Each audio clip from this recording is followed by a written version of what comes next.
Test. Sure. Good morning and welcome to NASA's Student Launch Challenge.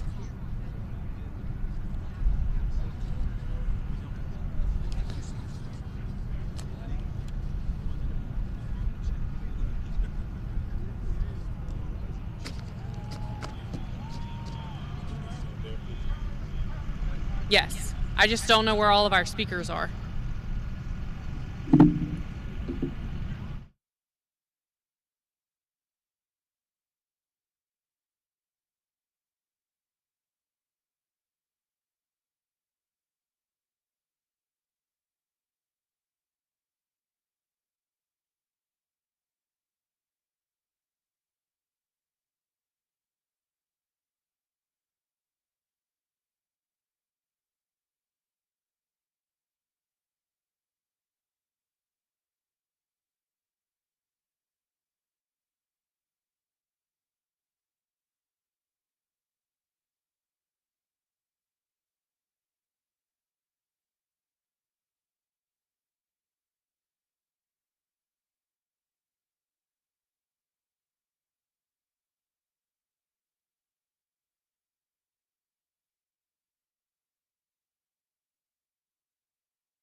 Everyone, it is an absolutely beautiful day here at Bragg Farms in Toney, Alabama.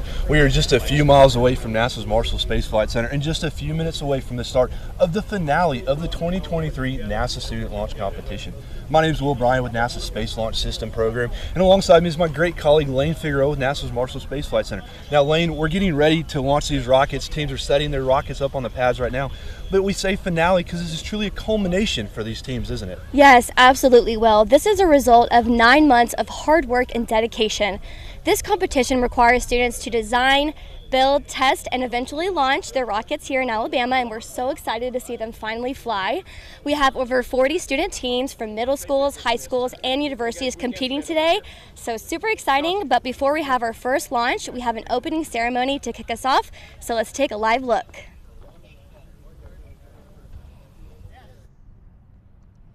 Good morning and welcome to NASA's Student Launch Challenge. My name is Lauren Perkins with NASA's Marshall Space Flight Center. Before we hear from our distinguished speakers, please rise for the national anthem. You can direct your attention down the launch field to the American flag. Our national anthem is performed by Meredith Patterson and Frances McBride of North Carolina State University in Raleigh, North Carolina.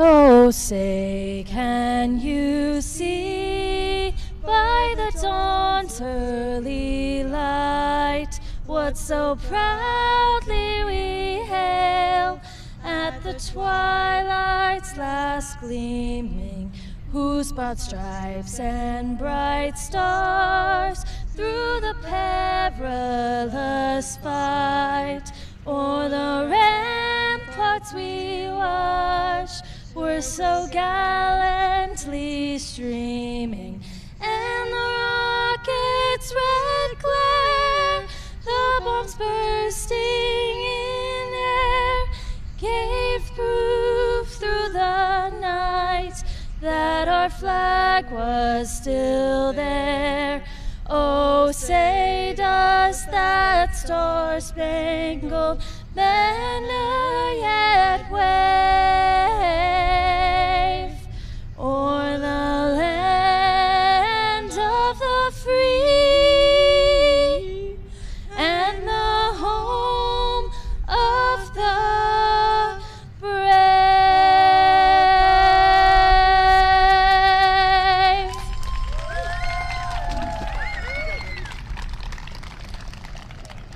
Thank you, Meredith and Francis. It is now my pleasure and honor to introduce the Deputy Director of NASA's Marshall Space Flight Center. Please welcome Mr. Joseph Pelfrey.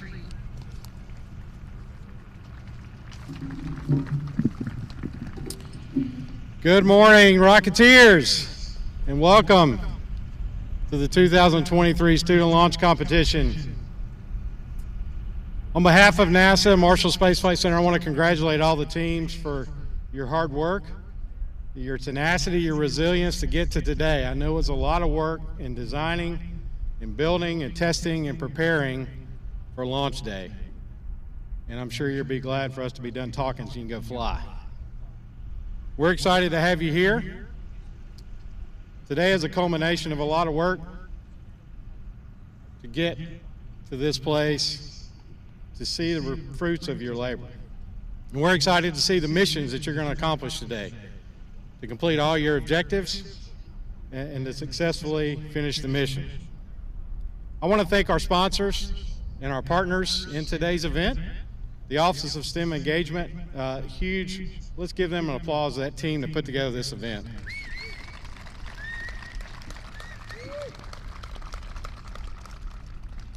I want to thank NASA's Space Operations Mission Directorate for their sponsorship and partnership in this as well. Absolutely. And our industry partners are Northrop Grumman, the National Space Club, and the National Association of Rocketry, that we couldn't put on without this event. Let's give them a round of applause.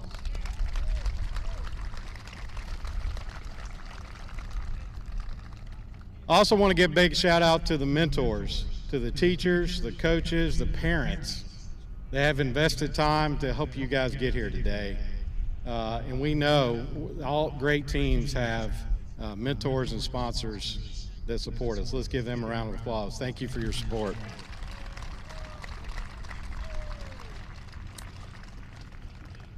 So NASA is currently working on a lot of awesome things going on right now. And we have opened a new chapter of space exploration. During the Artemis 1 mission in November, the Space Launch System rocket, built and managed right here in Huntsville, Alabama, carried the Orion spacecraft to lunar orbit, over 250,000 miles further than any human-rated spacecraft had ever flown. It was a historic mission that paved the way for future deep space exploration and a new chapter for NASA and the world. That mission was A+, and we have been reviewing the data from that mission, and we can clearly say that we are ready to fly a crew on Artemis 2. Absolutely.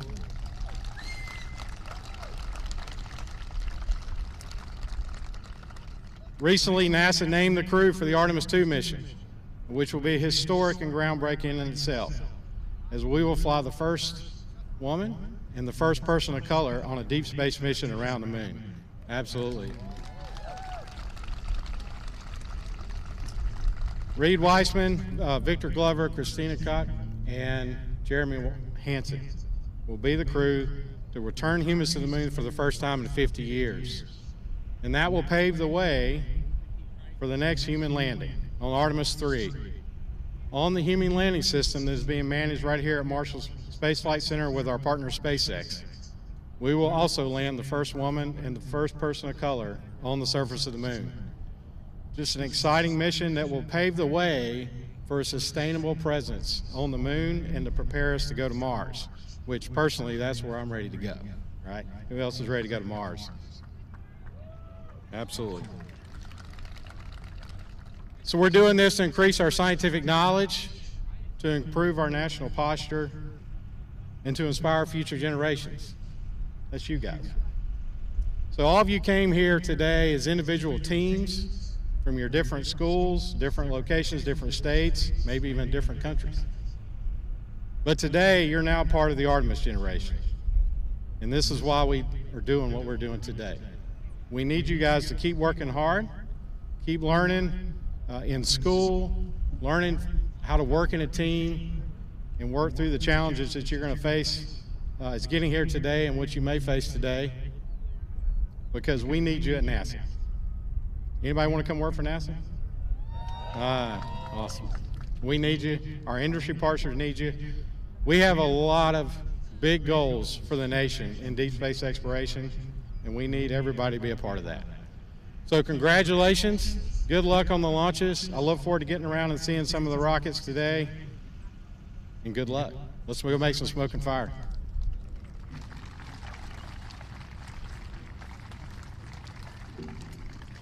Thank you, Mr. Pelfrey. Next, please welcome the Director of NASA's Office of STEM Engagement for the Southeastern United States, Mr. Kevin McGhaw.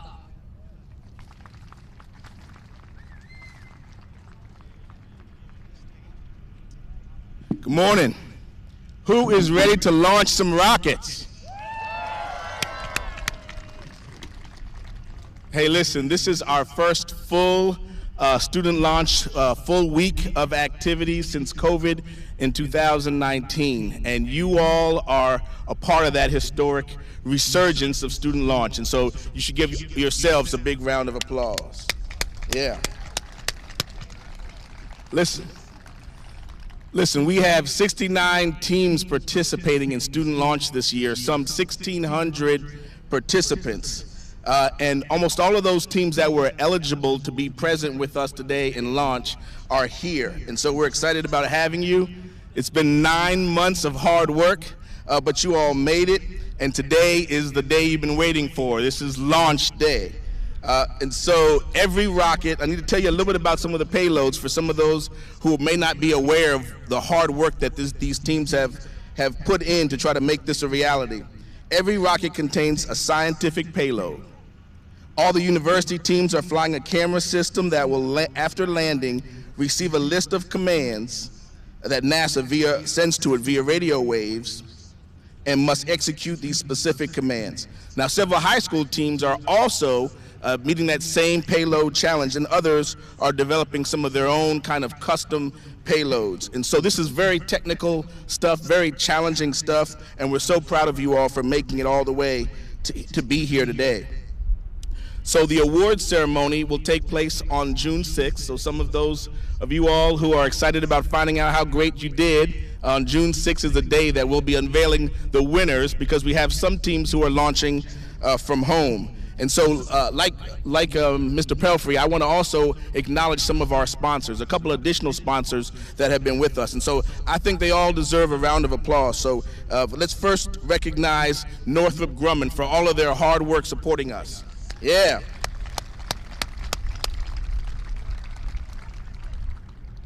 The National Space Club Huntsville has been a great partner of ours over the many years. Let's recognize them as well.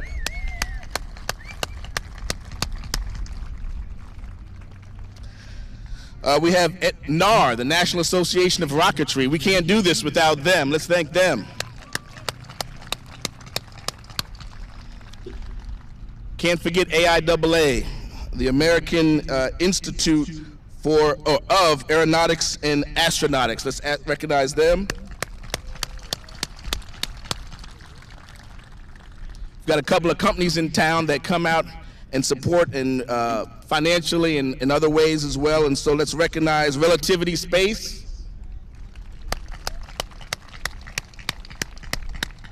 Bastion Technologies, thank you to them. and Siemens Digital Software. Thank you to Siemens as well. All right, now this is a chance for you all to participate and get in the game a little bit here. So yesterday at the Rocket Fair, I was talking to a couple of teams, and one of the teams told me, they said, hey, I know there's going to be a lot of teams launching tomorrow, but we are in volley 1, and this thing is going to be won in volley 1. So if you're in volley 1, let me hear you. Anyone? Come on. Is that volley 1? All right. So I kept talking to some other teams, and I made my way through the Rocket Fair, and I ran into some teams that said volley 1 is just a primer. It's just a primer. The real competition is going to be won in volley 2. If you're in volley 2, let me hear you. I don't know, Joseph. Volley 2 is pretty strong. All right, now, and then I kept walking around. I talked to a few other teams, and they said 1 and 2, they are just the appetizer, the real meal, and the competition's really going to be won in volley 3. If you're in volley 3, let me hear you. All right, hey, listen, all 3 of the volleys are super competitive. We're excited about seeing you. We're here early because we want to see all 3 of them, and we're just so excited about all the hard work you guys have put in. Congratulations to you, and let's launch some rockets.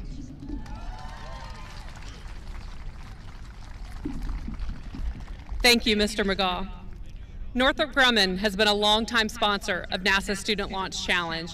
Here to share a few words, please welcome Communications and Media Services Manager at Northrop Grumman, Mrs. Kay Anderson. Thank you. Hi, everybody, and welcome to Launch Day. I'm so excited, and was it Kevin that said a resurgence of student launch? I love that. It's been a long dry spell not having this to happen every year. It's our favorite event in Northrop Grumman. I want to thank Chris and Jeannie Harvey and their children Josie and Wesley. The Harveys graciously allow us to come onto their property and launch rockets every year. We gave them a round of applause, but let's do it again.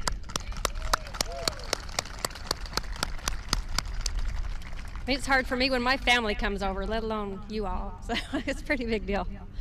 Okay.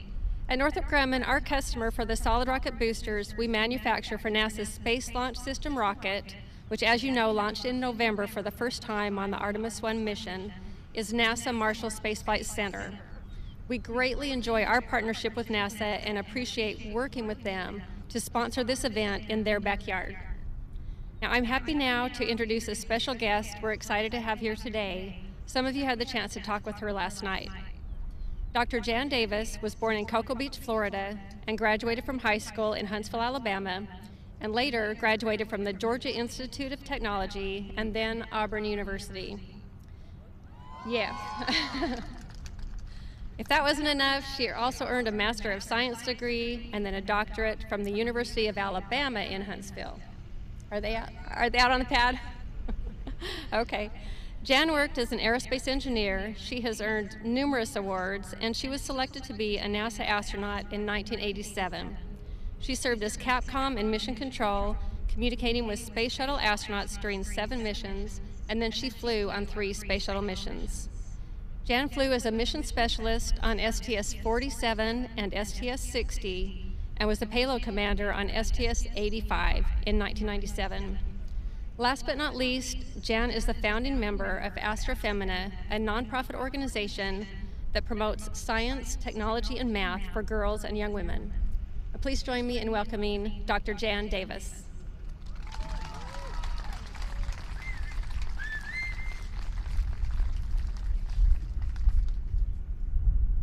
Thank you, Kay, and welcome to Huntsville, everyone.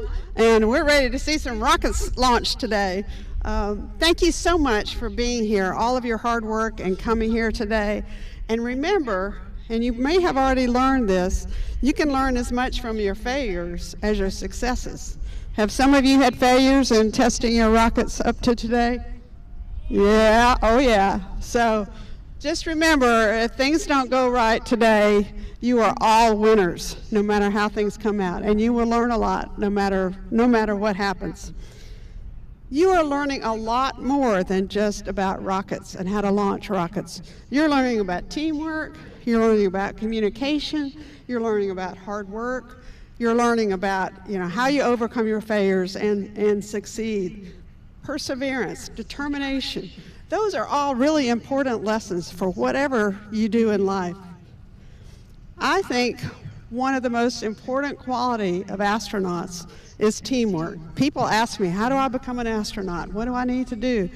You need to learn to work with people, and you need to learn to work with a team. And you're learning that in the efforts that brought you here today. So that's fantastic. Another thing that's important, I was at Auburn a couple of days ago installing their president and talking to one of the department heads in engineering. And he said, the students coming in these days, they don't know how to operate tools or have hands-on experience or, the difference in a Phillips head and a slot, screwdriver. I'm like, really? And they said, yeah, because of the digital, information is all they know. So I think it's great that you all are getting this hands-on experience on how to handle hardware. That will help you with whatever job you want to do, whatever you want to do in engineering. I grew up here in Huntsville among these hills. And I grew up in the Saturn V days when we were testing the engines right here in Huntsville. And the whole town would shake. And sometimes windows would break. So it was a great time to grow up in Huntsville. And it provided me inspiration to go into engineering and to become an astronaut. And you know what? You are inspiring the next generation, and you are the Artemis generation, and everyone is looking to you to carry us forward. Our country's looking to you, our industry is looking to you, and I'm very excited to be here today to see you and to talk with you, because you are our future in order to keep our nation at the forefront in the world in technology. Well, I flew on 3 space shuttle missions. I worked hard in my education, and I encourage you to continue your education and work hard to finish your degrees. But I didn't make it the first time I tried. I had failures along the way. I had things that I had to overcome. I didn't make it till the 3rd try. So if you don't always reach your goal the first time, just keep trying, keep at it. Do what you need to do to make it happen, to make that dream come true. Don't let anybody tell you you can't do something. People told me I couldn't become an astronaut. People told me I couldn't go to Georgia Tech. It was a man's school. But I didn't listen to them. If you have a goal and if you have a dream, do what it takes to make that dream come true. So congratulations again. I want to make sure you also know that you need to thank the people around you. That's one thing I didn't do enough of growing up. Thank your teachers, your parents, your mentors, your sponsors, your coaches, all the people that made it possible for you to be here today. I would like to thank Northrop Grumman for bringing me here today, and the Braggs for letting us use their farm. So I really appreciate meeting you. I hope to see you and talk with more of you during the day. Best wishes for your launch, and let's go for launch.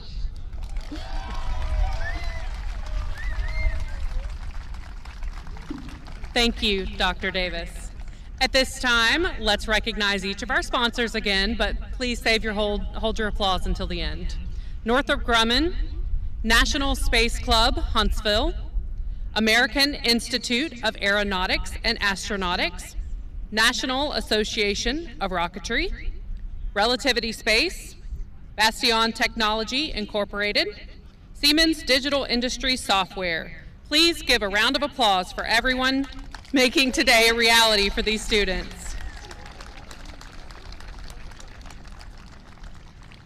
Finally, please give your undivided attention to Mr. John Lingdahl with the National Association of Rocketry for the safety briefing.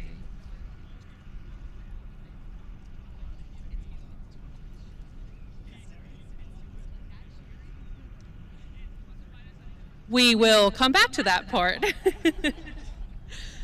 During the launch volleys, you're going to direct your attention to the PA systems. Mr. Gerald Mew with the National Association of Rocketry and this year's Launch Control Officer is going to announce each launch. On behalf of NASA, thank you for joining us today, and we wish the best of luck to all teams. We will now prepare for the first volley of launches. This concludes the opening ceremony. Thank you.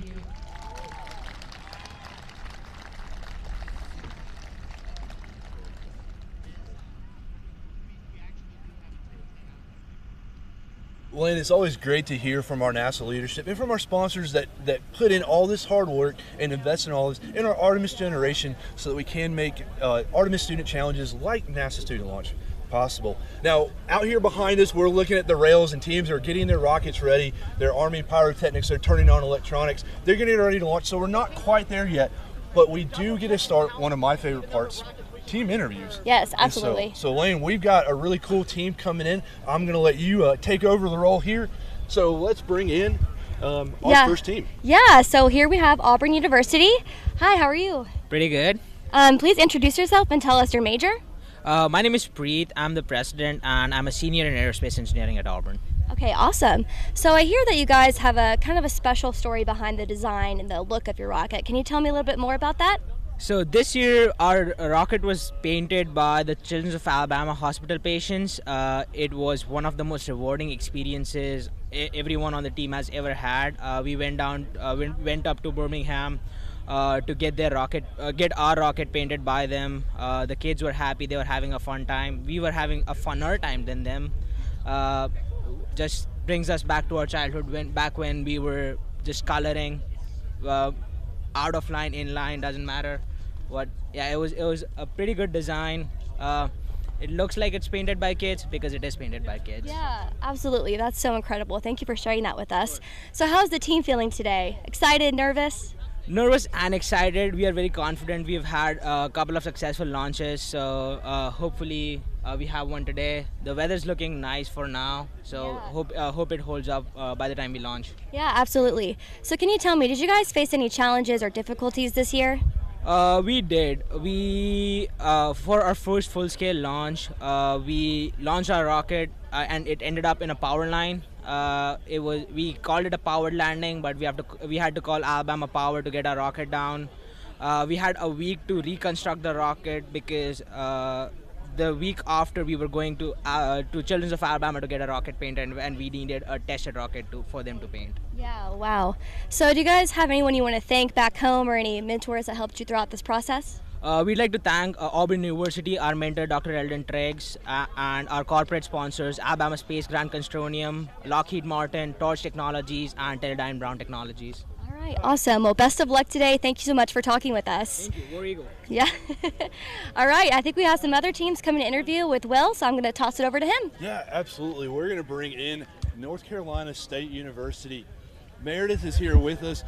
North Carolina State, a team that has been coming to student launch for many years. And I understand, tying in with the Artemis missions, that you guys have a very special alumni who's going to be making a really cool flight here shortly. Tell us about that. So Christina Koch is about to go on Artemis 2 and be the first woman to orbit the moon, which will be awesome. And she graduated from NC State in electrical engineering. And so our team gets a lot of inspiration from her. She's signed a couple of our rockets. So we love to be able to see her, and we're really excited to cheer her on in Artemis 2. So an Artemis astronaut inspiring the Artemis generation. Now let's bring everything a little bit closer to home. Your rocket is getting ready to fly. What's going through your mind as you're getting ready to fly? Definitely nervous, excited. We have a lot to get done, a lot to make sure this rocket is perfect to go in the air, and we all really care about it so much. So yeah, we're a little stressed but excited. Stressed but excited is always a good way to be. Now, one of the things we haven't touched on yet is payloads. This year we have a really I think it's a really cool payload challenge. How did you guys tackle this camera receiving signals challenge? Yeah, so our we have 4 cameras on our rocket initially with the cameras right in between the fins, so whichever orientation the launch vehicle lands in, then we'll always have one camera up, and we just use electronics to determine which one of those cameras is up and to complete the challenge and take in the radio signals via antennas that are on the outside of our rocket. So yeah, and this year we had a ton of challenges with that because about a week and a half ago our entire rocket exploded pretty much. We had a test launch just for the payload. We had already had a successful launch that was nearly perfect before then. And then that launch, we had a motor manufacturer error. The motor exploded and shot through our payload bay, destroying all of the work that we had done. But I'm really proud to say that our team has enough of removable components and replaceable components that we were able to rebuild the payload and any damaged parts of the rockets in 10 days. So the payload is about back up to 75% use, and we're really hoping that it goes well today just because we put so much work into that. So. Talk about overcoming adversity. Now, I understand you guys had to chase down a part last night, too? Yes. So we, in the chaos of everything and putting everything back together, we forgot a component of our motor back at home, and it was very important because obviously the motor is what sends the rocket up. We were about to drive to Atlanta to a motor supplier who had the piece that we needed. So about 3 of our members hopped in the van and were ready to drive 8 hours yesterday. And Oregon State University, big shout out to them, saved us, and they had an extra of that piece for our motor, and they lent it to us. So that was really great. So I was very scared yesterday we weren't going to be launching, so I'm really happy that we're launching today. Well, that's so awesome, and it's so cool to see the camaraderie about the teams. I know there's a competition going on, and there are awards that will be given out later, but it seems like you guys kind of have a real camaraderie out here in our pits area. Yeah. Our team really loves being here and loves this competition. Everybody contributes so much, so we get a lot out of being able to do this together. We also all really bond about our love of space, no matter what major that we're in. This year we really have taught each other a lot, and I get to brag that our team has had 15 certifications with EEE Rocketry Association just this year alone, which just shows our ability to help each other out and send on knowledge. So, yeah. Well, that's so awesome. Now, one last question for you. I'm going to let you get back to your team. Anybody back home, any sponsors, any professors, anybody you want to say hi to? Yeah, so I want to thank our mentors, Alan, Jim, and Joe, who are part of EEE Rocketry Association in Eastern North Carolina. We want to thank our 2 members who weren't able to make it, 3 members, Joseph, Trent, and Emma. And I'd also like to thank my dog, Chewy, for always supporting me. Those 4-legged friends are always the most important. My dog's my best friend, so I completely get it. Meredith, thank you so much for coming out. We wish you the best of luck. Truly overcoming adversity and showing that there's space for everyone and there's camaraderie in the space program. Best of luck to NC State. We'll see you fly here shortly. Thank you. Go Pack. We're going to be bringing in another team. I'm going to bring Lane back in. We're going to interview Lane. Who do we have coming in joining us now? So we have our local team, University of Alabama in Huntsville, joining us. So we're super excited. Hi there, can you introduce yourself and tell us your major? Sure. My name's Ethan Walker-Jones. I'm a senior aerospace engineer at the University of Alabama, Huntsville. Okay, awesome. So tell me, how are you guys feeling today? What's the energy like in the team? Yeah, we're super excited. We've put in a lot of work the past 9 months, and we've followed all our operation procedures, and so we think it's going to work perfectly. A little nervous, obviously. I don't think anyone isn't, but really excited to see it come off. Yeah, absolutely. So tell me, did you guys face any particular challenges or difficulties this year? Yeah, I think all teams here will say they've faced challenges. Our recovery system, it's pretty complicated, and so we had some issues with our parachute opening at apogee, but finally on our 3rd full-scale flight we got it to open at 600 feet when we wanted it to, so we were all super excited when that happened. Although it ended up landing in trees above a swamp, so we had to go wading in the swamp among the alligators and snakes, but we managed to get our rocket back, and it's on the pad there today. Yeah, so where do you guys normally launch from when you're practicing? Yeah, so we have a local field here in Huntsville with Hara, but we've also gone down to Sampson, Alabama, and up to Elizabethtown and Hopkinsville, Kentucky. Right, awesome. So tell me, do you guys have like a particular name for your rocket? Do you guys do that, or? Yeah, our name for our rocket this year is Argo. Our team mentor is Jason, and Jason was the captain of the Argo in the Miss. So. Okay, so tell me the reasoning behind the name. We couldn't come up with anything, so that was the best idea that we had, and the team liked it. And so our payload is called the Argonaut, so it's flying on the Argo. Okay, so how big is your team? How many people are on the team? So we have 24 members. We're a senior design team, so we're all senior aerospace and mechanical engineers. So we're all about to graduate. So. Okay, awesome. Well, is there anyone you want to thank back home? Any sponsors or mentors? Sure, yeah. I'd love to thank our professor, Dr. Lineberry, and our mentor, Jason Winningham, as well as all our sponsors, Jacobs, Mission Driven Research, Alamo Space Grants, Space Club. All those have really helped us out, as well as all supporters financially and otherwise. So. Awesome. Well, thank you so much for talking to me with me today. Good luck in the competition, and have a great day. Appreciate it. Thank you. All right, well, are we gearing up for the first launch? We're getting close, Lynn. I'm looking over your shoulders, looking at the rails. A lot fewer people out there. They're doing final checks and everything, so we should be flying here shortly. We do have another team join us, one that's really has a really cool story, a team that actually had to fly to get here. So let's bring in the University of Puerto Rico and hear what their story is. How's everyone doing today? Great. Good. So tell us, first, is your rocket out there on the pad right now? No, we are going to the second volley right now. We plan on having a successful launch with a successful payload. Excellent. So you mentioned your payload. I'm going to ask you about it. How are you guys tackling this year's challenge? So throughout the whole year, we have a lot of challenges, starting from the topography, where to launch, and the coordination with the airport. We always have constant communication with the airport, having constant communication with the authority of ports, which they authorize us to go in the place of the launch site in order to launch our rocket. And one of the biggest challenges besides that is manufacturing per se the big rocket, because we depend a lot on the university and other sponsors that we have that support us, and our motor mount especially, that is made out of aluminum. We had a hard time looking on how we were going to weld it in and how to find a shop that could do the job, and having to mount all of that together to the rocket.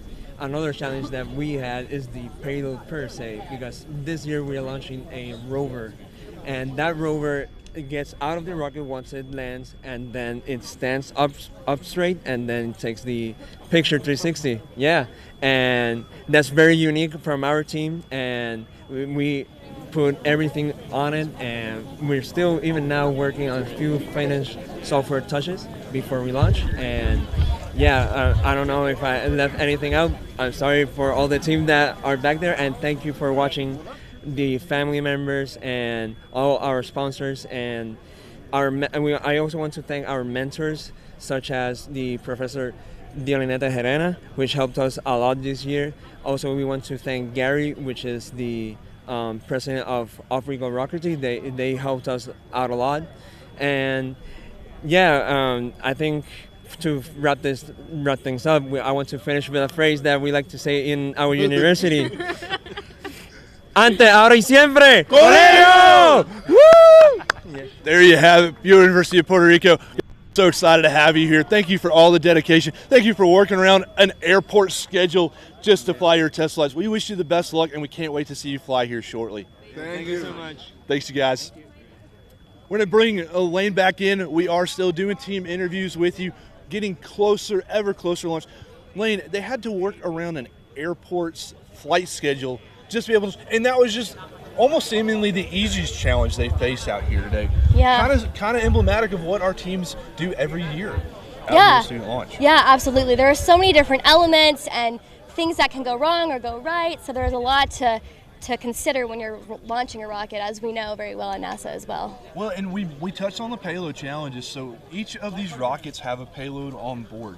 For the university and high school teams, they're dictated which payload they can bring. We're going to be hearing more about the payloads. The high school teams, they get to pick their own challenge. They can pick the university challenge, or they can come up with their own creation. And truly, they have some incredible creations. Now, we've got a team back here behind me. We are getting close to lunch. Elaine, I think we can get another team interview in. What do you say? Sounds great. All right, so let's go in and bring in our next team, and I'm going to step out of frame. All right. Hey, guys. So you guys are from Ohio State, correct? Yes. Okay, so please introduce yourself and tell me your major. Sure, my name is Maddie Herman. I'm aerospace engineering major. Okay. My name is Alex Cho. I'm also aerospace engineering. My name is Mark Wolf, and I am also an aerospace engineering major. All right, so nice to meet you guys. So how are you feeling today? What's the energy like in the team? We're feeling great. We're super excited. We've been trying for this competition for several years, and this is actually our very first time being able to make it in person. So our whole team is super excited to be here. We're ready to go for launch. Just looking forward to it. Absolutely. So tell me, did you guys face any challenges or difficulties this year? Yeah, I think one of our biggest ones was for our subscale flight, our avionics bay actually exploded, so we had to spend about, I think, 8 hours at our little research area. Stayed up until like 4:30 a.m. Launched that morning at about 11 a.m. So that was a rough morning, but we got it done, and it was a fun experience. Yeah, you guys are here today, so that's super exciting. Can you tell me a little bit more about your payload and the design of that? Sure. So our payload uses a motor attached to a lead screw that is actually attached to the nose cone. And when the payload lands, it'll orient itself, and then the motor pushes the lead screw off, twists the nose cone actually away from the body tube, and our camera pops up and can take pictures of the land around it. Awesome. Yeah. So where do you guys launch from? How close is it to your university when you're practicing? We launch about 45 minutes away from Ohio State. We're lucky to have a launch field that's near us. Okay, awesome. Do you guys have anyone you want to thank or shout out back home? Anybody? Sure. Okay. Yeah, a lot of people. We first off want to thank our team advisor, Dr. John Horak at Ohio State, our mentors, Todd Knight, John Dilly, Harry Byers, Casey Ruckman, Ryan McElvin, Trevor Williams, lots of alumni who have helped us out. Of course, all of our friends and family who are watching and supporting us, and all of our team sponsors as well. We're really thankful to have the support that we do, and we're just really excited to be here. So thanks to all of you.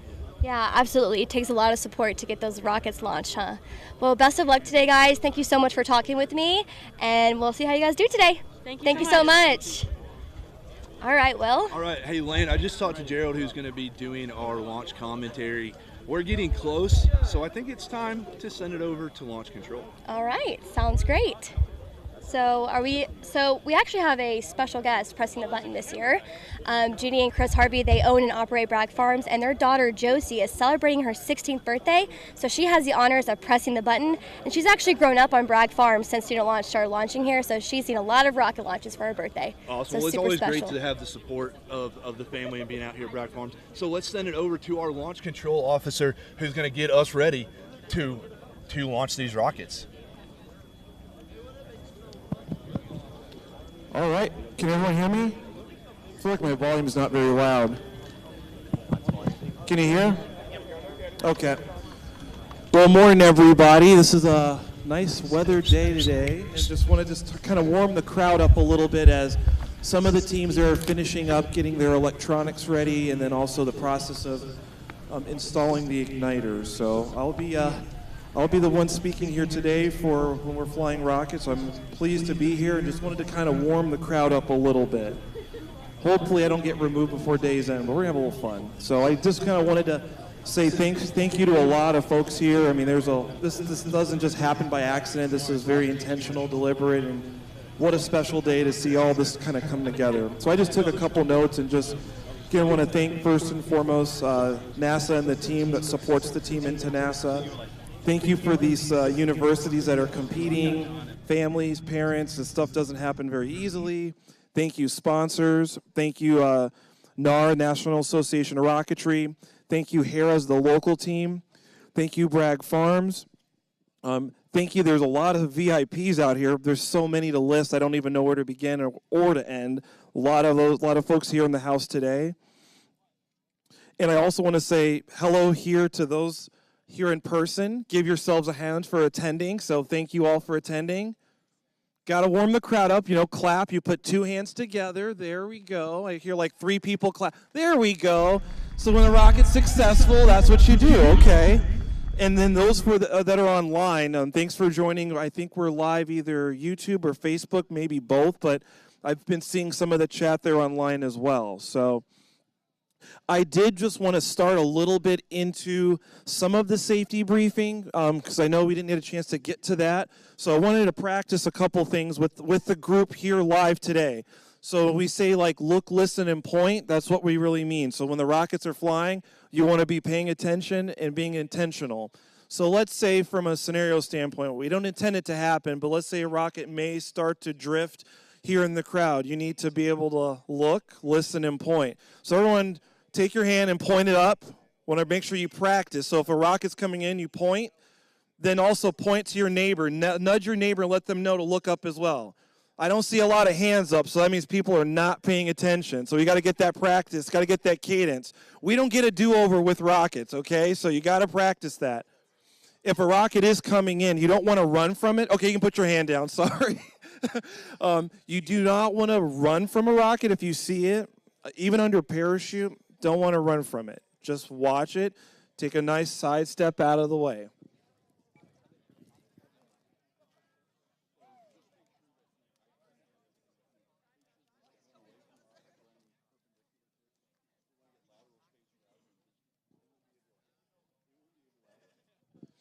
And just when you're moving away from it, in the event it's coming in a parachute, make sure you move in a lateral direction. Can't move forward or back as easy, so just keep that in mind. You'll hear a really loud siren go off if it's coming in over by us. And if it's not yours, don't touch it. Don't need to be bothered with it, and keep distance away from it. So just a couple of those things from a safety briefing standpoint. And just so that those have a little bit of background, I'm Gerald here, and my role is the launch control officer, here to be a part of the with the NAR organization. I'm saying I'm not a professional, so I did talk to all the teams. I took some notes as best as I could. You use a lot of acronyms, so I did struggle with some of that stuff and some technology and terms I've never heard of before, so I'll use those as best as I can, but want to have some fun and connection with everyone here today and also those online. So there's a few more things that those teams have to do. They'll come back in and we'll get going. If there's any questions, just let any one of us know. Thank you.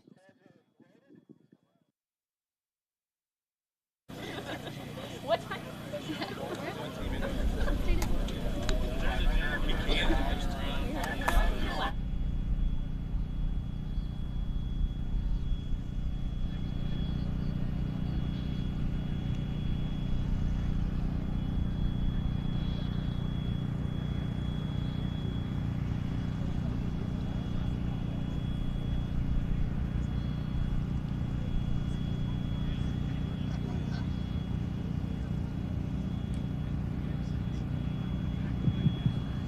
So I did just receive confirmation. We're arming all the boxes, and you see the finals of the teams coming back in, and then also those that are working on the 500 and 300 foot pads. So we're probably within 5 to 10 minutes of the first rocket taking off.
Okay, we're ready to get this show on the road. This is pretty exciting. So we got the 2023 USLI SLI competition here at the Bragg Farm, put on by NASA and supported with folks from NAR.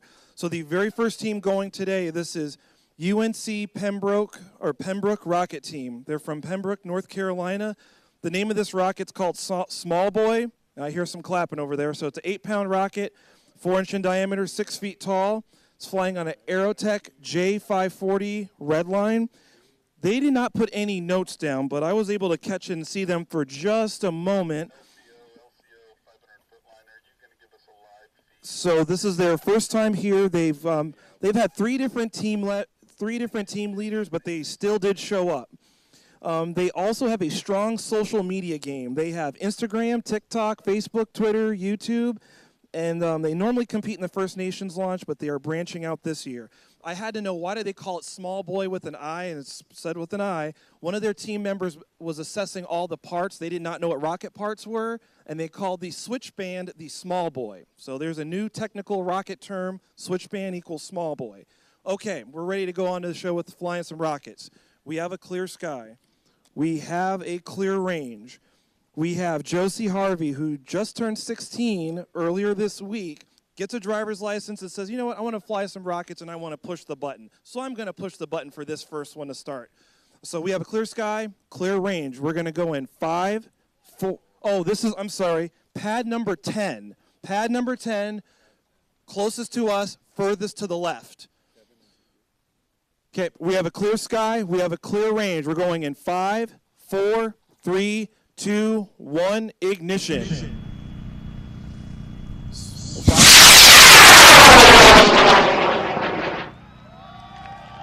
Ooh, and the crowd goes wild. So flying on a J540 Red, this is supposed to be going 5,200 feet. It's not, oh, I see an event.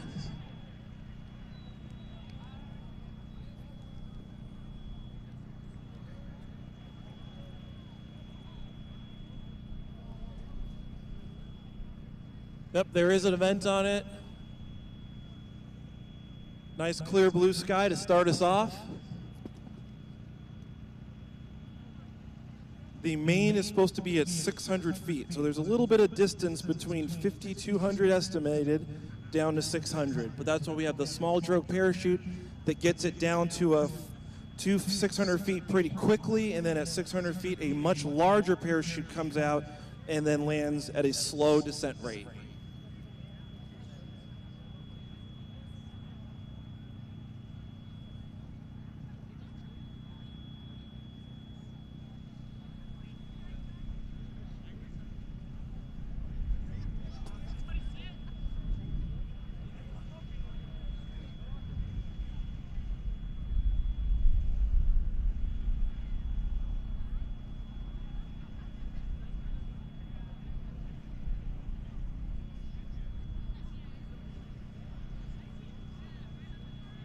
Okay, I see it just below the sun, but like my mother and father told me, don't ever look into the sun, so just right below it, there's the rocket under drogue parachute. So it's like pretty much due east of where we're at. So we're probably 1,000 feet about now, so pretty quick here we should see the main. There's 600 feet. All right, that's a good start to the launch.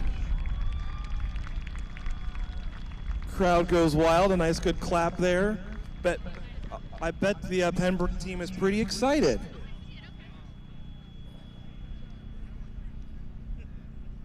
It's almost to the ground. And then they have to do their experiment, which is going to be involved with photography, communication back from the specified location to the team, and then they take all their pictures. So hopefully all that is working out.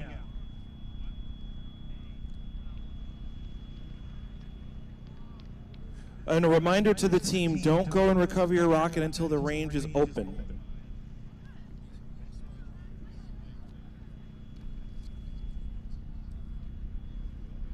So we're going to go in numerical order, so we're now going to go over to pad number 11.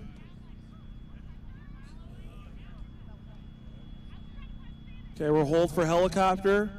So that's one of the other things. If you see aircraft in the air, we don't want to disrupt or disturb them. We do have a clearance to fly rockets, but sometimes we have some other aircraft in the area. We do not want to be sharing it. So if someone sees something, say something. Well, I'll start reading off the flight card here. So on pad number 11, we have AIAA, the OC section, which is down in Irvine, California. The name of this rocket is called Red Lightning, 15.5 pounds, 3-inch in diameter, 8 foot tall, flying on an Aerotech K2050. That's a very healthy, punchy motor, just knowing that from experience. So for their science experiment and payload information, it's called the Additive Velocity Payload. That has a buzzer that will emit sound and 2 microphones, one aft and one under the rear of the buzzer. Both microphones will be observed the frequency shift of the buzzer during ascent. I hope all of you got and understood that. One of the other things I did notice when I looked at the rocket, it's a fairly small diameter rocket on a K2050. It's going to go right to 5,000 feet. They also use some very thick fiberglass fins, so those fins probably will never break. They did not have a name of the rocket, and I guess they did settle on Red Lightning. They do have 11 team members. 7 of them are here. The team also said to me they had fun time working together, and they did not have time to paint it. There you go. So we're going to go on pad number 11. This is Red Lightning on a K2050 to 5,000 feet. Clear sky, clear range. We're going to launch in 5, 4, 3, 2, 1, ignition. Yep, I know the K2050s. That's the Super Thunder, folks. No, you don't need to apologize. I hear some sorries. Nope. That's rocketry. That's what we do. There is an event.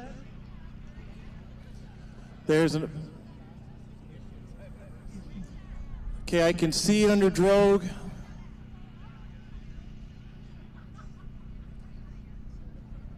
So right now it's under drogue. The main is set for 800 feet. So I don't know if they're stuff to test for frequency and buzzers. I don't know if that's going to work. That went up pretty quick.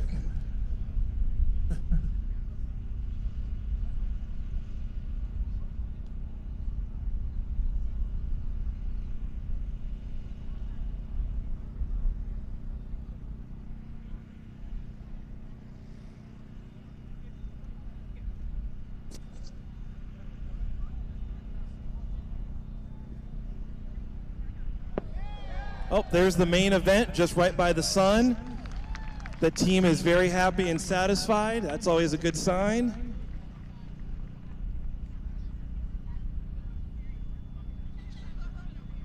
So that won't land too far away. That looks like to be a good flight.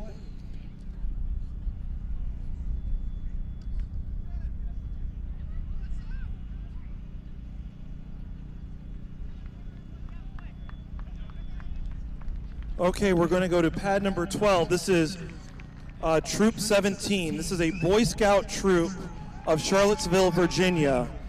The name of this rocket is Decently Sized Dipper. It's a 16-pound rocket, 4-inch in diameter, 7 feet, 3 inches tall, flying on a K535. For the electronics, it says piezoelectronics generators. We are measuring how much electricity can be harnessed or harvested from vibrations as the rocket ascends. It's a Boy Scout troop, folks. That's pretty impressive. A couple of notes I noticed from this team. This is flying an Aerotech K535, should go about 4,500 feet. So they did have a saying on the rocket. It's called "The Dream is Alive." It's actually the famous words from the STS-1 shuttle mission, John Young, upon touchdown back to Earth after the mission. This team had a lot of fun, and they had a lot of dad jokes included with the building of this rocket, including launching a volley of puns. I did not say that. That was one of the dad jokes, though. They did contract out the paint job. It came back a little different, but after thinking about it, they ended up really, really liking it. They're out, and they have a PR person named Mason who did very well supporting the team, including live streaming the scale flights. They also did a GoFundMe. This is a very relaxed team with varying age ranges. Boy Scouts can range from age 10 to age 18, and they cover all the gamut with this team. Pretty impressive work. Okay, we're going to go to pad 12. Clear sky, clear range. We're going to launch in 5, 4, 3, 2, 1, ignition.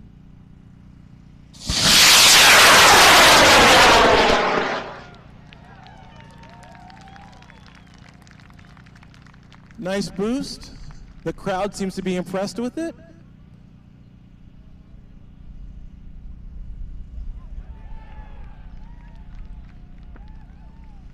Oh, there's an event. So that was supposed to go 4,500 feet. I don't know if it went 4,500 feet, but it went up.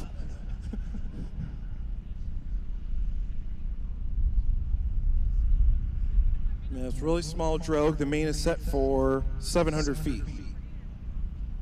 Oh, there it is. All right. I hope they harnessed a lot of electricity. It's a shocking flight. Oh yeah, we gotta use all the dad jokes for this team, that's right. Okay, moving on to pad number 20. This is Whitney Young Aerospace out of Whitney Young, the school is Whitney Young out of Chicago, Illinois. The name of this rocket is Red Rider. It's 26.35 pounds, 5-inch in diameter, 103 inches tall. Is flying on a Aerotech K1000. It should go about 3,700 feet. For the experiment information, pad 20. So this is, okay, no. So with this team, they're doing the same as college USLI requirements without the APRS utilization, and it says automated. With this team, they told me that, their payload, they call it pixel. So if you look at the rocket, it's kind of hard to see. It's red and black, but it's got a pretty cool pixelated paint job, and the payload does take pictures upon landing. Okay, on pad 20. We have a clear sky, we have a clear range. We will launch in 5, 4, 3, 2, 1, ignition.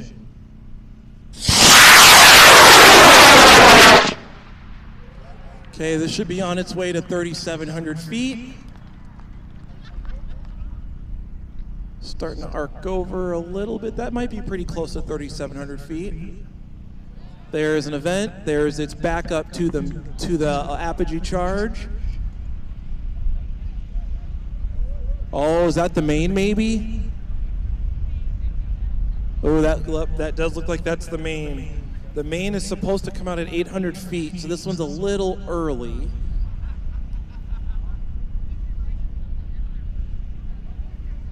And then you can probably see that smoke below it. That's actually tracking smoke that's in the motor, so you can visually spot it under recovery. And see, it just burned itself out. So it will burn for a period of duration so you can see it while it's up in the air. But the main is out at apogee, so that's going for the K parachute duration probably. It's one of the NARC competitions that we do.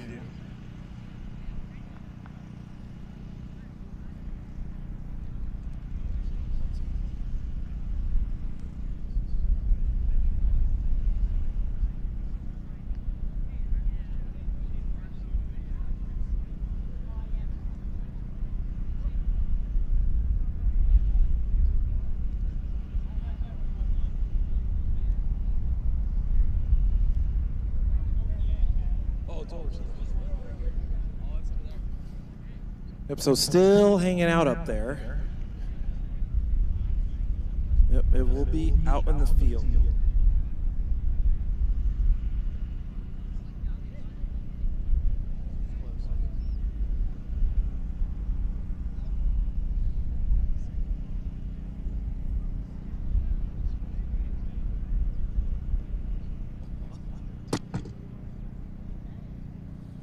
So it's still coming down under its main parachute. So you'll see it like, I think it was 800 feet, you'll see probably a smoke piece come out, and that will be where the parachute was actually supposed to come out for the main. That's okay. You'd rather have it out than not out. We've learned from some of these scale and sub-scale flights when that doesn't work.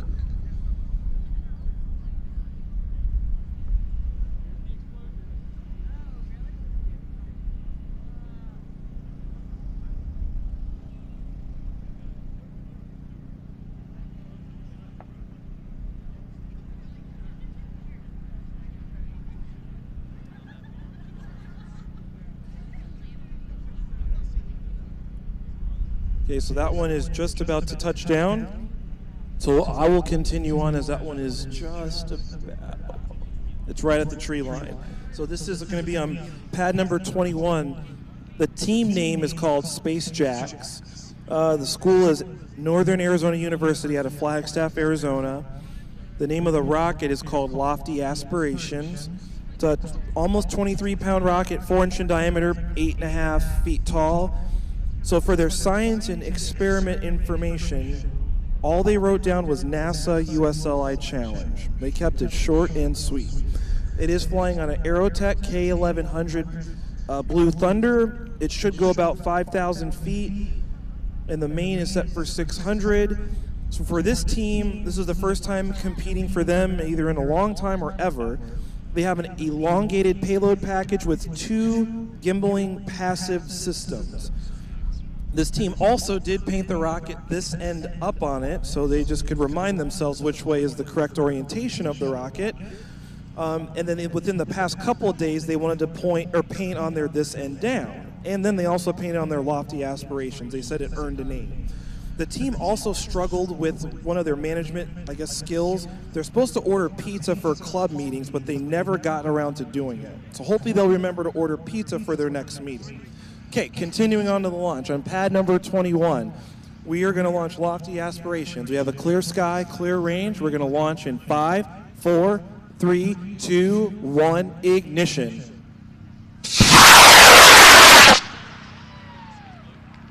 Those K1100s, those are good motors. Those motors made by Aerotech have been around for quite some time. Still under, I can still see it. There is an event. And then that's the backup to the apogee event, which is good. It's a good sign. So the main is not out, so this one's coming down at a quicker rate. And the main is set for 600 feet. I don't think this rocket probably went 5,000 feet would be my guess. At 3,000 to 3,500. We're coming in about 2,000 feet right now. Probably 1,500. Right around 1,000. And there's your 600. All right, and then there's our backup to the main. So everything looks good on that one. Not such lofty aspirations. I'm still stuck on the dad jokes. Okay.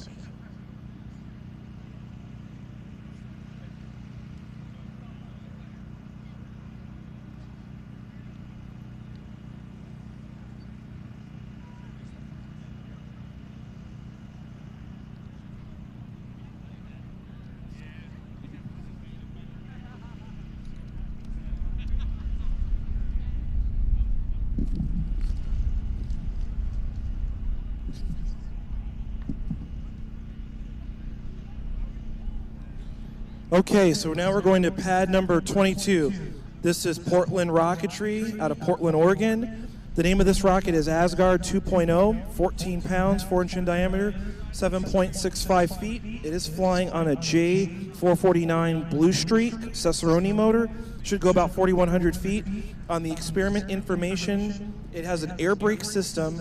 The aero brake system autonomously deploys 3 fins, dynamically change the drag. Wait, well, there's a lot of information here. Dynamically change the drag of the rocket during flight. This makes it so the rocket can reach the predicted height more accurately. The main is set for 500 feet, and this team, this is their second time being here ever. And with the name of the rocket, Asgard number 2, it goes to Greek mythology, which represents the city of the gods. I also thought was unique with this team, it's a team of 6 members. They did not have a chance to paint it in time, but they decorated it, I think, since Thursday. They put a lot of glitter, and so glitter is everywhere, folks, so just double check your shirts. I thought was unique with this team is they also had a rocket playlist when they would get together and do the working on the project. Some of the songs they shared with me, they like to play the Rickroll song, the Spider-Man theme song, Feliz Navidad, Pokemon theme song, Rocket Man, of course, Ain't No Mountain High Enough. So quite a diverse playlist.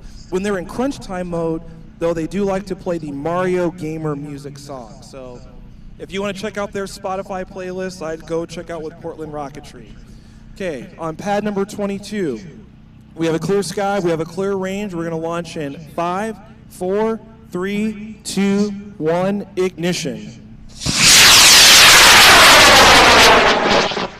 So there should be an air brake system that gets them to 4,100 feet.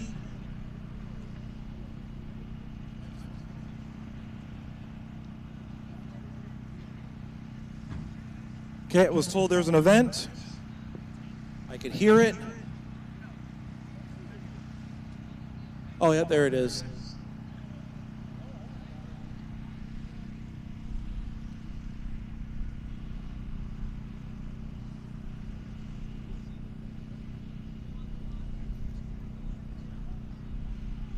And the main on this one is set for 550 feet.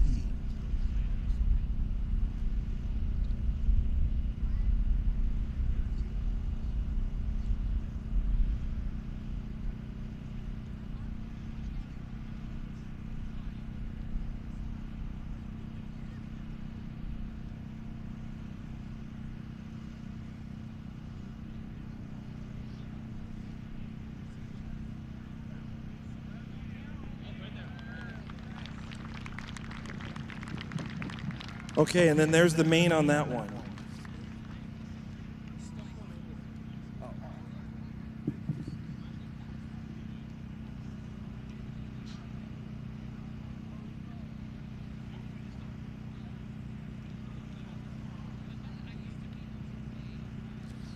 Okay, so now we're going to the 500-foot pads. Okay, so we're going out to the far back pads. Furthest to the left is where we'll start. We'll start on pad number 41. This is Owl Rocketry out of Temple University out of Philadelphia, Pennsylvania. The name of this rocket is Balboa. It doesn't have a weight listed, so it doesn't want to share its weight. It's 5.5-inch diameter, 9.4 feet tall. It is flying on an L1150 Aerotech Redline. It should go 4,935 feet. The main is set for 600 feet. This is their first time being here. They are using a secondary payload on this rocket. I thought it was also a unique story on this team. Their mentor is also their team member and was also a competitor in the SLI division when she was in high school. The team is made up of 8 members. They also had a weird way of the key lock switch. So like think of a normal house key. They put the key in there, broke the key off, but then they will use a screwdriver to turn the electronics on and off. So that is a unique ingenuity way to approach the switch system. On pad number 41, we have Temple University.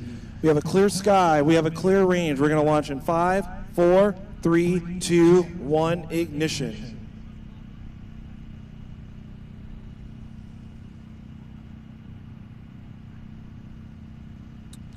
Burn the igniter on that one. So what happens is the igniter lit, but it did not give enough energy to light the motor. So we'll come back and recycle that one. On pad 42, we have the University of Alabama, Tuscaloosa. Well, I guess they're kind of excited. They're out of Tuscaloosa, Alabama. The name of this rocket is Prometheus.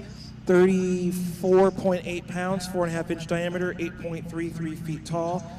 This team has a CO2 deployment system, 23 grams in the main, 35 as backup. This is the only team that I'm aware of that is also using CO2 deployment too. So their experiment information: upon landing, the payload bay deploys a vertical camera using a pulley system. This camera operates using radio frequency commands relayed by NASA. This rocket is also flying on an Aerotech L1150 Redline. It should go 5,000 feet. I think their payload is called Fear the Ripper, and I think they're going for the 3D printed award. I saw a lot of 3D printed stuff on there. This team rolls deep. They got 35 members on their team. We also want to thank all of our sponsors. We're grateful to have you here and support the schools and programs and dreams. But I will say this team did secure a very unique sponsorship from Whataburger. I thought that was different.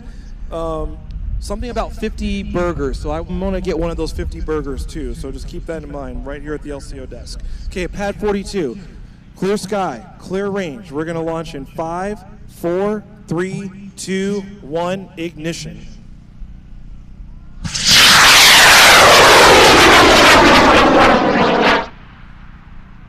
Yep, so wiggling to go up a little bit. This one is supposed to go 5,000 feet.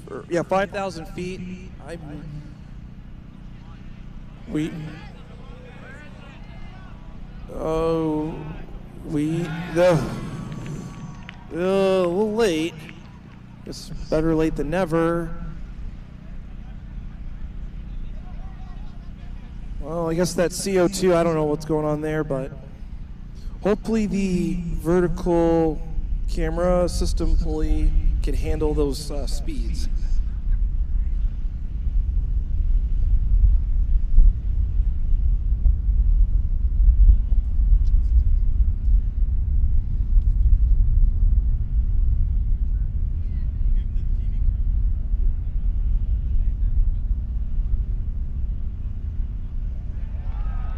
Oh, there's the main, okay.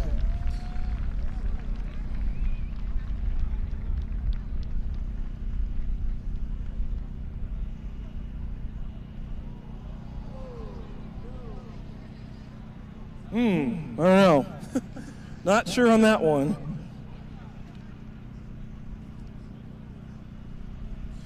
Okay, pad 43. So pad 43, this is WU Rocketry out of Washington University in St. Louis. Out of St. Louis. Oh, they got their little chant going there too. I don't know what's going on over there. Calm down, everyone. The name of this rocket is Benkin 1, I believe. It's 41 pounds, 6.17 inch diameter, 9.25 feet tall. This rocket does it says besides a sick paint job. This is what it says. I'm reading it. This rocket has a 3D printed airfoil, fin shells, and 2 onboard cameras to record flights. Their experiment information is called the Vision, so start of many acronyms you'll hear over the day today. This is the Virtual Interactive Snapshot in Operational Environment, is an SDR APRS based on a scissor lift ground deployment imaging system. I hope you all got that. There's a test later today on it. It is flying on an Aerotech L1390 Mojave Green. Should go about 4,600 feet. I thought was unique with this team is one of these sub-teams made their own special sunglasses. I think they're probably wearing them right now. The other thing they mentioned, they have a rack and pinion system in there. I'm like, I thought that goes in a car, but they put it in the rocket. They also have a nose cone that has an elliptical finish. It's not to a point. And then the leading edge to the fins are 3D printed. This team also rolls pretty deep. They got 40 team members total. 25 of them are here. The team also came up with their own logo. They have a pretty high team morale. And I guess one of their team members, Brendan, doesn't like to sleep a lot. I guess just likes to sleep while showering. There's a story there. You're going to have to go talk to Brendan on that one. Okay, on pad 43, we're gonna launch this rocket. We have a clear sky. We have a clear range. We're gonna launch in 5, 4, 3, 2, 1, ignition.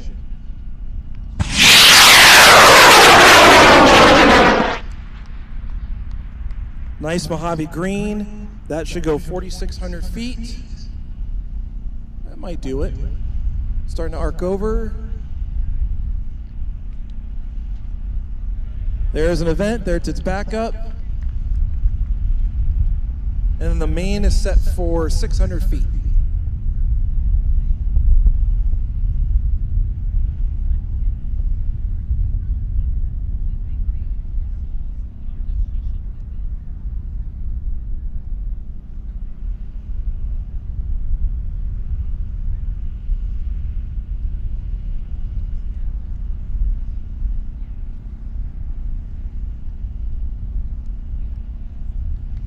It's probably 1,500 feet, close to 1,000 feet now, so we should see it about 600 feet.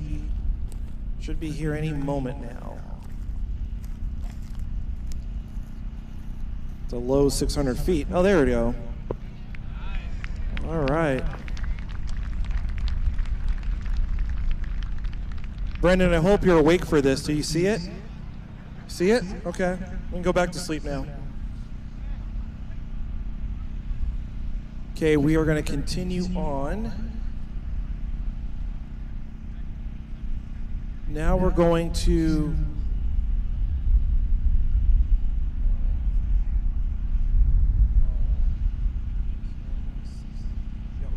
we're going to pad 60. The name of this rocket is the Advanced Rocketry Club out of the University of North Dakota, Grand Forks, North Dakota. The name of this rocket is Cosmo. So you're going to probably hear some other teams with the Cosmos, but this one is Cosmo. 42.3 pounds, 6-inch diameter, 8.67 feet tall. It is flying on an Aerotech L1420 red line. It should be going, looks maybe like 5,600 feet. I think that's what I'm reading here. They might have changed the motor too. And then the name of this payload is called Obscura. The whole payload is 3D printed, and it found out it weighs 6 kilograms. So that is a very heavy 3D printed payload, and the whole payload is in the nose cone. And they called it Cosmo and painted it in that fashion, but not Cosmos because Ohio State University called it that rocket. So don't get those mixed up. The team did vote on this paint job too, so I guess with a lot of deliberation, that's what they settled on for the paint job. Pad 60, we have a clear sky, we have a clear range. We're gonna launch this one in 5, 4, 3, 2, 1, ignition.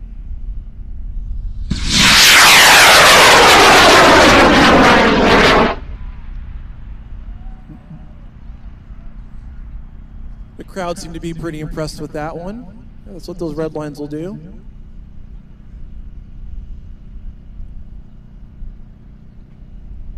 There's an event, there's its backup to the main, or the apogee. We could hear it. I'd suggest maybe more black powder next time.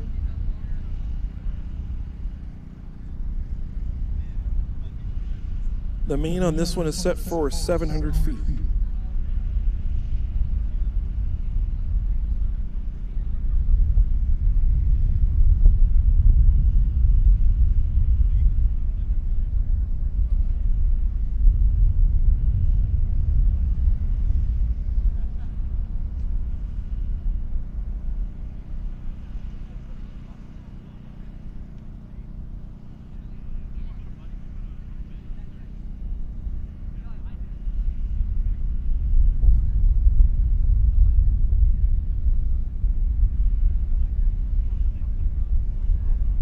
There it is. Okay, we should be pretty close to 700 now. There it is.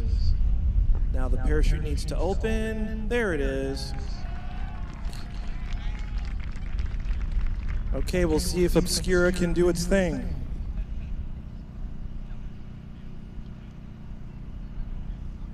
So continuing on to pad number 61, that's the yellow and blue rocket. This is the Rocket Mox, is what it looks like it says, from the University of Tennessee in Chattanooga, Tennessee. The name of this rocket is, like it says, Sic Parvis Magna. Greatness comes from small beginnings. Okay. It's a 25.8 pound rocket, 5.15 inch diameter, 6 feet 8 inches tall. This is flying on a CTI K1440 White Thunder, so this is going to be another one of those faster taking off motors. It should go about 5,000 feet. I did notice this team is a team of 10. Usually a rocket is no longer painted. They have to earn the paint job, but this one said it earned its paint job, but they put it in a wrap, so I'm a little confused on their approach to finish. And the payload is in an acrylic casing, so that's pretty neat to see that. On pad number 61, clear sky, clear range. We're going to launch in 5, 4, 3, 2, 1, ignition. That's the White Thunder for you.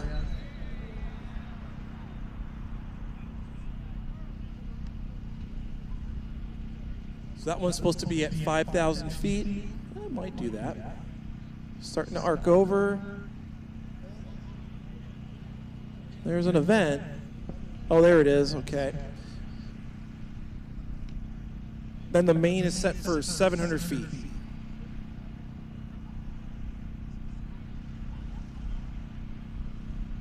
Still a few thousand feet up. I can still see it.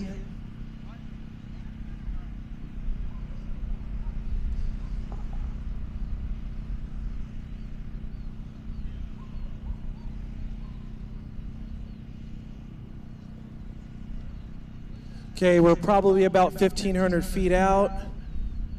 This one main is set for 700, probably 1,000 feet right now. Should have an event pretty soon. There it is. Parachute needs to open though. That's, whoa, little delay there. Trying to keep the suspense high there. All right, nice flight on that one.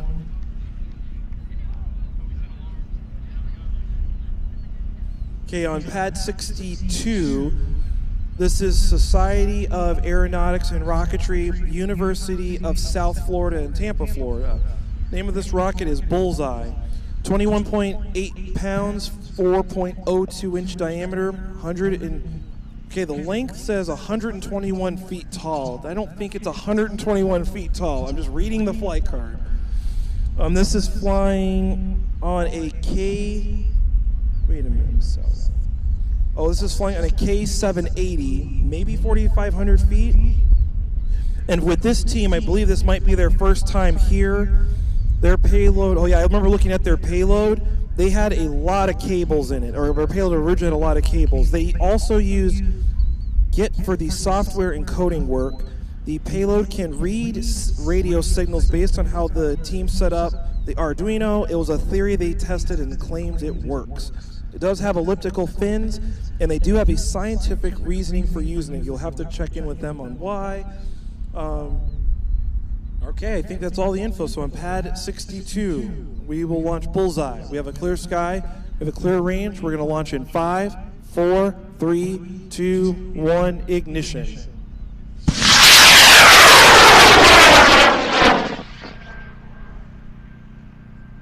Yeah, a little whistle at the end of it. Maybe that's why they use the elliptical fins. Starting to arc over. Need the main at 600 feet. Oh, it's not looking good though. Oh boy. We need a parachute. Oh. So that one is now one with the Earth, unfortunately. Hopefully we can go find that one.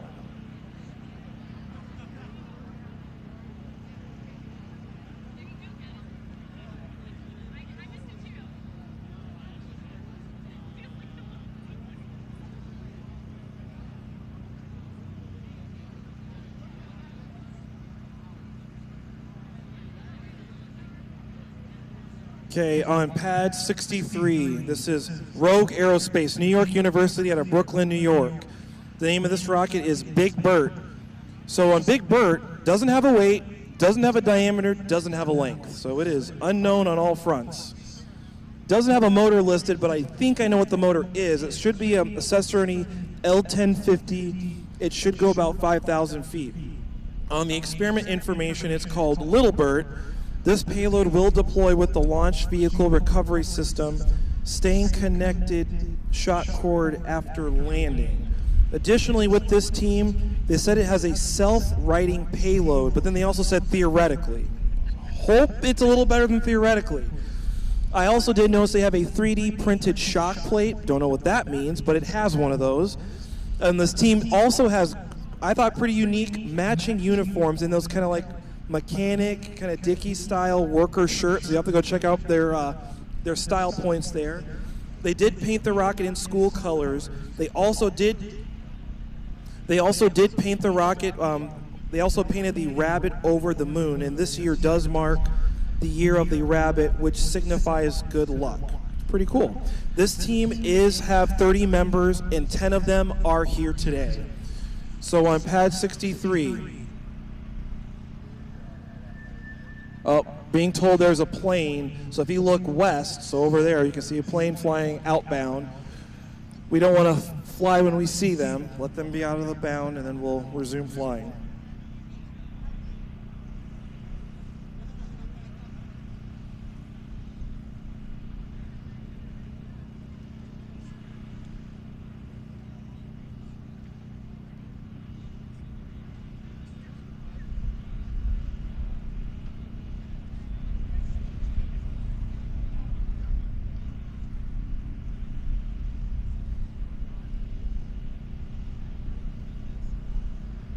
We're still on hold. We don't know what the pilot's doing. The pilot maybe doesn't know what it's doing. Just want to make sure the plane is clear and outbound, not coming our way or flying over us.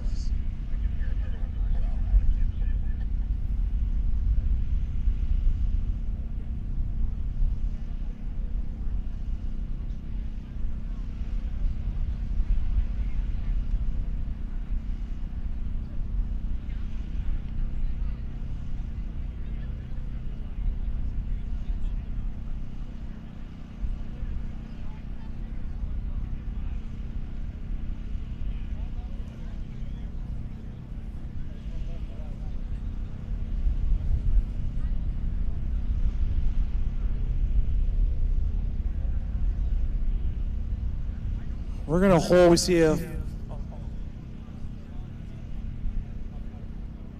So I saw a bird, I saw a plane. So shouldn't Superman come in at any point? Or is that Batman? I'm getting my superheroes all mixed up. We're on a hold for just a moment as the planes clear out of our viewing area.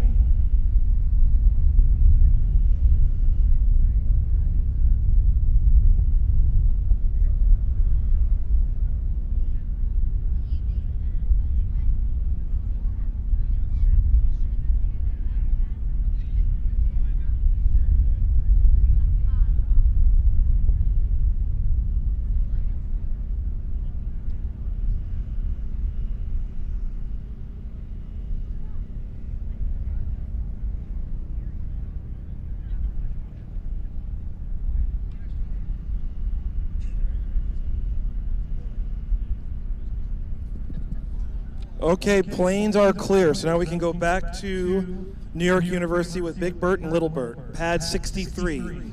We have a clear sky. We have a clear range. Planes are now outbound. We're going to launch in 5, 4, 3, 2, 1, ignition. Saw the, oh, there it goes.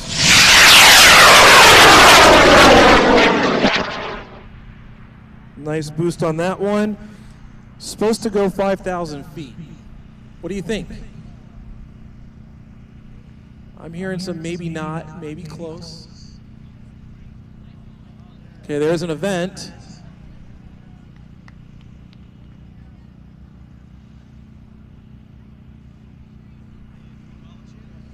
Okay, so it is under drogue right now.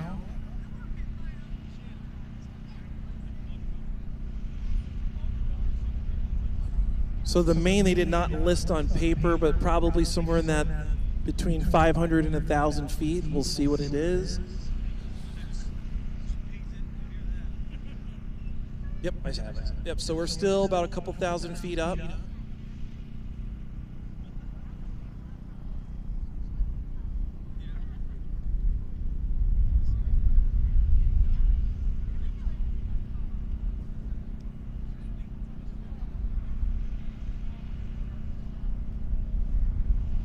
So we're probably 1,000 feet up now. Probably 800 feet, probably now 700 feet.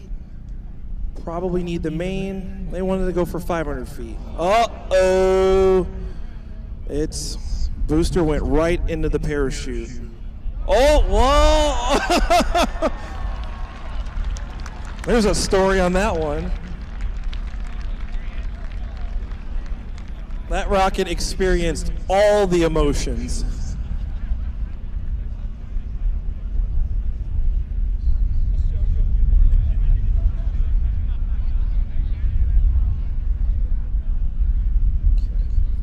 Okay, on pad number 80, we have UMass rocket team. This is University of Massachusetts Amherst in Amherst, Massachusetts.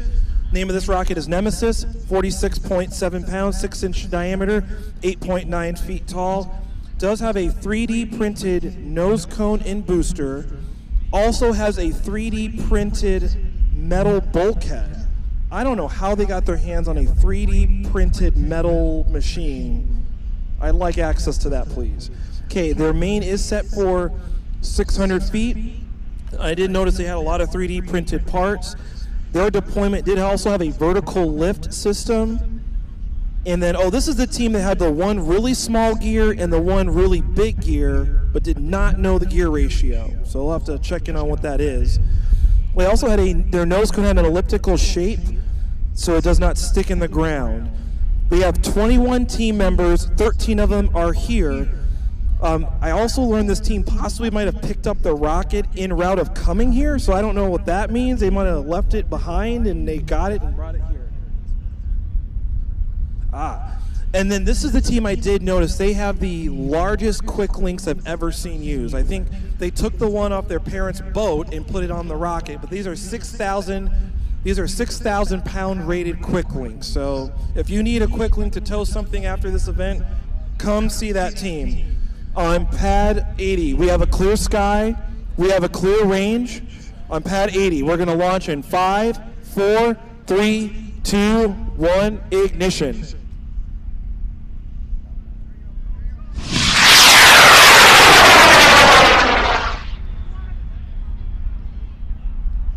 Flying on the L1355, it should go about 4,200 feet. I might do that. Yep, it is arcing over. There's an event. There's a drogue. Main is set for 600 feet. Pretty sure the quick links will hold.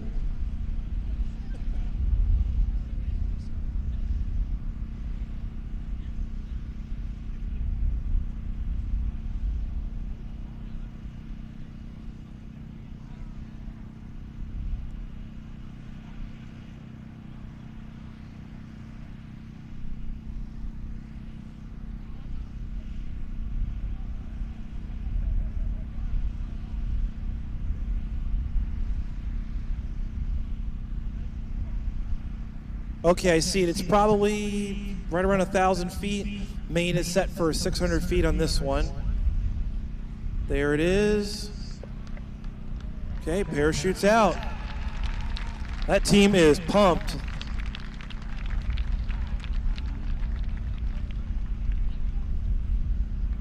Okay, looks like a good flight.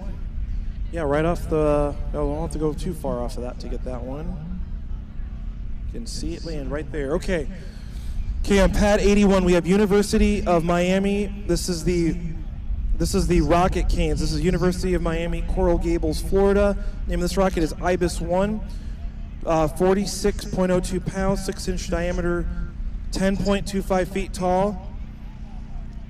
So the name of this experiment is called, another acronym, SOCCI, the Self-Orienting Camera Control Instrument. Uses a looking vault to retain nose cone during flight. Scissor lift pushes out camera and nose off after landing. This rocket is flying on a Cessna L1720 White Thunder, so this is going to be another punchy takeoff. Should go about 4,000 feet. This is our first time competing in recent history. I noticed when I looked at this rocket, it had a super long antenna. It looks like it came off a car possibly. So I don't know if you took it from a car or something. I don't know what happened with that. They did paint it in their school colors. It is a 20-person team. They also did mention they had a lot of 4 a.m. working nights. So hopefully that all has paid off. Pad 81, clear sky, clear range. We're launching in 5, 4, 3, 2, 1, ignition.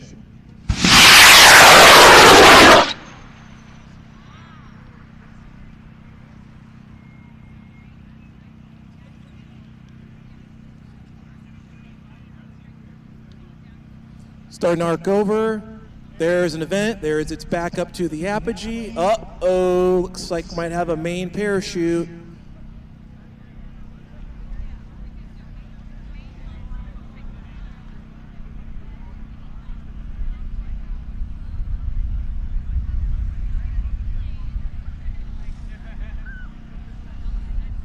Yep, and you can still see the tracking smoke on that one. That's going to go for some hang time there.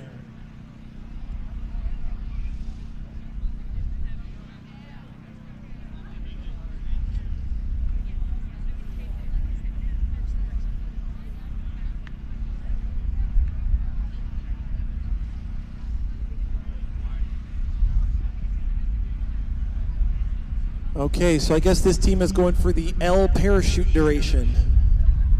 They're probably going to win.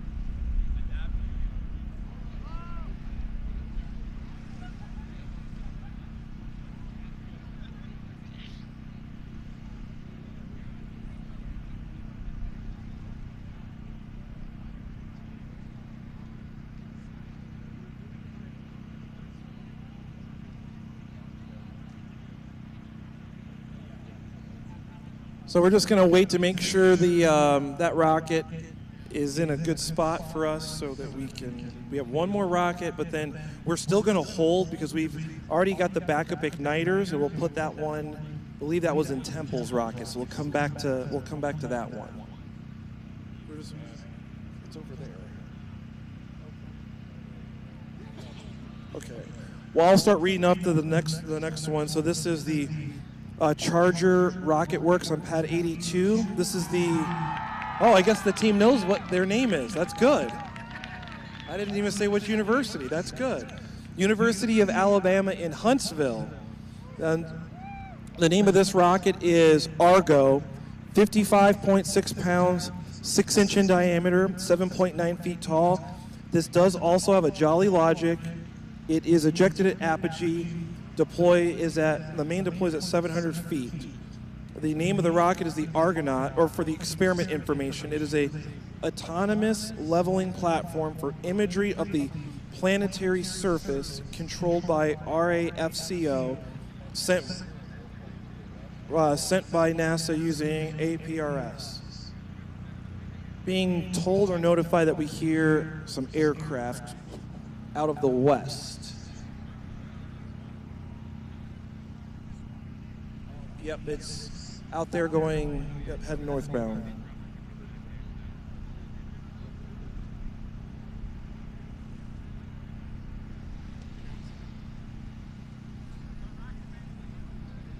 So with this team, I also did notice they're flying on a Cessaroni L2375. Should go about 5,000 feet. The team also claimed this is called P-Cup technology, P-Cup technology. They said it might be proprietary, might be trademarked, who knows? And with the name of this rocket, the Argo, they also had mentioned, though, that says it ties into Greek mythology, nose cone from Scylla from Odyssey, which is a supernatural female creature with 12 feet and 6 heads and long snaky necks. I don't know how the team settled on that, but they did. This team also did have a 1/2-inch aluminum bulk plate. I don't think you needed it to be that thick, but they did that. They also learned about not putting rail buttons in line with the altimeter switches on their subscale flight. Don't put those in the same line. We've all probably learned that the hard way. They also did mention they may have sent the wrong version of their FRR to the NASA team. They sent Draft 1. Draft 1 included a lot of memes and a lot of goofy stuff, I guess. So I'm sure our business folks can relate if you send in the wrong proposal. Oops, they've learned.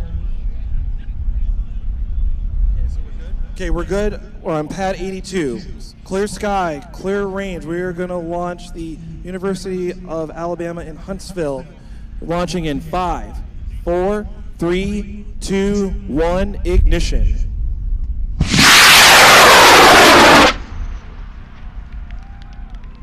I think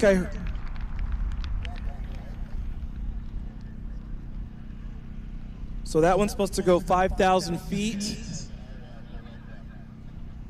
That's the L2375.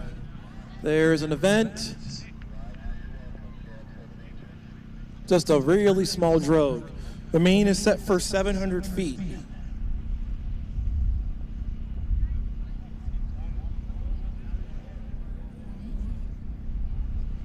Well,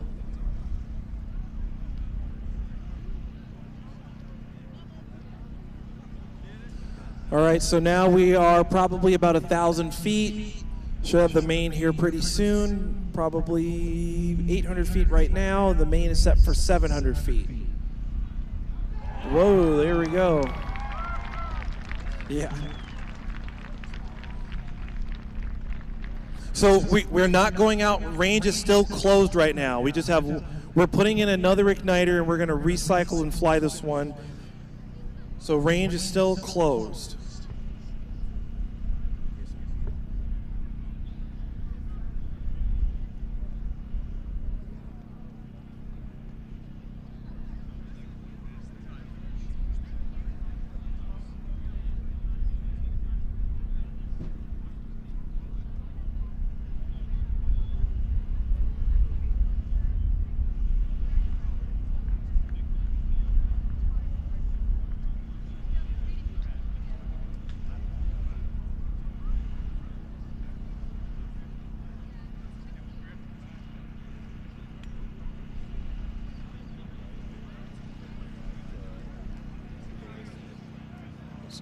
So as this one is just about to touch down, we're putting in another igniter.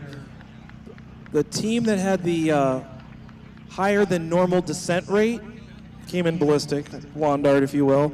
Send one of your representatives up to the LCO desk or the RSO desk. So for that team that just had that one come in a little quick, very, very quick, send someone up to the LCO or RSO desk, which wanted to have a quick debrief on that one.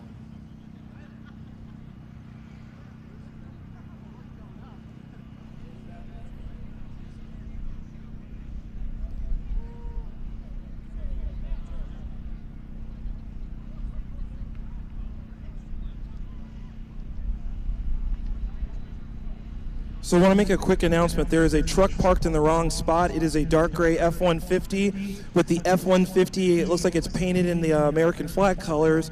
The license plate 47C9 or 64C, you're not parked in the appropriate area.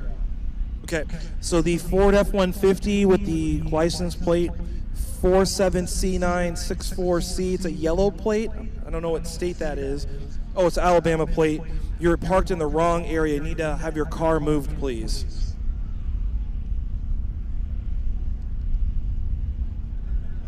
You may or may not be towed if you don't move your vehicle. So we're just putting in another igniter when we'll fly the rocket.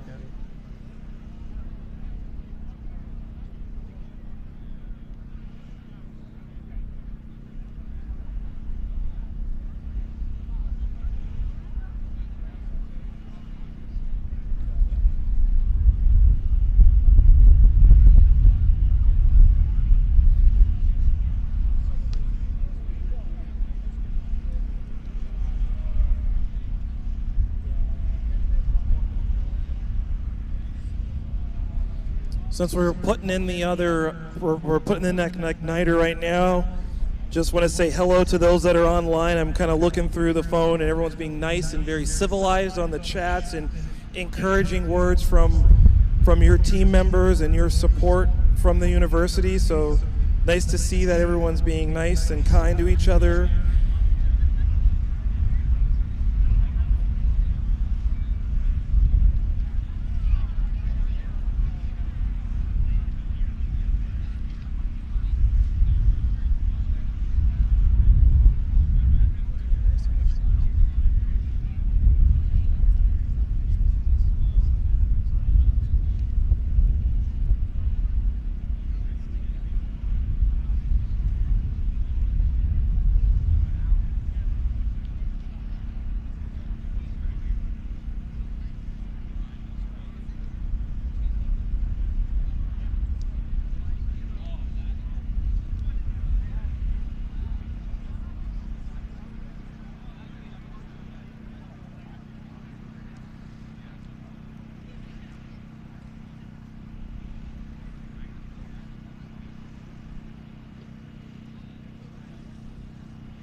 Okay, as the away cell team is putting a new igniter, this is again Temple University from Philadelphia, Pennsylvania.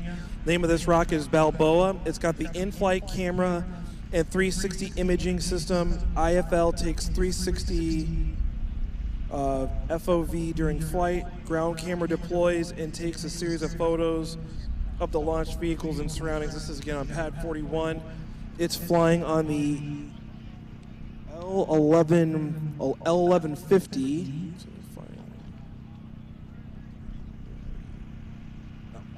And this is their first time being here. And oh yeah, they got the special key lock switch, so hopefully the keys work. Pad 41, we have a clear sky, clear range, new igniter, launching in 5, 4, 3, 2, 1, ignition. There it goes.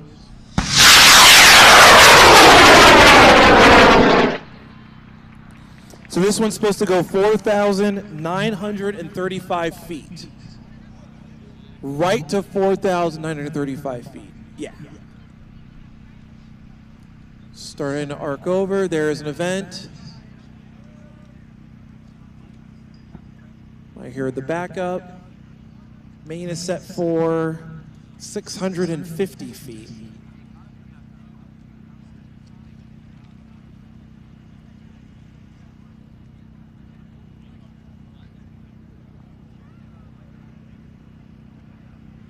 They were still probably about a couple thousand feet up. Oops.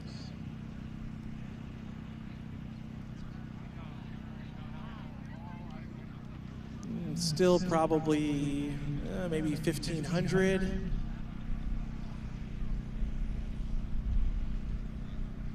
Should be now about 1,000. Should be just under 1,000, and the main is set for 650 feet. There it is. Usually the parachute opens. I hope you did not leave it rubber band bound up, because that's what that might look like. Okay, everyone, give yourselves a hand. We got through that first volley, so we're a third way there. Nice work. So team, when you're recovering your rockets, make sure if stuff is going, you stay outside. There's everything marked around the perimeter. You'll see orange or yellow markings around the perimeter. So if you're still out there while we're starting to launch the second volley, you have to stay outside of that range coming back in. Oh, you have to go outside to get it. Stay outside it the whole time.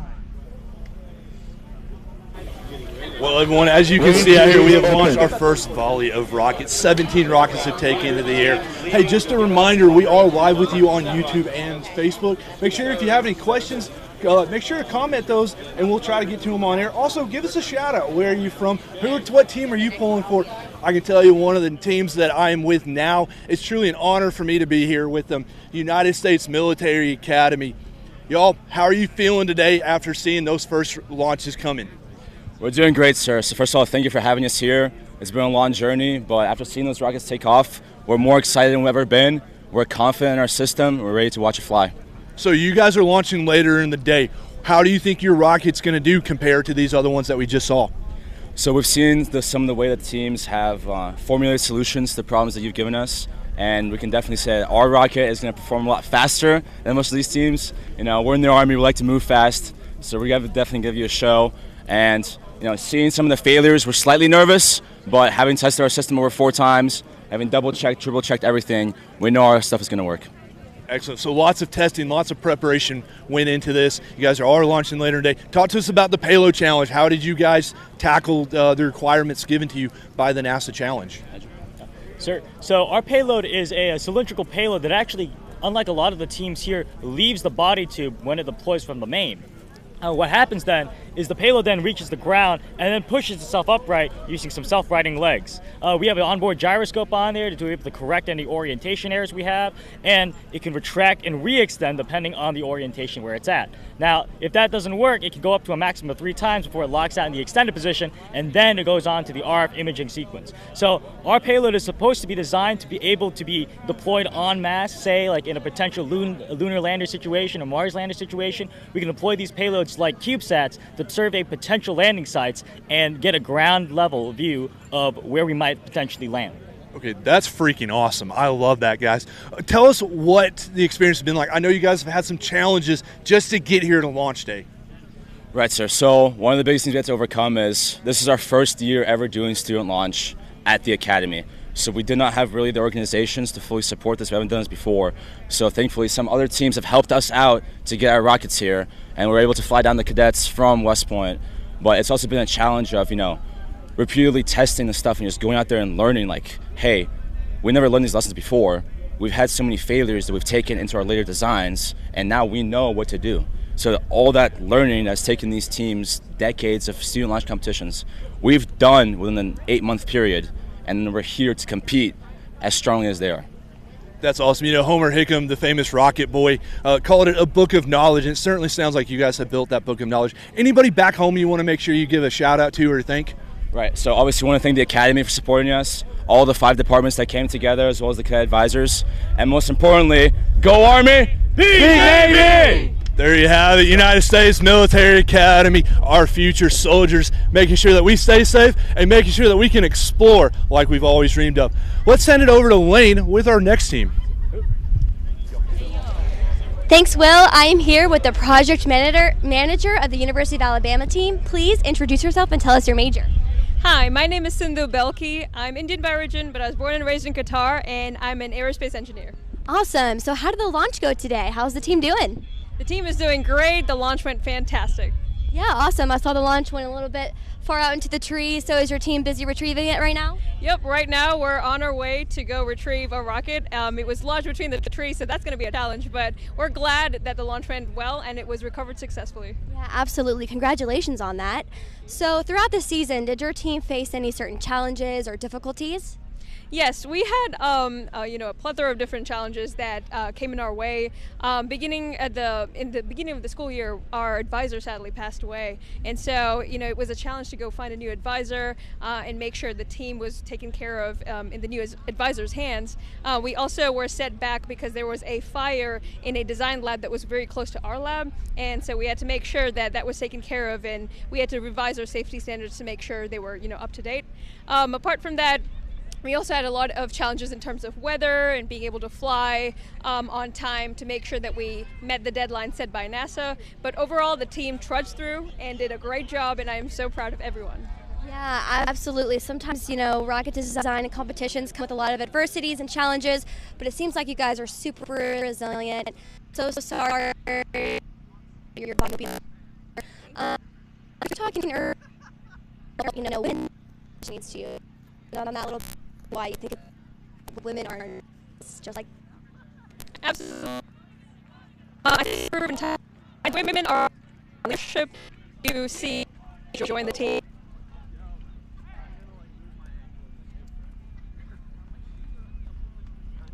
I got brand new shoes. This is not the move. They're gonna have so many holes in them. Honestly, wouldn't be surprised if one of them just like went. Hey everyone, I'm here with Central Washington. Their rocket hasn't flown yet, so talk to us what's going through your mind now that you've seen the first volley of rockets go. I'm feeling really good about it. We've had nice straight flights, everything's been well for us. Seeing that lawn dart made me a little bit nervous, but we're not going to do that. We're going to have a gorgeous flight. So for our viewers back home who may not be super familiar with rocketry, what would cause something like a launch? And I know it's speculation, but if your rocket were to do that, what's kind of your first thought that what's the first thing you're going to go look for? My first thought is going to be electronics, a faulty altimeter or a faulty connection, maybe something that got pulled out. We've done enough testing with our ejection charges. We know they're the right size to get that parachute out, but if for some reason the electronics failed us and it didn't deploy that would be my guess.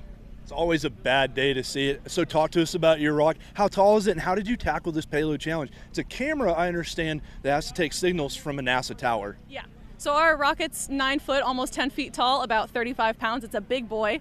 And our payload comes out of the nose cone a bit like a submarine periscope. So it'll push the nose cone off, the camera comes on out, and it does its little spin around. Oh, that's cool. So coming all the way from Washington, that's a long way from North Alabama. How has it been like trying to get down here, getting your rocket, your payload here? What's that experience been like for you all? Actually really fun. TSA has been very nice to us, and we managed to fly. It took about an hour to convince them, but they let us take it on the plane. It's kind of a challenge getting out. It's a 2-hour drive to the airport, 6-hour flight down here, and then a 3-hour drive to Alabama. But we got here, we were in good spirits, and we're happy to be here. Now, I hope your test flight areas were a little bit closer, right? Yeah, I think the closest was we had an hour and a half away and about a 3-hour drive. Not bad at all. Excellent. Well, the team's truly put a lot of dedication, a lot of work, and a lot of travel to be here. Anybody you want back home you want to thank, any professors, anybody that helped make this happen for you guys? Absolutely. We want to do a big shout out to the Washington Space Grant. They gave us the money to do this. We would not be able to do it without them. The physics department has been a big help at our school, Central Washington University. The engineering department has been incredible. And every school that we've reached out to do our STEM, we love you guys too. That's awesome. Well, that is Central Washington. And to all the mentors, all the sponsors, everybody back home, we truly thank you. Now, we are looking at getting the rockets ready to go, and we're going to bring Lane back in to tell us what's going on next. Lane. We have UCF behind us, ready to be interviewed, but then we're going to have a next volley of launches. So bye, guys. Thank you so much for talking with us. I'm going to bring in UCF. Come on, guys. This is live TV, so pardon us. We have little bumbles here. We sure appreciate you joining us. We also got some rockets coming down, getting ready for the next volley. That is the Auburn rocket. We heard from them Yes. earlier today. That hand-painted rocket by the Children's Hospital. All right, so here with us we have the University of Central Florida. Please introduce yourself and tell us your major. Hi, my name is Emilio Pereira. I'm an aerospace engineering major with a minor in computer science. Awesome. How is the energy in the team today? Are you guys excited? Oh, all 37 of us are excited. Sadly, I only got these 10 guys here right now, but everyone's been pumped. We've been planning this for almost a year now. Awesome. So tell me, you were telling me a little bit earlier about some challenges and difficulties you face, so tell me about that. Yeah, so this is our first year as an organization actually doing this event. We've had 2 really noticeable failures. The first one was our vehicle demonstration flight where our drogue did not catch wind and we actually hit the ground at 150 feet per second. We had to dig out the rocket using shovels. We actually reached the clay layer using that. The other more interesting one is that on our payload demonstration flight, everything went according to plan. However, there's a 20-foot wide canal in our 2,200-foot drift radius, and we just so happened to land with our drogue on one tree, on the other side, our main on another, and right in the middle, $1,000 of electronics. Yeah, well, it's still good to see you guys here today. You guys obviously overcame everything you had to. I'm learning that so many teams are resilient and have to overcome so much. So is there anyone you want to thank or shout out today? Definitely my other manager, Nathan. He's the aerostructures manager. He's helped me a lot. And then my team. So I have a lot of my leads here and just a lot of my members. We're actually all mostly freshmen and sophomores. So these guys have done amazing. Like entirely SRAD body tube, entirely SRAD payload. The things these guys are doing is awesome. I made the mistake of doubting them at first, and they've constantly exceeded my expectations, and I'm more than proud of them. Yeah, that's awesome. So it's your first time here at the challenge in person? Yep, all our first time doing rocketry, actually. Okay, awesome. So what advice would you give for a new team that might join next year? So definitely take those leadership positions and just be resilient. You're going to hit a lot of roadblocks, but the one thing I noticed, a lot of new people are afraid to be managers or be leads in their clubs. Definitely take those roles. You will definitely supersede your expectations. Yeah, awesome. Was there anything else you want to touch on today, or are you guys just ready to launch? Look into tonight's experimental rocketry, guys. Thank you. Yeah, thank you so much. Good luck today, guys. Thank you. All right. So, Will, what's next? Lane, a 2,200-foot landing area, and they hit the 20-foot canal. Hey, it's a hole-in-one, if you ask me. Yes. We're going to be bringing in Alyssa Lee, one of our social media experts. She's going to give us a social update. All right, Alyssa, what's been going on? You've been out here watching the Rockets. You've been engaging with the teams. What's going on in the social world? It's been really fun to watch on the social side. We are streaming on Facebook and YouTube at Student Launch, and people can join the conversation by using the hashtag Student Launch. We're answering questions as much as we can online, but we love seeing the comments come through. People are cheering for their teams. We love seeing where people are watching from. We've got some people watching from different countries even, so it's really cool to see y'all tuned in. So a huge shout out to all of our viewers. We love bringing this broadcast to you, and we love that you are engaging with us in this conversation, cheering on your teams, letting us know where you're from. Now, as you can see, our next teams are setting up their rockets. Our first teams are recovering their rockets and operating their payloads. So we're going to send you their wide shot. We're going to be back with you before the next volley of rocket launches, so stay tuned with us. We are live from Bragg Farms in Toney, Alabama for the 2023 NASA Student Launch Finale. We'll be back with you shortly. Thanks, Alyssa.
So you can see we're starting to set up for volley 2. It'll be a little bit, but all the teams are out there. They're getting set up.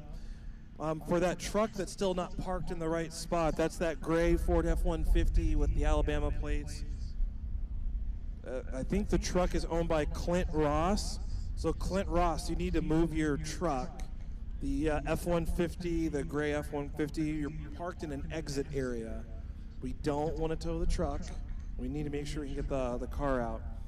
And then make sure you let the team check-in tent know once you've moved the vehicle. So Clint Ross, just move your truck, please. Thank you.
stage engine start.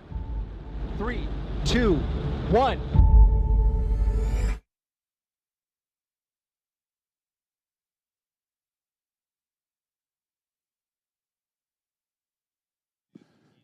Okay, I have an announcement. We need a car moved.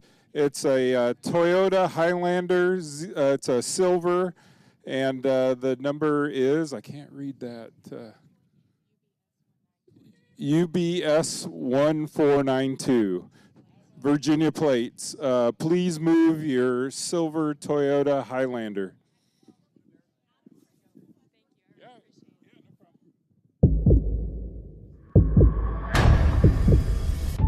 7, 6, 5.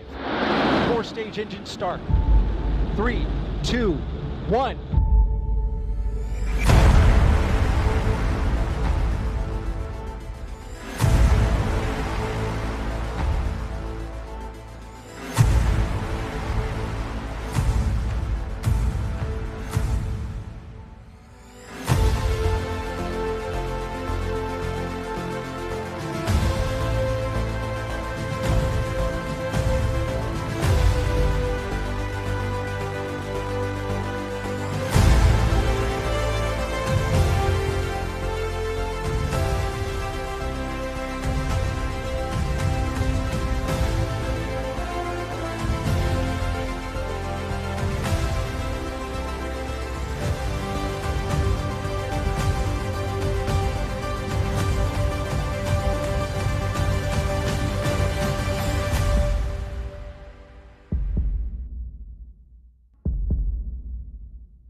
They're ready to launch whenever our camera is set. I think we're still setting the practice. Okay, thanks, Chris.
let's send it over to our Launch Control Officer, Gerald.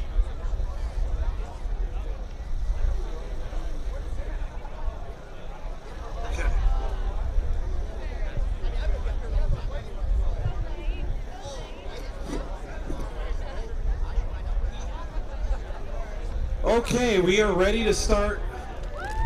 Oh, we got a person entering the range. Oh, he's outside the flags. Okay. We are now starting volley 2, so we can cue the woohoo again. There we go. There it is. All right. All right, so now we're going to start with pad 20. This is Yamhill Carlton SLI. This is Yamhill Carlton High School out of Yamhill, Oregon. This is on pad 20. The name of this rocket is the Germinator. It's a 19.8 pound rocket, 4-inch in diameter, 8.275 feet.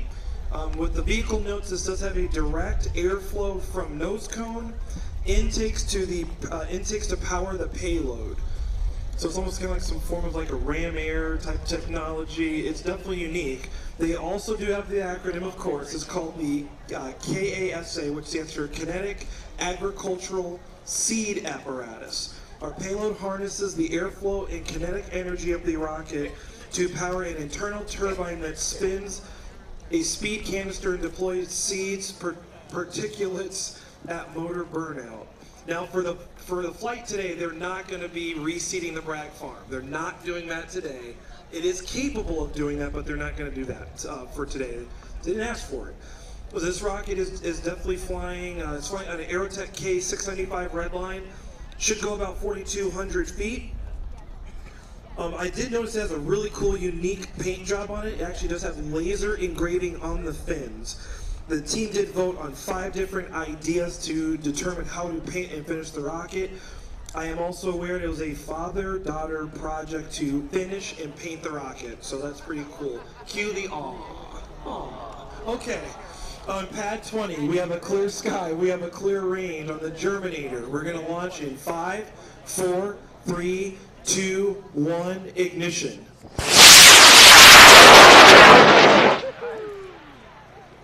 Okay, nice straight up boost, headed on its way to 4,200 feet.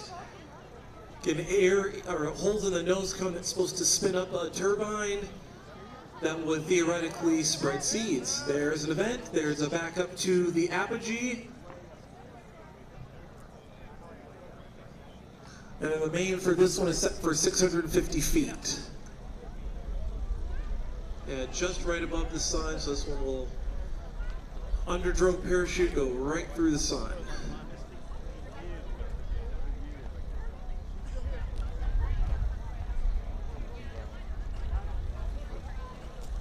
Okay, now it's just to the just below to the sun, a little to the left of it. Okay, we should be probably 1,200 feet right now, entering 1,000 feet, probably 800 feet right there, and then there's your 600. Oh, well, no, yeah. This rocket has experienced all the emotions: caught, not caught, stayed, not caught. Looks to be a good flight.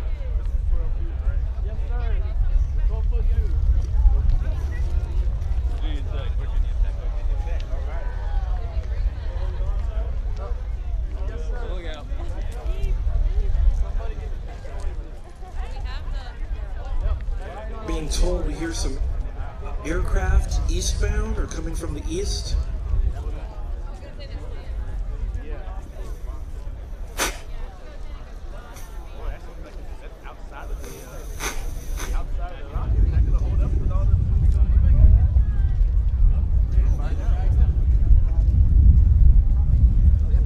I think it's just the microphone. Okay. Okay, on pad 22 we have side launch. This is Iowa State University out of Ames, Iowa. The team didn't seem very excited, just like, oh yeah, we're here. Oh, that's a little better. Now they're a little more excited. The name of this rocket is Craig Squared. I'd love to hear the background on Craig. This is a 24.1 pound rocket, 4.75 inch diameter, 8.6 feet tall. So this rocket, if you didn't see, is a fully 3D painted rocket made out of PETG. I mean, top to bottom, fully 3D printed. The name of the experiment information is called the Lunker. It is a centrally rotating stepper motor that picks the upmost facing door, has a linear actuator that pushes the camera out, and a servo that rotates the camera for different pictures. And so this rocket is flying on an Aerotech K780 Redline, being told to hold.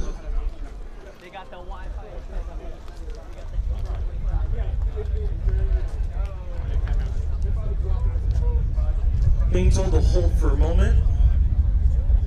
Okay, we're being told to continue. Okay, so then this rocket is again flying on Aerotech K780 Redline. Should go 4,500 feet. And I did notice looking at the rocket, it does have the payload doors that open like a cuckoo clock, but they wouldn't call it the cuckoo clock technology.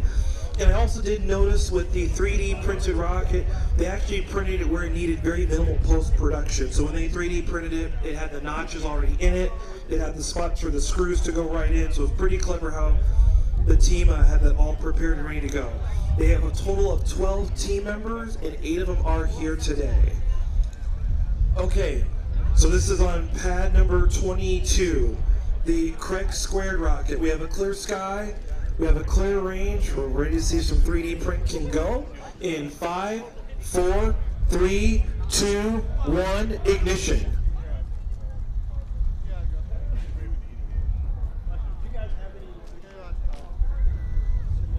Okay, we're gonna try it again in 5, 4, 3, 2, 1, ignition. There it goes.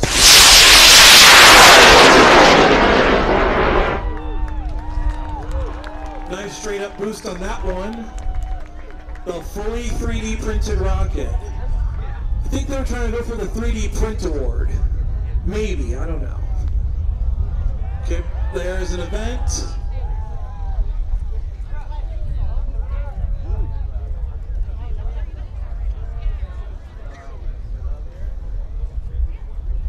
Okay, the main on this one is set for 550 feet. They don't give themselves a lot of margin here.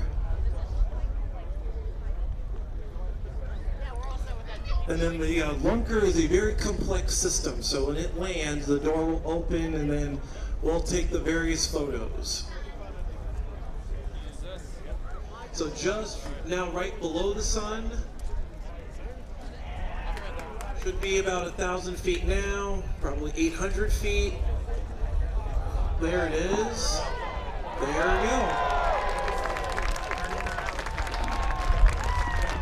Now the team's excited. They're just kind of like, whatever, what's going on? Oh yeah, we're at a rocket launch.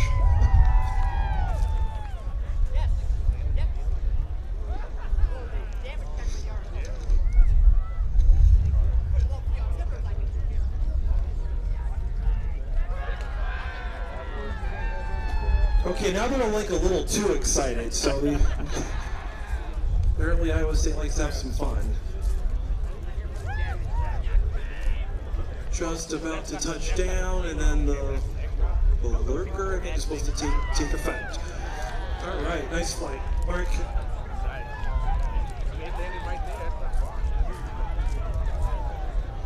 Okay, so we're gonna go to pad 41. This is a Thomas Jefferson High School out of Alexandria, Virginia. All right, there is no yelling award, but I guess we can try for that. So this, the team's out of Alexandria, Virginia. The name of this rocket is Blackbird. 23.5 pounds, 5.45 inch diameter, 11.4 feet tall. The main will be bundled with the Jolly Logic and Apogee, and then the main will be released to 700 feet. It does have the contour mapping glider, not flying today, so it is zip tied into the payload. This is the first time in 10 years this team has been here. The rocket has flown 5 times previously. Sad to not deploy the glider, but we'll be back next year. They've used 10 plus pounds of balsa, and everyone knows how light balsa is, so that's probably like a semi-load of just balsa when they were building the different various gliders. And this rocket is flying on a Aerotech K828 fast jack. It should go about 5,000 feet. I believe they probably bought the last of the 828s. I don't know if they even make those motors anymore. And then they also had a unique way to, oh yeah, with this team, so they did paint the rocket. You know when you have a house and inside the house you paint the wall, you just add another layer to it and add another layer to it? This team painted their rocket that way. So I guess the indoor house paint technology, they just threw 50 layers of paint on it, and that's how they were able to decide what the rocket was going to look like. They bought all the balsa that was in the area, including all of it from Hobby Lobby. Okay, we're clear on pad 41. Clear sky, clear range. We're going to launch the Blackbird in 5, 4, 3, 2, 1, ignition. Nice boost. I don't think that's going to make it to 5,000 feet though. Well, maybe. Arcing over. There's an event. Okay, drogue is out. Main is set for 700 feet.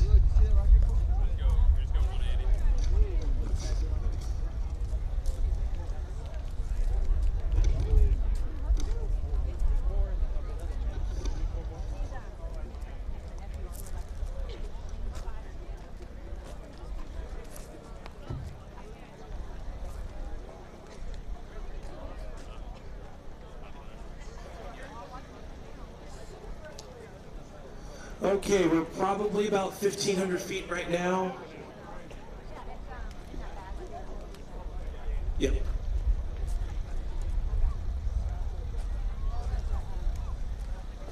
They're probably 1,000 feet there. So it should have a main parachute. Does have a glider inside, but it's not releasing the glider. There's the main. All right. Oh, it's in 2 separate pieces, so everything's perfect. Kind of like golf clapping over there. Okay, they seem to be pretty refined. Yeah, nice work. All right. Okay, now we're continuing on to pad 42. We have Swamp Launch Rocket Team at the University of Florida, Gainesville, Florida. That sequin hats, oh, they're excited. The name of this rocket is called Florida Man. It's 26.75 pounds, 4 inch in diameter, 9.6 feet tall. The expected altitude is 4,975 feet on an Aerotech L1090. This does have the experiment information. It's called the Investigator with a capital G, Florida Gators. It has 3 independent cameras. One deploys based on the landing orientation detected by the IMU. I had to ask, what does Florida Man mean? Because I didn't understand that. Well, I learned whenever there's a weird news story or something weird and unusual, the headline usually starts with Florida Man ... So that's what they were going with. The paint scheme was voted on by the teams. They're using school colors and sponsors, and they also wanted to integrate some of the SLS paint theme into it. They also did have a texturized finish to slow the rocket down. At the very beginning of the project, they did not have a lot of funding, but then closer to the end, they got much more funding. So they were pretty excited about that. I also learned in their sub-scale or full-scale flight, the rocket did land in a higher than normal final orientation, may or may not have landed in a tree. Took them over a week to get it out of said tree. They even tried to use a bow and arrow to get the rocket out. Couldn't get it out, but they did eventually get that rocket recovered. So we are being held right now, we're being told there's an aircraft, oh, yep, there it is. There's aircraft flying right in front of us, so we're gonna hold up the aircraft, clear out, and then we'll resume.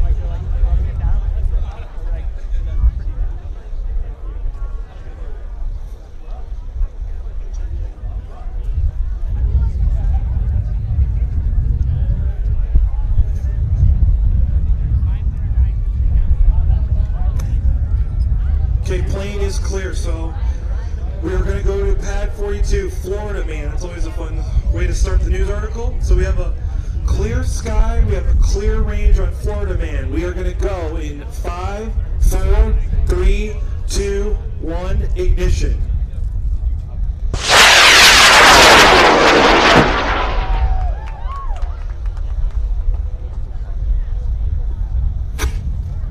So that one should go 4,600 feet with the main set for 600. Probably did 4,600 feet. Working over, there's an event. Back up to the main apogee.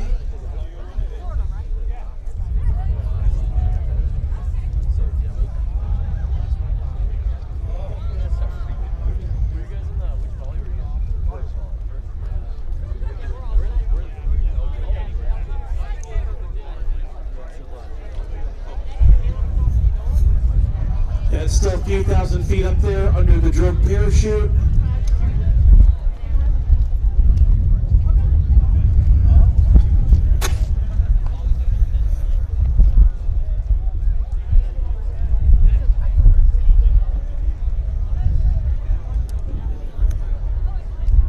Okay, we should be about 1,000 feet right now.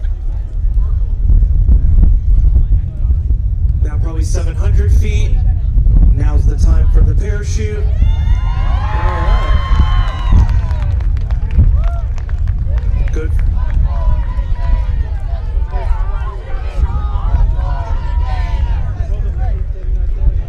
Just heard the team, I guess, yell out their chant. Sound like some of them didn't even know what it was, so they're just kind of guessing. Looks like a good flight, though.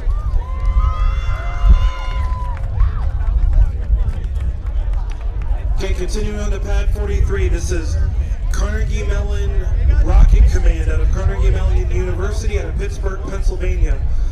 The name of this rocket is an acronym called Bagpiper. 42.6 pounds, 6-inch in diameter, 10.5 feet tall. So the name goes to ballistic, aerodynamic, grounded, photographic, imager, and precisely engineered rocket. I think they were just trying to back into the name Bagpiper and just start throwing some words to it. We have another acronym for the experiment information called SCAN, Scanning Camera Aiding Navigation. This rotates on a lead screw to extend, then uses a servo gimbal to take photos upon landing. And this rocket is flying on an Aerotech L1390 Mojave Green. Should go about 4,500 feet. This rocket was pretty much all carbon fiber except the nose cone and part of the fins. And for those that don't know, the name Bagpiper, as it goes to Carnegie Mellon University's Scottish heritage, influences some of the school's beloved traditions. Some of these activities are homegrown. I did also learn that the president made an executive decision on the paint scheme and had these colors just lying around and said, that's close enough to school colors. We'll just go with it. So we're going to launch this one on pad 43, the Bagpiper. We have a clear sky. We have a clear range. We're going in 5, 4, 3, 2, 1, ignition.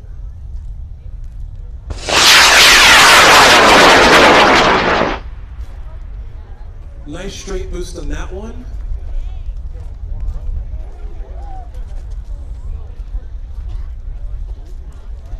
Starting to arc over. There's an event. Drogue parachute is out. And they don't care.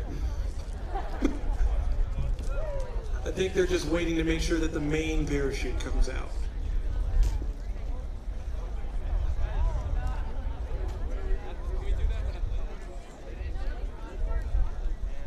And for this one, the main is set for 550 feet.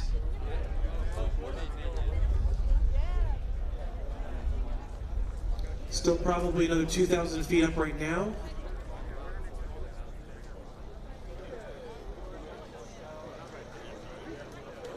Should be about 1,000 feet now.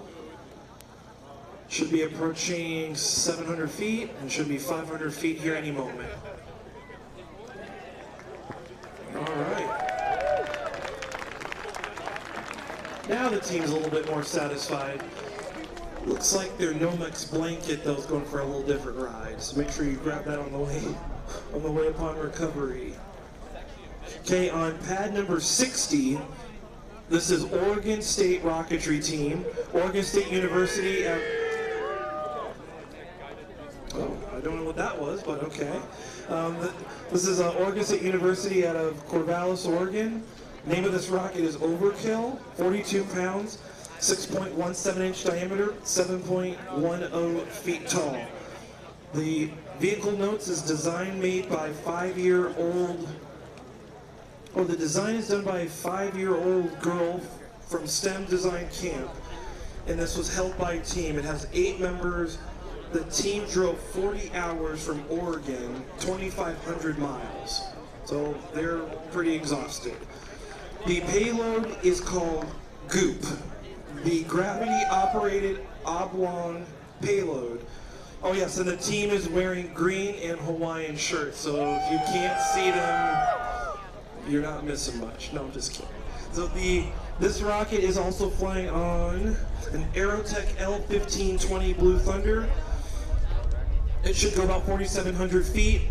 I was also told it has some weeble wobble type technology as payload. It always rights itself upward with the camera, and the camera is spring loaded.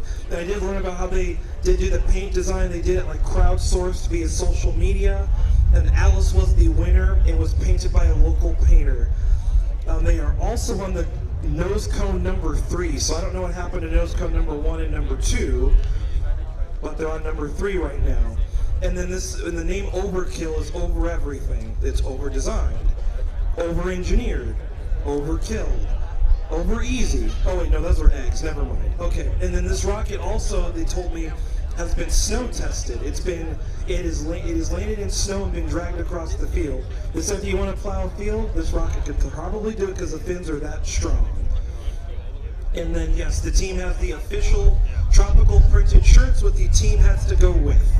Pad number 60, we have a clear sky, we have a clear range. We're going to launch in 5, 4, 3, 2, 1, ignition. Good boost on that one. Could still hear the echo off of it. Still under the clouds, I can see it. Arcing over. There's a parachute.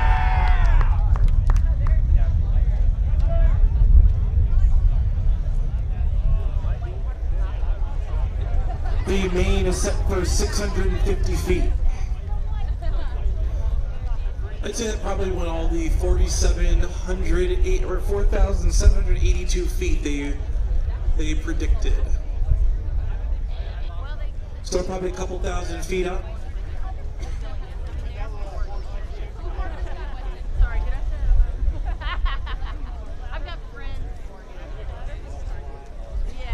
About 1,000 feet now.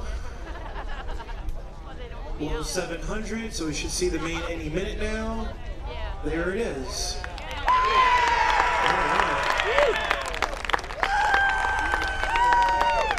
They are very excited. Now they're just yelling. I don't know what they're yelling, but they are that excited.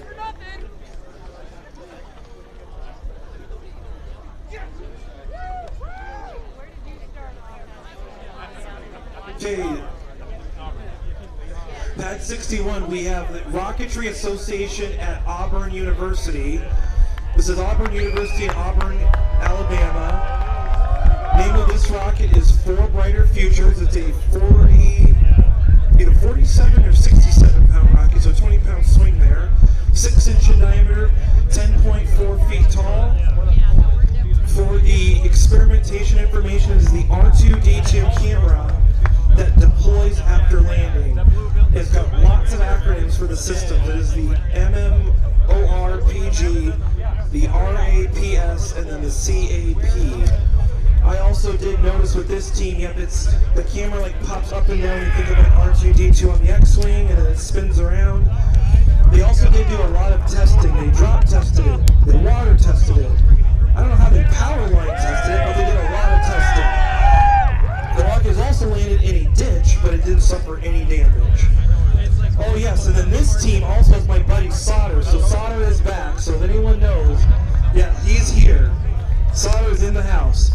This team also did compete in another Argonia Cup this year.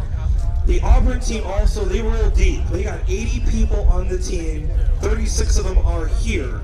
I think was also really unique with this team, they also have this rocket painted by a nearby local children's hospital by the children that are in the hospital. So that's a really cool, neat story to that. And that's why the name of the rocket is called For Brighter Futures. So really cool thing.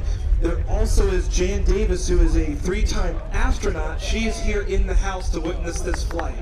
So she's, yeah, I'm hearing a couple of applause for that. So that's pretty cool to have her here to witness this flight. So on pad 61, we are gonna launch this, good, okay.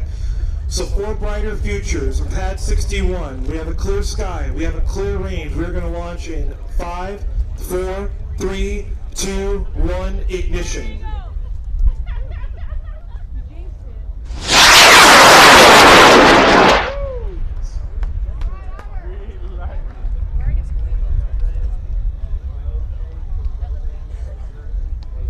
So this one should be going to 5,400 feet.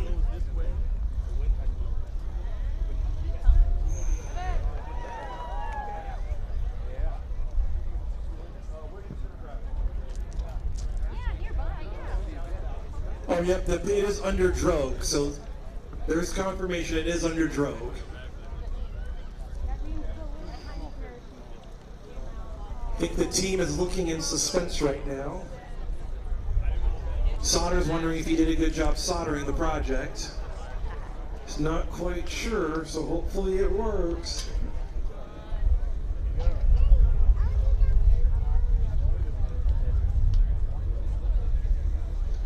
Main on this one is set for 600 feet. Oh, there it is.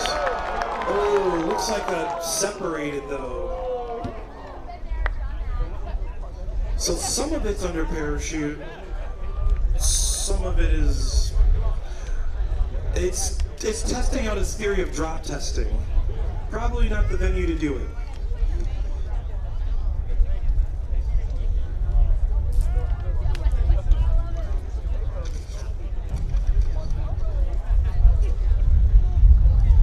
Pad 62, we have Spring Grove Rocketry at a Spring Grove area, Pennsylvania. Oh, this is the Spring Grove area school district. The name of this rocket is Hyperion. This one also does not want to reveal its weight, so it is an unknown weight, but it is 4 inches in diameter, 8 feet tall. It does have cameras because they're cool. I like that. That is a technical term. It is cool. And they used, it also helps, it helps for preventing it to weather cock under boost. The experiment information is called AVA. It is a radio wave that transmits 3 ground stations.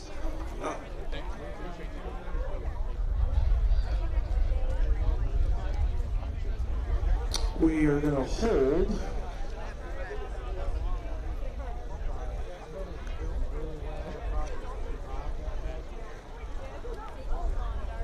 Gonna hold right for a moment, just gotta.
So just a quick announcement or update. So it got a little warm down there at the launch pad after the rocket flew, and it actually torched some of the cords, so we can't watch any of the other rockets. So we have to switch out the cables right now. Just be a few minute delay as we update the cables and get all that going and fixed and repaired, so we can launch the other 5 rockets on this in this group, or this volley. So we'll have to stand by for a few minutes.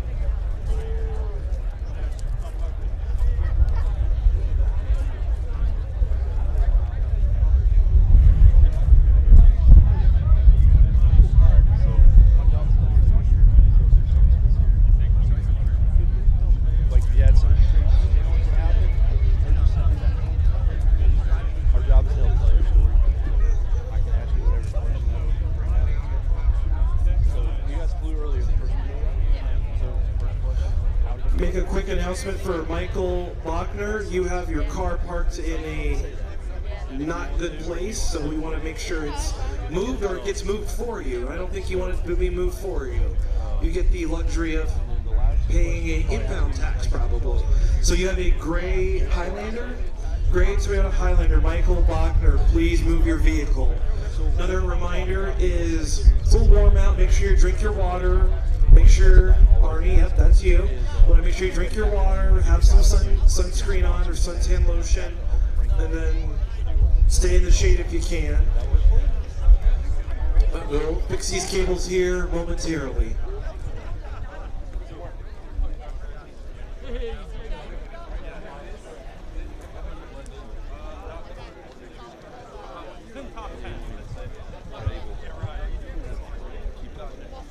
Right there.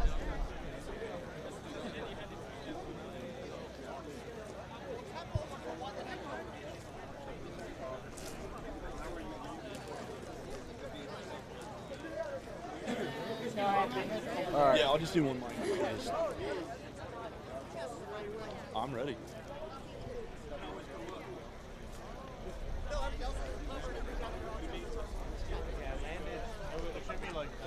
Well, hey everyone, we are back with you. As you can see, there is a pause in the action. Had a little fire out there. Our excellent help with the National Association of Rocketry, our NAR officiants running these launch operations. Safety is number one. They're out there making sure that everything is done safely and that we can get these other rockets in volley tube up there.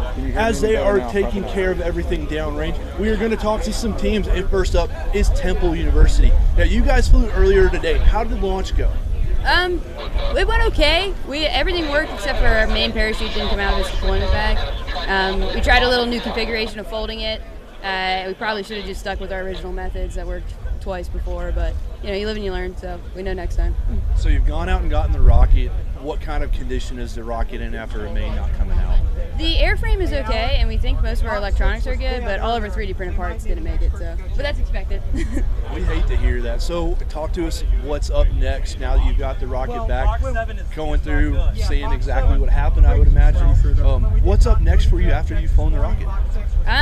That's a great question. We do have an extra motor, and there's plenty of launches around us, so hopefully we can get a third or a fourth flight in. Give it another go. As far as like Temple University goes, we would love to make this a club. It's just a senior design team, so just continuing the effort would be great. So we're going to push for that till the end of the semester. So you mentioned it being a senior design team. All of you guys are new to student launch.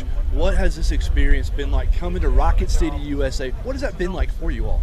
It's really cool. I did this competition in high school, so I've been to Huntsville once, but I was way more involved in this competition, so it was great to see all the work that was been involved, and it was awesome to bring these guys along. A lot of them are some of my closest friends that I've known all through school.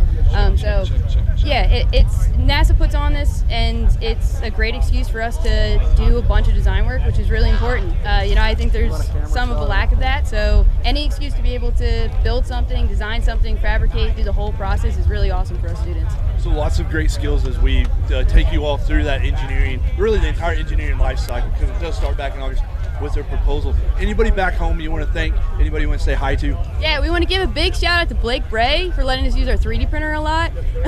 There's a lot of senior design projects, and he snuck us in everywhere he could. And then obviously our sponsors, City Construction Company, they helped us out a ton with the finances. And then our advisors, Dr. Cavallo and Dr. Pilipacum, and our coordinator, Dr. Ravi and Dr. Riggio. That's awesome. So everybody at Temple, you've seen their rockets fly. We want to see you guys at next year's 2024 NASA Student Launch Cup. Hey, thank you all so much for coming out. We loved having you. Sorry about the parachute, but you'll get it. Get it. So that is the business we're all in.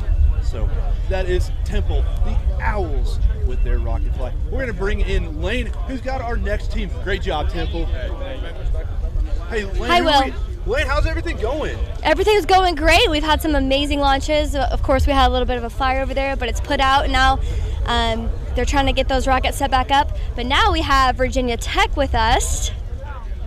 And as you can see, gorgeous they rocket have here one of behind the us. longest, if not the tallest rocket here today. So, hi, you're the team spokesperson. So please introduce yourself and tell us your major.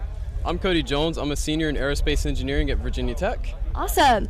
Okay, so tell me about the length of this guy. How tall is it? So this guy is 146 inches from the booster tip here at the nozzle all the way to the nose cone, which in feet, that's about 12 foot 2 inches. And when it stands on its fins, it adds about 2 inches. It's like it's standing on hills. So you get that extra 2 inches you get to add. So Yeah. 12 foot 4. So was there any reasoning behind making such a tall rocket? So it's all about using commercial off-the-shelf parts. It reduces any type of risk management we have. So when we make our own body tubes, there's always that risk that they might explode on the pad or up in the air due to any type of mishap. So it's a lot safer for competitions like these where there's a lot of public people involved that we can just buy manufactured body tubes. And so when we were making it, we wanted a 4 foot and a 5 foot section tube. And then we used a Von Karman nose cone, which are 5-to-1, so that means that there's 6 inches of diameter, so you times that by 5 to get that. It ended up being 36 inches from the manufacturer, which is a little bit unfortunate. So it did balloon in size a little bit, so you had 9 feet from the body tubes and about 3 feet from the nose cone. So that's how that size did kind of end up. It was unfortunate that it did get a little heavy because it's at 54 pounds now, which is a very large rocket for this competition. You know, 54 pounds off the pad is maybe this second heaviest rocket that's in this competition. The other guys are launching from their home field, so we're very, very lucky that we were able to find a parachute that was good enough to actually be able to come down here and launch, and we thank everybody at NASA for allowing us to bring the Fighting Gobbler down here to launch. Yeah, absolutely. So that's the name of it, Fighting Gobbler? Yes, ma'am. Love that. So tell me a little bit more about your payload. I see there's a external camera here, and it tends to circle around the rocket. So our camera is a little unique from everybody else's payload. So our camera is mounted externally through the entire flight, so it's on the outside of the rocket. And you all can kind of see it spin here. The little guy's nickname is Owl, so it can spin all the way around the body tube, wherever he's at right now. Sometimes he takes a little bit to roam around, so you can see him sort of going all through that. So the body tube is actually split entirely up there, so it's disconnected. There's a whole inner structure that holds it tight. So it can run around that. It has 2 angles of freedom, so it can rotate this way and then rotate that way, so there's nothing this guy can't see throughout the entire launch. It's never inside, so it has an entire flight picture from as soon as the flames turn on at the nozzle all the way to when it hits the ground. So it makes wonderful videos, and everybody on Twitter and Instagram have loved them so far. We've had a lot of great feedback. A lot of people at the Rocket Fair really loved it, because even kids love it because it looks like a little animal, like a little mouse around there. We've had people asking us to name it like Mouse and things, but this little guy is the Owl. You can see everything. So it's called Owl. And what, do you guys have like a team name outside of just Virginia Tech, or just Virginia Tech Rocketry? We are just Virginia Tech. At Virginia Tech, there's a couple different rocket teams, so we are the NASA Student Launch Team at Virginia Tech. Okay, so awesome. we don't really get our own name. We love repping the school. Everybody there loves Virginia Tech, so we're happy to rep us as just the school. Absolutely. I see you have a few signatures at the very top there. Can you tell me who those are from? So those are from Homer Hickam and one of his friends that started his own company. He now is doing some commercial things for Blue Origin, and they're doing some commercial stuff on the moon. He wouldn't tell me what it was, unfortunately. I guess it's a little bit of a trade secret, but Homer Hickam is a VT alumni at Virginia Tech. We have a very broad support from our alumni. We love interacting with them. We love them coming back to our events and stuff. They always say Hokies love hiring Hokies because they know the curriculum we have, they know the professors, they know the great environment we have at the school. So we always love when we get our alumni come back because they have great stories, they have great advice. You know, Mr. Hickam was telling us about the different work he's done and giving us advice about what he was telling people like at SpaceX about just don't give up. You know, you're going to fail, but keep on going, which is indicative of sort of our whole year because we went through 3 launches with each of our rockets. So our subscale rocket and our full scale both had to be launched 3 times because we ran into those challenges and those failures. And I think that's the most important thing with engineering is you're going to fail, but you just got to keep going. Yes, absolutely. We see that time and time again today after interviewing a lot of the teams. So is there anyone you'd like to shout out or thank? Absolutely. We'd really like to thank our team mentor, Bob Schoner. If it wasn't for his direction, this whole rocket could have never been built. A lot of us, we come from backgrounds that have no experience in high-powered rocketry, so he really makes sure that we are understanding what we're doing it safely and things like that. We want to thank our faculty advisor, Dr. Pat Artis. He is a huge, tremendous help with us. He goes through our reports and things, making sure that we don't write anything that seems a little off or a little silly. You know, he's been in industry for a long time, has his own company, Performance Associates. They love that. We really want to thank our sponsors. If y'all can rotate this guy. We really want to thank Collins Aerospace and the Student Engineer Council at Virginia Tech and the Department of Aerospace Engineering at Virginia Tech. We want to thank all of them. Without these guys, none of our projects could actually happen. And of course, we want to thank the staff here at NASA because without NASA putting on this event, we couldn't get this great opportunity to come out here and actually learn. So. Awesome. Well, thank you guys so much for talking with us. Best of luck today in the competition and enjoy the day. Thanks, guys. All right. And here we have my wonderful colleague, Lauren Perkins. Lauren, what we got going on next? Yeah, so we are actually going to be speaking with Angelo State University, and it is their very first time at this competition. Awesome. All right. So tell me your name and your role with the team. So my name is Antonio Arriola. And I'm a little nervous. No, you're fine. What is your role with the team? I was actually the team lead for this project. Okay, wonderful. And it is your first time. So tell me, has it met expectations? Did you have any expectations? Well, we knew from the start this wasn't going to be a very easy project. And coming from a background with no experience in any kind of rocketry, definitely has exceeded our expectations. That's awesome. So y'all are in the next volley, so you'll be in volley 3. From what you've seen in 1 and so far in 2, have you seen any teams that you've liked, been impressed with? How's that going? Honestly, all of the teams have really impressed me. Just seeing how their payloads are functioning, some are similar, some are very, very different, and just seeing how everybody's creative process just goes throughout the project. Yeah, what are you most proud of in your rocket? Honestly, being able to build the whole rocket and meeting everybody on our team. We're new to the competition, obviously, so we have not a lot of people. We have a team of about 10 people, so we had to really work with each other to get all of the roles, all of the requirements done. Sure, and tell me some of the challenges. Every team has had to overcome challenges in this process. Talk to me about some of those that you've had to overcome. Well, like I said a little earlier, none of us knew anything about the rocket, so learning everything that there is to know about rocketry, from what's efficient, what to stay away from, and then learning everything about the payload. Radio frequency was definitely the biggest challenge for us. Okay, wonderful. And is there anybody that you'd like to thank for, getting you guys here today? Absolutely. So we have a couple of sponsors, Valerie and Skip Press. We also have KNF Equipment, WWF Coast Steel. Those are the people who kind of helped us raise the funds for that. Additionally, we would like to thank Jim Ballard, who is our mentor, helped us through the entire process. Additionally, Dr. William Kitch, also a really, really great mentor. And also the support from all of our friends, our faculty from the school. They've always been there to support us. Now, y'all are from West Texas, so it was a bit of a travel to get here. How was it during your test flights? Did you have a location near you where you could do the test flight? Some people had to drive, hours to even do that part. So what was your setup like? We got really lucky. Our launch field was maybe 30 minutes away from San Angelo in a little town of Wall, Texas. So it was very, very close to us. We could launch it almost at any time that we wanted to. We launched our full scale twice successfully, our subscale additionally, very successful. Okay, wonderful. I think we are going to take go back to Lane for a little bit and see what's going on and get an update. All right, thanks Lauren. Thanks guys. Thank you so much. Okay, next we have our first high school team that we're going to interview today. So guys, Portland Rocketry, do you want to join me over here? All right, so as I just said, we have Portland Rocketry with us. Hi, can you tell me your name? Hi, my name is Nivid Singh. What year are you in school? Well, I'm a senior in high school. Okay, awesome. How's it going today? How's the energy with the team? It's wonderful. The energy of the whole event is wonderful, and we're really excited to be here. Yeah, so tell me, do you guys face any challenges or difficulties this year? Yeah, so this year we decided to build an air brake system so the rocket wouldn't go too high and it would increase the drag of the rocket while it's going up.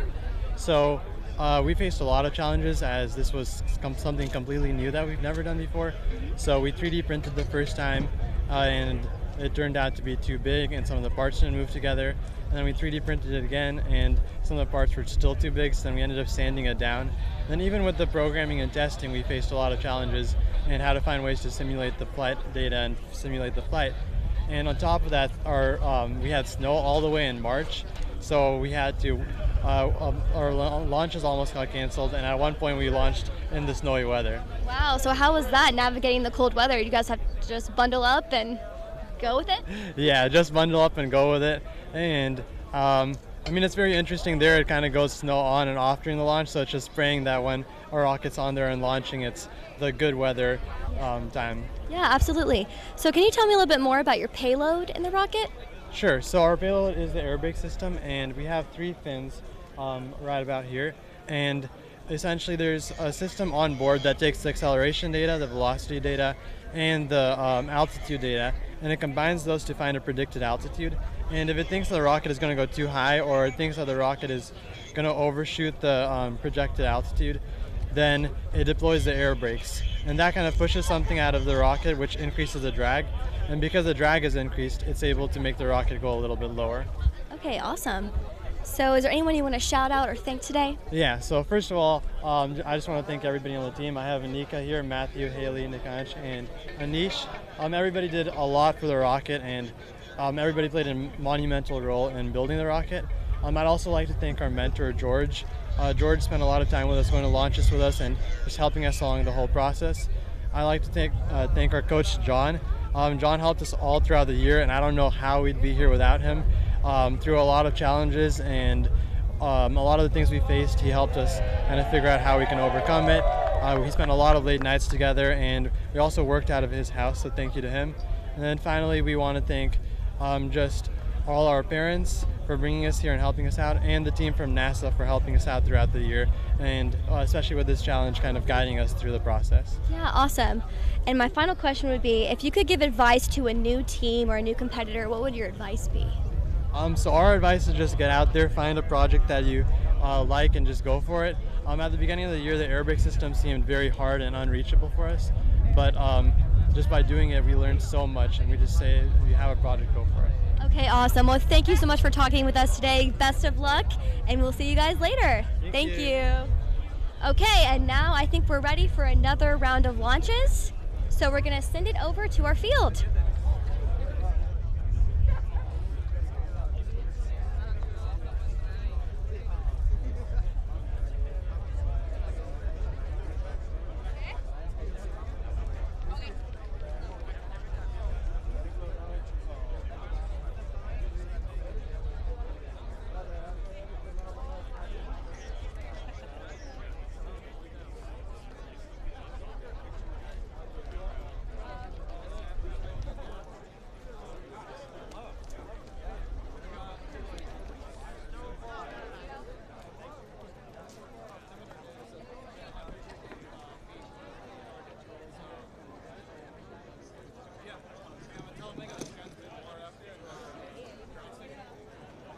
You know you're at a rocket launch when there's always a lot of little confusion, little this, little that. We're having a little fun. It's okay. Time's on our side. Still got the sun in the air. So a couple things we had to sort out. So now we're going to get back to flying some rockets. So thank you. Oh, yeah, I've got a couple claps there. Yes. I don't know if those are sympathy claps or just, yes, we're ready. Oh, okay. So on pad 62, we have a Spring Grove rocketry at a Spring Grove area school district out of Spring Grove, Pennsylvania. Name this rocket's Hyperion. This does have there's cameras because they're cool. They also have, to help it, I guess, mitigate some of the, for weathercocking on ascent. This has the AVA radio wave transmitting 3 ground stations to measure distance through trilateration. The location can be mapped in 3-dimensional space. I hope you all have that understood. So this rocket is flying on a CTI or Cicerone K750 redline. Should go about 4,500 feet. This rocket, when I remember looking at it, did have extra set of fins, but it's not a 2-stage. In all of the scale, the subscale or full-scale flights, which have been several of them, they have all performed within plus or minus 100 feet of their predicted altitude. So they've got this system down pretty well. This team does also have 7 members on the team. Okay, so on pad number 62, we have Hyperion. We have a clear sky. We have a clear range. Oh wait.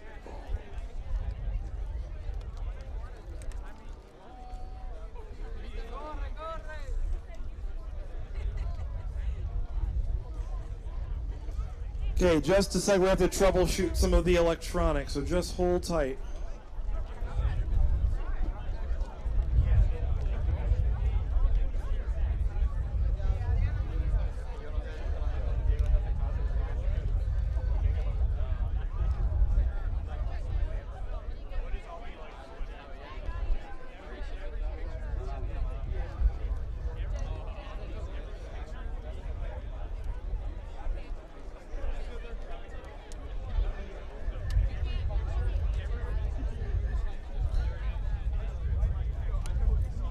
Kind of cook those boxes a little bit, so we just got to double check to make sure that all the wires are plugged up, hooked up, ready to go. So just a moment.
Stand by.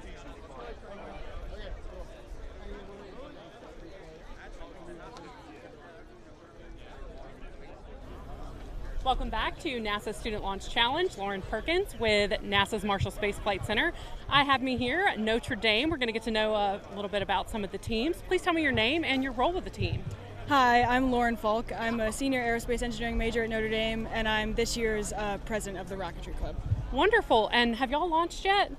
We have not launched yet. Yeah, we have not launched yet. Okay, how are you feeling about going into the launch? Have you seen any teams that you're super impressed with? Yeah, we're really excited to launch. Our last demonstration flight went really successfully, so we're excited to do it again today and hoping everything goes to plan. All of the launches today have been really fun to watch. We're excited to keep watching. Okay, now tell me a little bit about your rocket, which obviously is behind you. Anything that is unique about it, you're impressed with about it? Yeah, so this is the Brunsting. It's Notre Dame's 11th rocket. It is, how many feet is it? 103. It's 130 inches long, and we're using an L-class motor. We have our experimental payload as defined by NASA, and we're also using an air braking system called the Apogee Control System.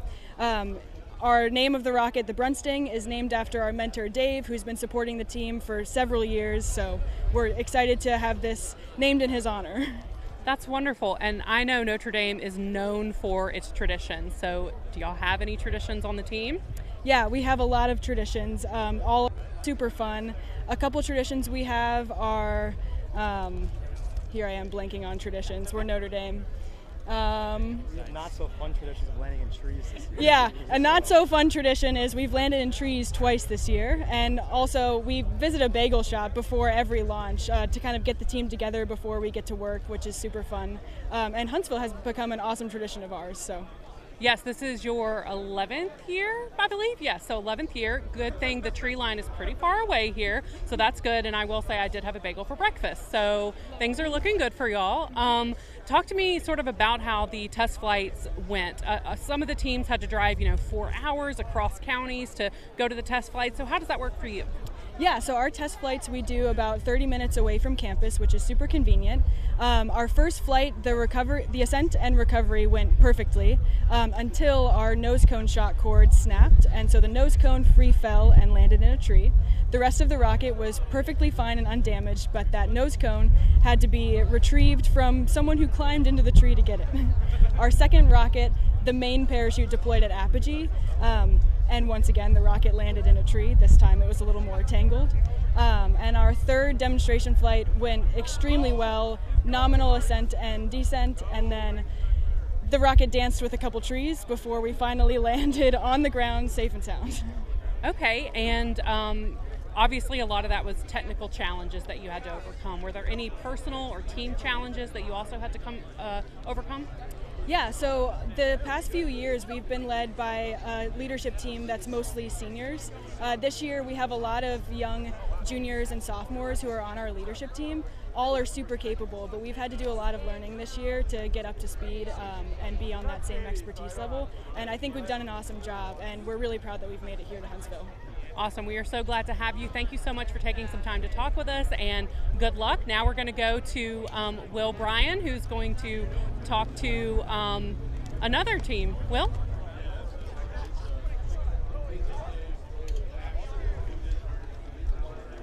One of our longtime teams. Next up with us is University of California, Davis Eclipse Rocketry. So guys, we see your awesome rocket. The paint scheme is excellent. How are you guys feeling before launch? Feeling a little nervous, but confident that our rocket will perform well and be recovered successfully. Excellent. So I understand you have a really cool feature on this rocket. Tell us about that. Yeah, so our fins can actually be separated from our booster airframe intentionally. Since we are a team from California and had to fly it to Huntsville, Alabama, we thought, well, shipping it with the fins on would be very expensive and taking it in like suitcase and stuff. So we can actually just slide them right on and it fits right in a suitcase. Okay, so that's crazy cool. So wait, your fins transported here in your suitcases? Yes. So talk to us more about what this experience has been like and what it's like to get a rocket of this size from California to North Alabama. We had to arrive at the airport about 4 hours early just to make sure we could get through TSA in time. Wasn't sure if they were going to stop us or not for all the black powder residue. Yeah. Well, that's awesome. So tell us how you're tackling that payload challenge, dealing with the camera deploying and then taking signals from our towers here. Yeah, so unfortunately our payload got damaged during our full-scale demonstration flight, so we are flying a dummy payload in here. But before, it had worked somewhat as an arm system, as our nose cone jettisons completely separately from the rocket. So our payload would then slide out of this airframe, still attached to the rocket, and have an arm system come up and like take photos and receive the signals using a handheld radio and a Raspberry Pi. Oh, that's really cool. I'm sure it was great, and still great that you guys are still able to fly your rocket despite payloads not working. It's just part of the business we're in. So are you all seniors, or what year are you guys, what years? We have everyone, sophomores through seniors. Yeah. So anybody want to work for NASA, work in the spaceflight industry one day? Definitely. That'd just be a little cool, yeah.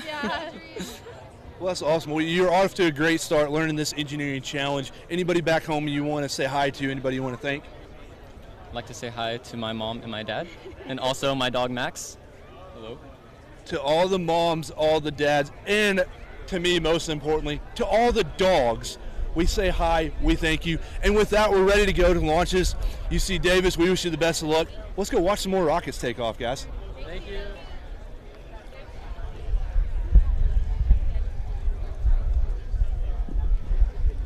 Okay, so we definitely pulled like some MacGyver moves. I know some of us don't know what that is, but yeah, we had to do some wiring to wire to wire. I think we got it all set up. So I did also find out Spring Grove Rocketry has a 27-pound rocket, and it's not cameras, it's canard. So they have 4 canard fins on this rocket. Again, this one's flying on a CTI K750. Red line should go about 4,500 feet, and it's got the multiple transmitting ground stations to triangulate all its information upon landing on pad 62. Okay. So now we have a clear sky, we have a clear range, our boxes are now working.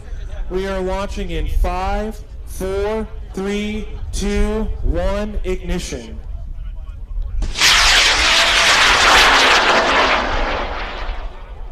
Nice straight boost on that one.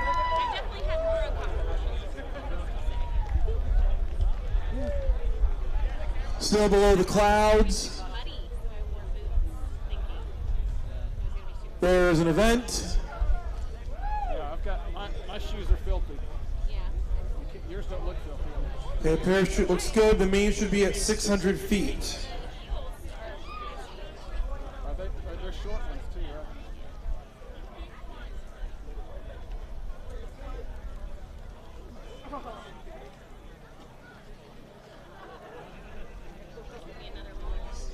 right? It's still way up there, probably going right through open blue sky. Main is set for 600 on this one. This one has the 3 ground stations, 3 transmitters, so hopefully it is starting to triangulate its information. Yeah, I wasn't supposed to be here all day today either, but they're short a camera person.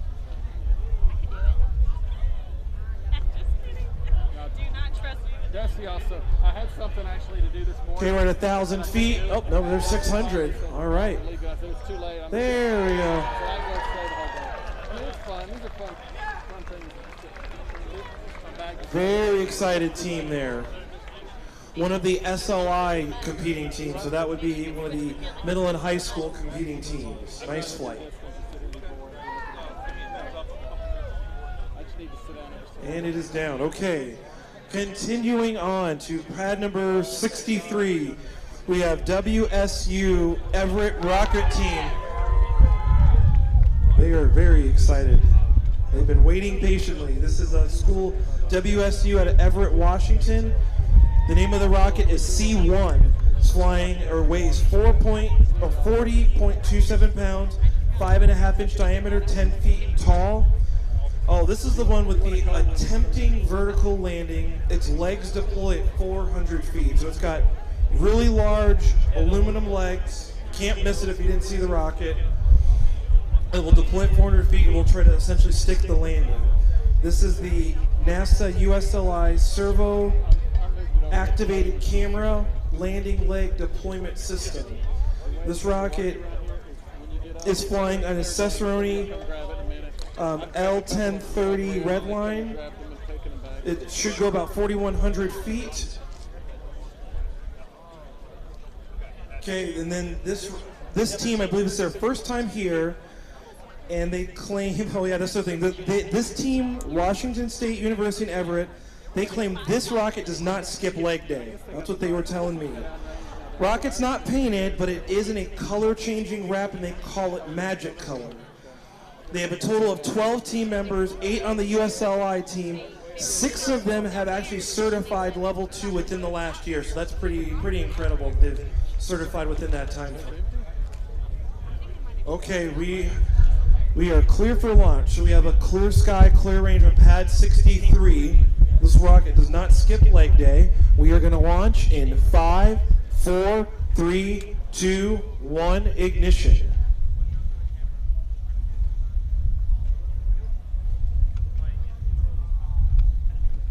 Okay, we're going to try this again in 5, 4, 3, 2, 1, ignition.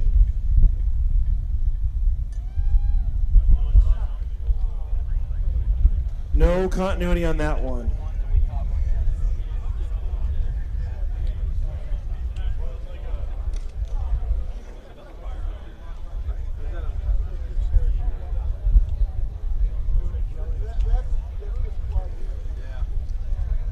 Okay, we are continuing on. This is on pad number 80. This is the Purdue Space Program. Oh yeah, they're excited to be here. This is Purdue University out of West Lafayette, Indiana. The name of this rocket is Student Launch System, SLS. Oh, I like that, that's a good name. 49.3 pounds, 6 inch in diameter, 8.17 feet tall. The experiment information is called NASA SL Payload, stands for TACOS. It's a TACOS deployment system, 360-degree view. Has a 2-axis camera. Looks like they ran out of ink, so I can't read their handwriting. But it does have a custom PCB and 80% 3D printed self-orienting camera, 2-inch nose cone, airfoil fins made of resin. Hope you have all that. This rocket is flying on a Cicerone L1350 C-Star or Classic. Should go about 4,000 feet. And they've had some of the other acronyms, including iOS, R&D, CDS, and TACO. So they have a lot of alphabet soup over there at Purdue University. I also did notice this rocket did have some pretty intense motor retention system. This team also did have a sandwich fin system, or way they did the fin, so fiberglass core, then a fiberglass cloth laid up to solidify the fins. I also walked by when they were setting their rocket up. The team was doing a cheer and clap when they completed the rocket earlier this morning. This is also a large team. They have 60 team members on this team. They have a total of 7 technical rocket teams. 30 of the team members are today. And this university also, if I'm accurate, they have also have produced 25 different astronauts over the years that have all graduated from Purdue. So that's pretty incredible. Could be a future astronaut in that group there today. Okay, we are ready to go on pad 80. We have a clear sky, we have a clear range. We're going to launch the SLS in 5, 4, 3, 2, 1, ignition.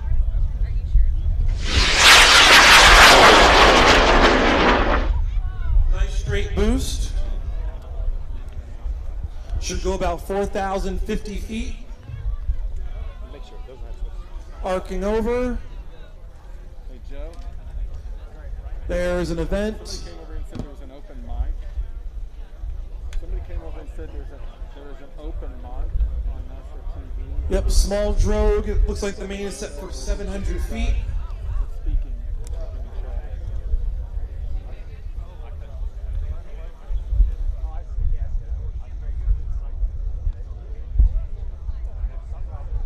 Okay, we're still a couple thousand feet up right now.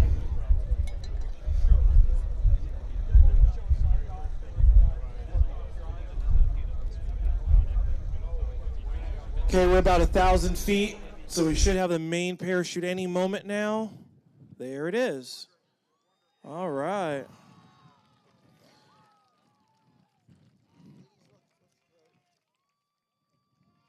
Was it boiler up? Broiler up? Boiler, something? Boiler maker? Yeah, boiler up. They're probably excited. Whoa, it just missed that. Look at that, perfectly.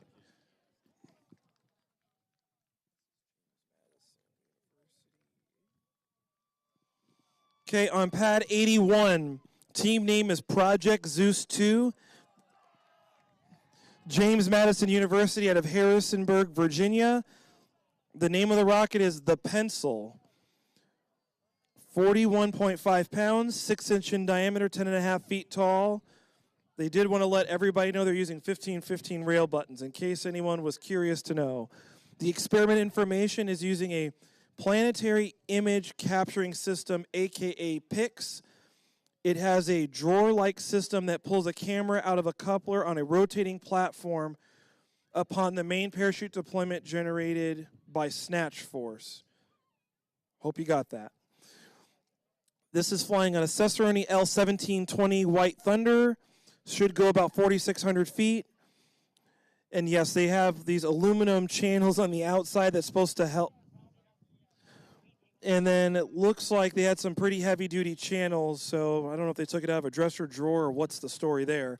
And the reason why they're called Zeus 2, and they painted it in the number 2 pencil. So that's why they went with that paint theme, which is pretty cool. And then they did say the subscale flight landed 100 feet high up in a higher apparatus, maybe a tree. Not sure how they got it back, but it was an interesting way how they got that back. We are going to launch the pencil on pad 81. We have a clear sky. We have a clear range. We're going to launch the pencil in 5, 4, 3, 2, 1, ignition.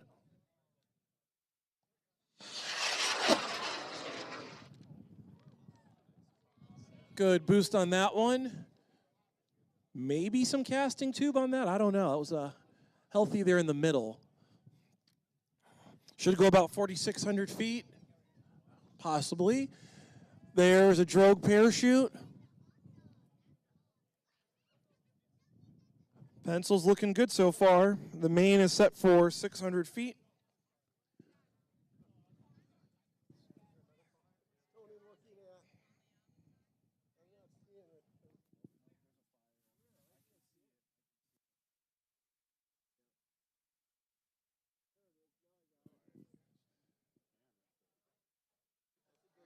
Okay, we're about 1,000 feet. Okay, should have the main parachute out. All right, parachute's out.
Well, hey everyone, we are back here with our team interview booth. As you can see, stuff happens with rocketry. It's just the business we're in. So while our range safety crew is downrange, taking care of everything, making sure that we all stay safe, we're going to bring you some more team interviews. Up next is Purdue.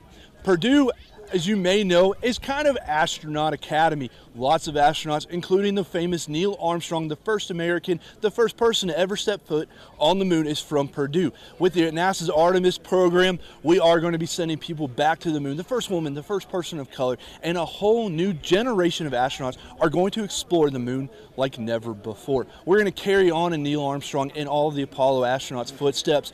Part of that is rockets. We have the NASA Space Launch System, our giant rocket that we just flew for the first time in November. Kind of on a smaller scale, some solid propellants that we use with our solid rocket boosters. You guys use solid propellant in your rockets. Tell us how your flight went. So our flight went super well. We're really proud of how it got. We went super close to our target apogee. We're really happy to see the results of our altimeter when we get there. And we're really looking forward to see our payload on the ground there. We can't wait. So talk to us about the altitude, because for our viewers at home, you may not know, you guys had to predict your altitude way back in November, probably before your flight vehicle is even built, right?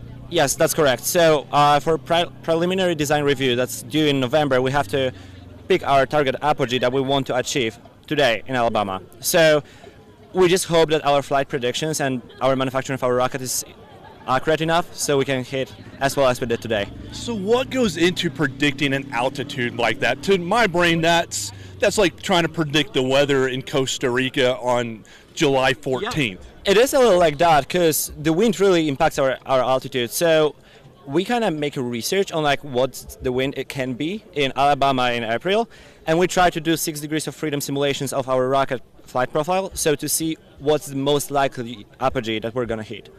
That's excellent. Now, is there anything cool about your rocket that you guys are excited to talk about? There are so many cool things about our rocket, to be honest. I think I can talk in here like for an hour about like cool stuff in our rocket, from the nose cone all the way through payload, avionics, and all the way to booster section. From like cool things, last year we did a really good job 3D printing our rocket. This year we're also picking up on that, so our nose cone is 3D printed with wet layup of fiberglass on it. Our fins are also, we're using 3D print to create molds. Our fins are like fiberglass sheet, resin cast, and then fiberglass on it. So it's a really cool engineering and like really cool design we developed. For our payload, it's mostly 3D printed, so we're really proud of the design we came up with, and it's fully functional this year. So we're really happy about it. Well, it's so cool, and 3D printing is such a huge part of the spaceflight industry, only grabbing more and more attention as we try to tackle some really ambitious goals. Now, you guys coming for Purdue, I have to ask, anybody want to be an astronaut? Yeah, probably. Could not have said it better myself. Purdue, anybody back home you guys want to thank? Yeah, definitely we want to thank all the Purdue Space Program that's left in Indiana for all the support we had from you, and definitely all of our parents. Like, yeah, just thank you for supporting us on the way. And a huge thanks to all of you from Purdue SLS and NASA SLS. We wish you the best of luck. Yeah. I know your rocket's out there, you're anxious to get to it. We're just like, if we can, we would just run over there just to pick it up right now. Oh, absolutely. Yeah. Well, we can't wait to hear what those results are. Be sure to follow them on their social media channels as we go throughout the competition. Yeah. Guys, thank you so much for being here. We look forward to seeing how everything went. Yeah. All right, so we're going to bring in Lauren Perkins, my awesome colleague, and Lauren's going to bring us our next team. Lauren, who do you have coming in with us now? Sure, yeah, I'm really excited. We have Tarleton State. They are with a team in Texas. So we're going to hear a little bit about their rocket and some challenges that they've actually had to overcome. So can y'all both tell me your name and your roles on the team today? My name is Jay Stetford. I am a support engineer, specifically within the payload section. My name is Jay Green. I'm the project manager. Wonderful. And how is it feeling being here today? You're getting ready to launch. You've seen a lot of launches already. So what's the feeling like? We're just extremely excited. This is the first time for our engineering program that we've been able to participate in the USLI competition. So we're elated to be here. We've seen some really cool flights already, and we're just hoping to be on par with those. And we're just happy to be here. And I hear that there may be some challenges that y'all have kind of had to overcome to get to this point. So tell me a little bit about some of those challenges. So I would say our primary challenge, as we've also discussed with other teams, has been with our payload. A lot of implications there. And we actually, about a week ago, had to rebuild the rocket. So we kind of put on fast track because we were really motivated and really wanted to come and launch here. So about a week ago, had to start rebuilding the rocket, but we put it in overdrive and we were able to make it. Wonderful. So tell me a little bit about the rocket. What are you most proud of? Anything unique about it besides it only being 1 week old compared to the other ages of the rockets here? It's our senior design project, and starting back in August, none of us knew anything about rocketry, so just to make it this far, make it to Huntsville, and have a functioning rocket is a very big accomplishment, and we're very proud. Very proud. Wonderful. And what is the your test situation like? Some teams have to drive, 4 hours to even find a test site. I imagine in Texas it's a little bit flatter. So what is that like for you? So a majority of our test launch sites were actually within the 2-hour time frame, so it was pretty convenient being able to just drive out there, and thankfully not long distances. What are you most nervous about getting into the launch? I just speaking for myself, and Jay, you can add on to this. I just think we're hoping for a successful recovery, just so that we can launch it up there and have everything operate perfectly at apogee and then our main parachute. So I would say recovery, but Jay, would you like to? I'm completely confident that we're going to recover the rocket. Completely confident in my team. We've had a lot of good launches. I think we'll do just fine. Wonderful. Anybody you want to give a shout out to back home? Any of y'all? Just wave to the camera and say thank you to? Yeah, so we have had a wonderful team. We have big shout out to Jim Jarvis. He's been our mentor every step of the way. He's helped us. And our dean back home, Dr. Rafael Landera, Dr. Zhu, our advisor, Ms. Feeman, they've all been so supportive of our first year being able to engage in this. So, okay, wonderful. I think we're going to head back over to Will, but thank you so much and wishing you the best of luck in your volley. Yes, ma'am. Thank you. Thank you. Yeah, Will, Lauren, I love to see Tarleton here. It's a team that when I first started participating with Student Launch, it was always a team that I got to see, and so it brings back a lot of fond memories. We're joined by the University of Florida. The Chomping Gators are with us now. All right, so Florida, you guys, your rocket launched. How did it go? It seemed to go really well. We launched in the beginning of Volley 2, but we haven't been able to get it back yet because of the delays. But it looks like it went really well, at least. So how high were you targeting to hit today? Our target was 46, but we predict 4,600, but we predicted 4,900 feet, roughly, 4,975 feet.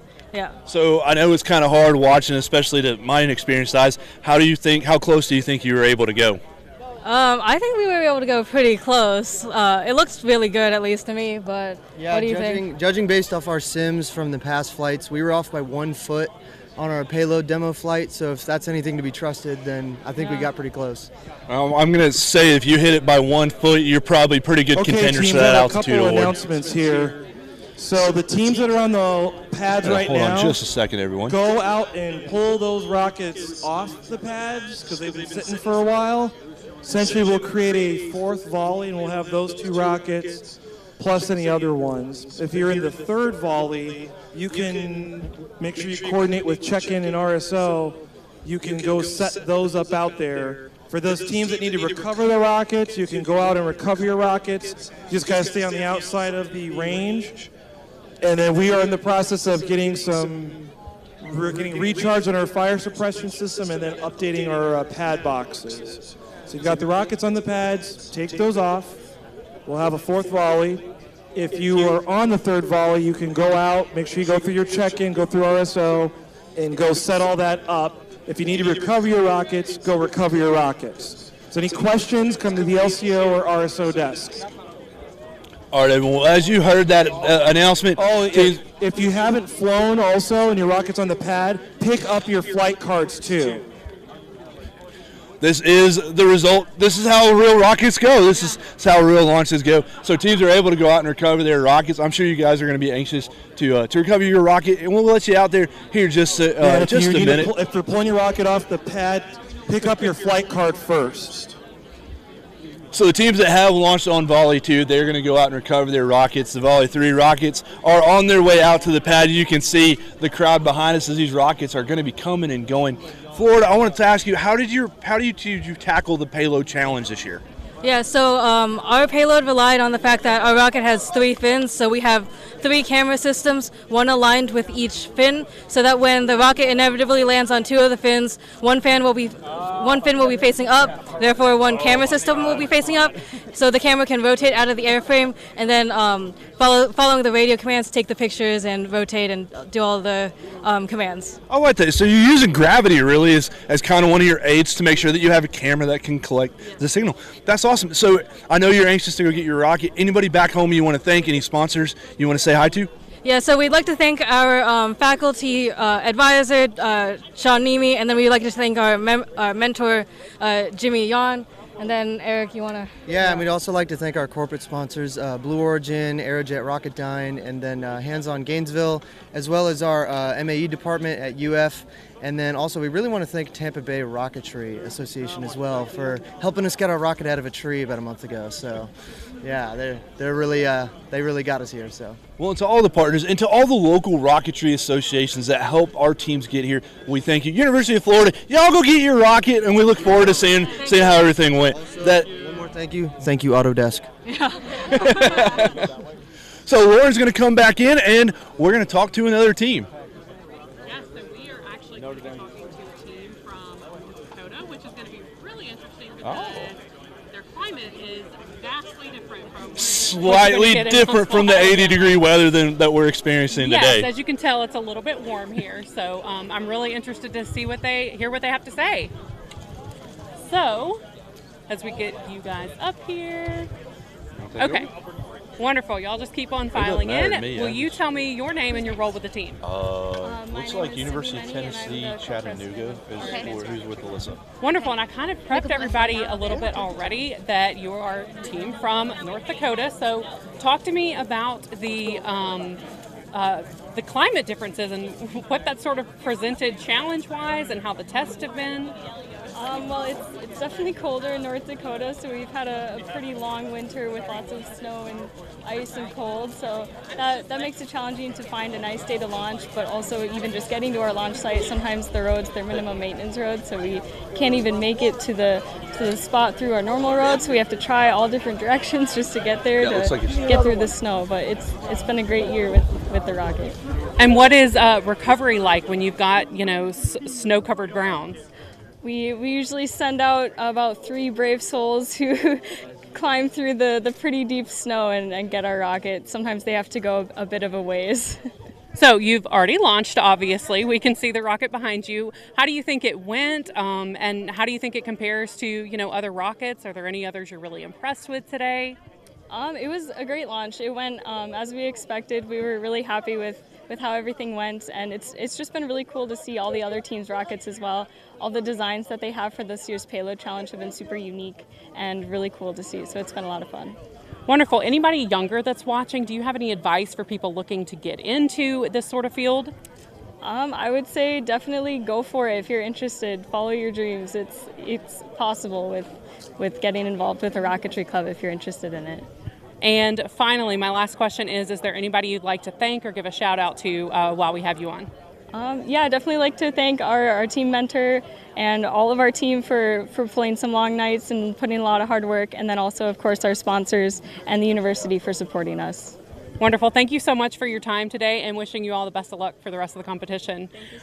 Thank you. All right, and we are going to talk with Lane, who's back with us now, and we're going to hear from a few more teams. Yes, awesome. So I think the next team we have coming up is the University of Tennessee at Chattanooga. So I'll let them get over here with us. Hey guys, how's it going? Going good. How are you doing? So I understand you guys launched earlier. How'd it go? It went well. Everything was successful for our flight. We were able to have a successful drogue and main parachute deployment. And then our payload operated just exactly how we expected. So awesome.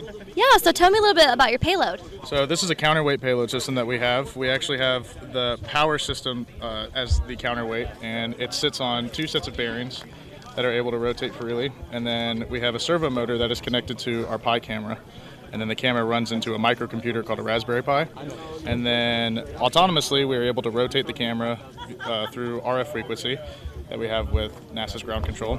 And then from there, we're able to take pictures, change the filters, flip the camera upside down, and just do a bunch of other things that NASA required us to do for these objectives. But yeah, it came out great. The clear acrylic case showed clear pictures, and it went well. Awesome.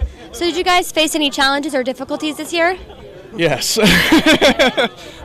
For the majority of us, we are all first-timers doing this. So the team has been around for a while, but everybody here is brand new to the game. So it was definitely a huge learning curve for us.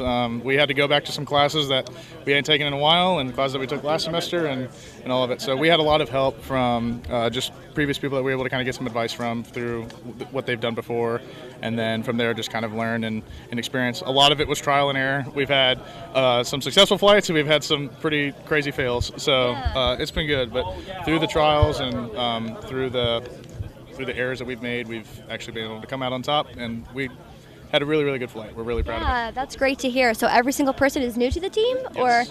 Or okay, so you had some fresh people on. Yep. So how long has UTC been involved with student launch? Is this your first time, or have you guys kind of been in the competition a while?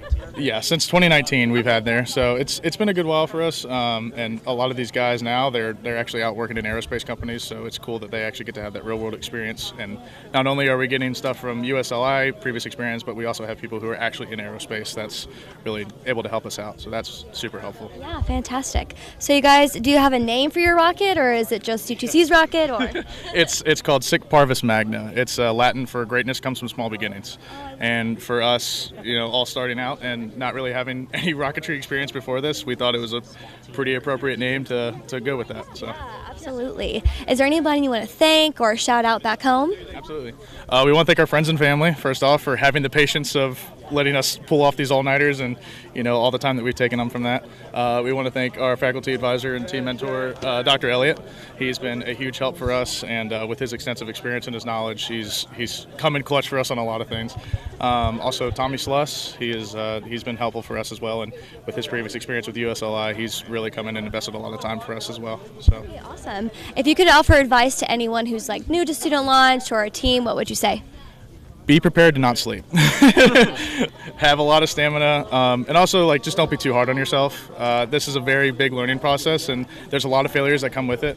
And while there is a time crunch and there's a lot of things that you have to do in a very little short period of time, it's good to learn and it's good to do that. And when you have those small goals and you set those for yourself, you eventually accomplish the big goal. Yeah, so. Absolutely. Well, thank you so much for talking with me today. Congratulations on a successful launch, and enjoy the rest of the competition. Thank you guys. All right, and Laura's going to come back with us. And as he mentioned, it doesn't matter if a team has been involved for years or they're brand new. There are always new challenges and new things that come up. Team collaboration or whatever payload they're working on that year, they have to overcome a lot of different things. So it's really cool to hear that. Lauren, who do we have next? Sure. So we have NYU with us, and it is their first year competing this year. We're going to try to get them all in frame here. I want to start out, they wanted to tell me about some mishaps that happened. So I kind of want to hear a little bit more about those because they haven't told me yet. Yeah, so the first part of the flight went great. Went straight up. We're targeting 5,000 feet. We achieved 47.53. Drogue came out at apogee as planned. What happened at main, we ejected the main at 550, but it inflated right away, but the booster section actually ran into the main parachute, got all tangled up, and it was probably around 100 feet from the ground before it finally got untangled. And then finally, luckily, it was able to reinflate and bring the rocket down safely. That's awesome. And this isn't just your first year. You were telling me that you not only had to learn how to get prepped for this challenge, but that you had to do it sort of being your own mentor. So talk to me a little bit about that. Yeah, so it was a lot of just going out, doing our own research, just attending as many launches as we could, just getting as much launch experience as we could, so just make sure we can come out here and do things as smoothly as possible. Do you have anything you want to add to that? Yeah, another thing, about the team is obviously we have most of our team back at home, hopefully watching, and all of the hard work honestly comes from them, and we just try to do our best to lead them, so we want to say thank you to everyone. Anything that you're most proud of for your rocket? Anything unique about your rocket? I really like the paint job. Yeah. We have a guy back home who did a really good job. I'm liking the fins. This guy over here, me and him did a lot of work with the fins, getting all that fiberglass on. So I'm really proud with that. He really did a great job with that. Talk to me about this logo design up there. Yeah, so it's the Lunar New Year. So we chose the rabbit. So it's going to be a very auspicious launch, as it was every time that we had the sticker on. So. Okay, wonderful. And y'all are super excited for how it performed. So anything else you want to add? Thank anybody or say hello to back home? Want to talk about the payload? The team? Team back home? Yeah. Team back home? We just want to thank the team, everyone at home. We can only bring 9 people here, as you said before, but a lot of hard work and time really went into this. So everyone back at home, we really appreciate everything that you put into it. So I think that's all I have to say. Yeah. Okay, wonderful. Thank you all for traveling here and for being here today. Thank you so much. Wishing you the best of luck in the rest of the competition. We're going to check back in with Lane and see what is going on with the student launch. Yes. Okay, so we have another university joining us, so they're going to... Hey, how's it going? Hi, pretty well. Tell us your name and what school you're from. Absolutely. So I'm Sam Betts. I'm from Rose-Hulman Institute of Technology, and I am a mechanical engineering student. Okay, awesome. So tell us, what's your experience today? How's it going? Absolutely. So we came from Indiana, and we're not actually launching today. It turned out that something last minute went wrong for us at the critical path, and we didn't end up getting to launch. But we came anyway because we wanted to learn from all the teams. This will be our first time at competition, being able to talk to the different teams, talk about their successes and our failures. And it's been fantastic, and we're really excited to come back next year so much stronger. Yeah, absolutely. That's amazing. So from my understanding, you guys are somewhat of a new team, maybe a new organization on campus. So tell me, what's been the journey with starting up rocketry at Rose-Hulman? Absolutely. So 3 years ago, we started with a USLI team of around 3 people.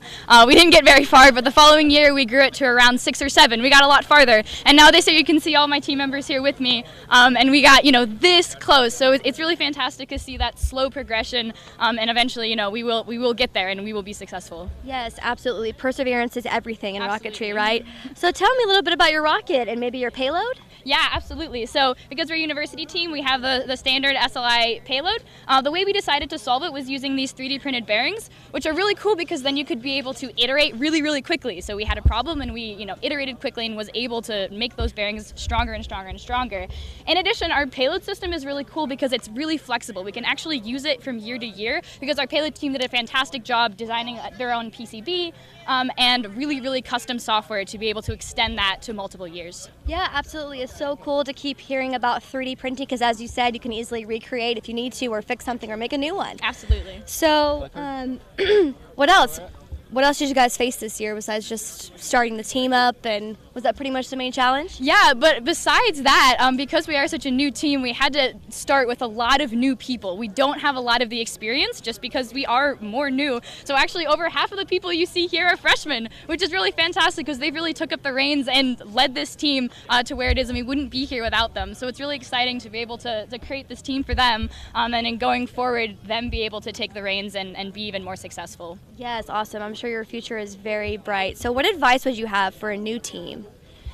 The advice that I would give is that you can be the best engineer in the world, have the best math skills, the best CAD skills, whatever, but if you don't have the communication skills and you don't have the organizational skills and you don't have the teamwork to be able to implement this kind of magnitude project, then you're not going to be successful. And that is something that we've learned the last couple of years, and we're really going to be focusing on organization and project management and how to get our technical skills on a functioning rocket. Yeah, absolutely. So is there anyone you want to shout out or thank today? Absolutely. Besides my fantastic team, here and not here, of course. I would also like to thank our advisor, Dr. Kirkpatrick, who's been there every step of the way, as well as her husband, who's also been there every step of the way, as well as the people back at Rose-Hulman, including the leaders of the Bick and the Kick, Lee and Tom, as well as Roger from the physics department, who we wouldn't have fins without. So all of these people, and then of course SGA for giving us a lot of our money as well. Awesome. Well, thank you so much for talking with me. Thanks for being here today. I'm so glad you guys could still make it and witness this amazing event. Awesome. Thank you so much. So yeah, have a great rest of your day, guys. Thank you. All right, and we're going to bring it back over with Lauren, see who we have next. Yeah, we are actually going to hear from one of the youngest teams at this competition. They have come to us from South Carolina, from Charleston, I believe. Charlottesville, there we go. Please tell me your name and what your role is on the team. Hi, I'm Alex Brown. I'm the team lead. I'm Jake Kapp, and I was the payload leads. Okay, and talk to me about being one of the youngest teams here, just sort of how you got to this position and how you're working with your mentors to just, learn what it takes. Yeah, so it's a really great experience, especially for the Boy Scouts. So our age range is from 12 to 17.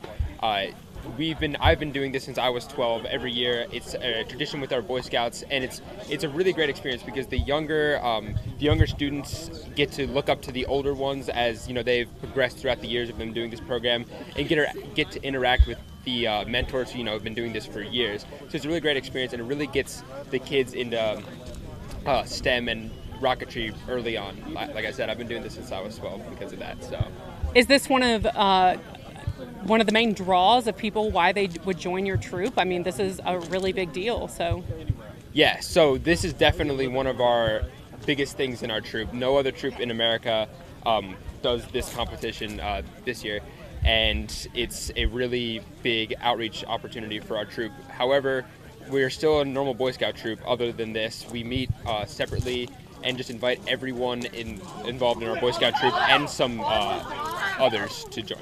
So. Sure. Now talk to me about any challenges that you've had to overcome over the course of your testing and then up until today. Yeah. So obviously, because we're such a young team, we're fairly inexperienced, and there's a lot of things we've had to learn throughout it. So the payload, we designed our own custom boards. That was a huge step for us. We obviously had to program everything, with most of our students not having any programming experience at all. And overall, we all go to different schools, so our timing is way different. We're on breaks different times, 3-day weekends different times. Schedules are way off. So just aligning everything to get launch days and meeting days that work for everyone was a huge challenge. And no matter what way it went, we feel like we did a really great job, and we're super proud of how it turned out. And how did it go today? I know you've already launched, so how did it go? Yes, so it went fairly well. Our rocket launch was extremely successful. It went it was perfectly safe. Came down just feet away from the pads. I think we were one of the closest teams. Unfortunately, because of some punch list items that NASA had and some of the last minute weight additions, we went a decent bit lower than our projected altitude, which we were upset about. But other than that, we were really, really happy with how today turned out. Wonderful. And anybody you want to thank or give a shout out to back home? Absolutely. So we have, first of all, obviously we'd like to give a shout out to all of our adult leaders and adult mentors. And especially Tim Hoagland, William Brown, and then we have not a mentor, but he's just been someone who we've been able to consult with, use his lab. His name is Alden, and he's been really great for us. So we definitely like to give a huge shout out to him. Wonderful. And finally, the younger generation, you are already the youngest in the league, but even younger, looking and wanting to get involved with this. What sort of advice would you give them when they're thinking, oh, that looks really hard? Well, what I would tell them is, it is rocket science. It is hard, but you have a lot of people to look up to, your mentors, everybody else. So you can do it. You're going to figure it out. There's lots of different roles you can take on. Just take it in little pieces, and eventually you understand it. And once you have started on this rocketry stuff, it's hard to go back. So. Wonderful. Thank you both so much for being here. Congratulations, and looking forward to hearing how everything turns out. Thank you so much. Thank you. And we're going to be joined by Lane here again and get an update on NASA student launch. Okay, so you guys may have heard a little bit of commotion earlier, and I have someone from the team. So tell me, what is all the excitement? Well, first of all, tell me what school you're from. So I'm from Spring Grove Area High School. We're up in South Central PA. Okay, and what's your name? My name is Alex Fiorillo. Okay, so tell us, what's all the excitement about? Well, since we're a high school, we really only go for the altitude award, since that's one of the only few awards we're eligible for. And we just looked at it right here at the RSO, and we were exactly 4,500 on the dot. Wow, that is so incredible. For those who are not familiar, we have the teams have to declare an altitude months in advance before the final launch, and have to tell everybody how high their rocket's going to fly. So this team did something very incredible. So tell me, how's the team feeling?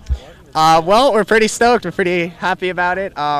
After all that, we were the first rocket to fly after all those delays. The rocket right next to us went, and then it was a long time for us. So it was lots of tension, lots of nerves, and then everything comes to a head here. And so it's nice to finally breathe and say, we did it. Yeah, absolutely. Did you guys face any challenges or difficulties this year? Absolutely. The payload especially presented a lot of difficulties. It was something that we hadn't done anything like it before. Radio communication and lots of different new devices, new programming, and that sort of things. We have to learn as we go, and improve and all of that. So it was a lot of learning and working together and going into new fields that our team hadn't gotten into before. So that was probably one of our biggest challenges, yeah. Yeah, so tell me a little bit more about your payload. What exactly did it do? So the goal of our payload is to find the altitude, velocity, and acceleration of the rocket using a system called trilateration, where we use radio communication to pretty much estimate the distance from a transmitter on the rocket to a series of 3 ground stations we have back in our prep area. And then once we have those 3 distances, through a lot of funky geometry and all that, we can pretty much find the coordinates of the rocket in a 3D space. And then, you know, we take that, find the altitude, and altitude over time, velocity, velocity over time, acceleration. Awesome. So did you guys have a special name for your rocket or payload or anything? Yeah, so our rocket's called Hyperion. Yeah. Okay, well, it did great today. Thank you so much for talking with me. Absolutely. Congratulations on meeting your altitude goals, and enjoy the rest of the competition. Absolutely. Thank you very much. Thank you. And with that, that concludes our second volley. We're going to take a quick break, show you just a live overview of the entire field here, but we'll be back shortly for volley 3.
The North Carolina State University Raleigh team, we don't have your flight card, so please bring your flight card up to the LCO desk.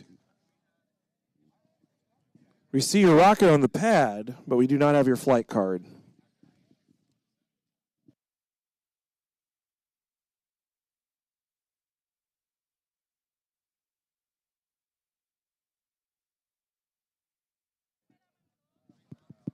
It's North Carolina State University in Raleigh. We don't have your flight card. The Taco Lyco team, we don't have your flight card. Oh.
Welcome to NASA's Student Launch Competition, one of NASA's Artemis Student Challenges.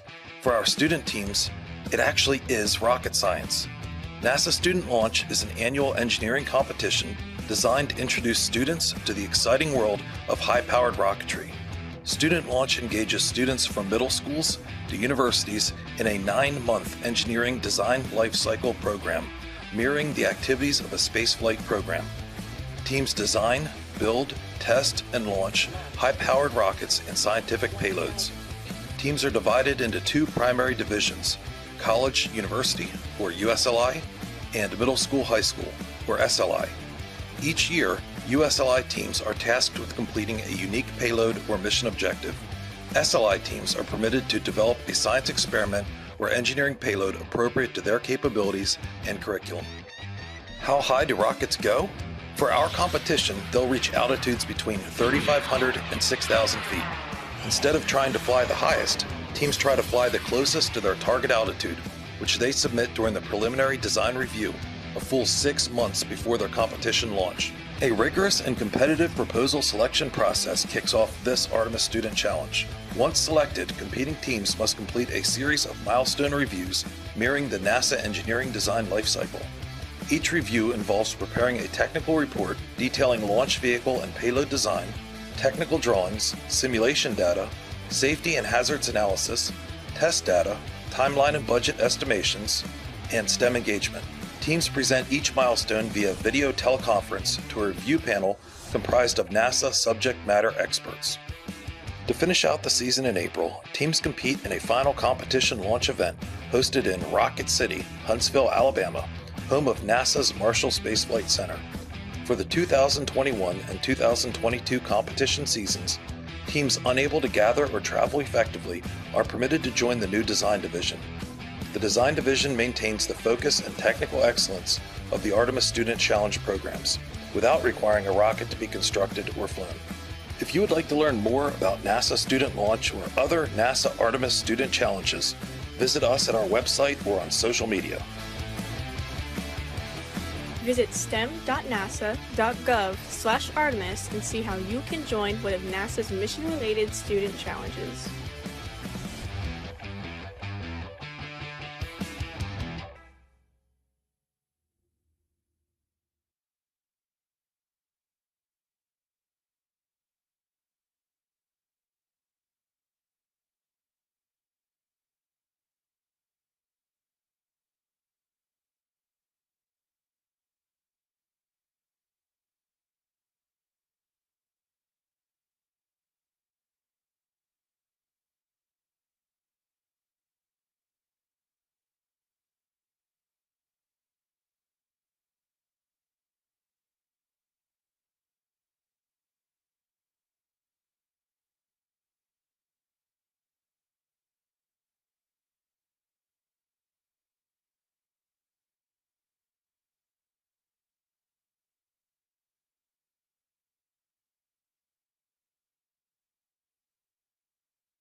Yeah, you're good for right now.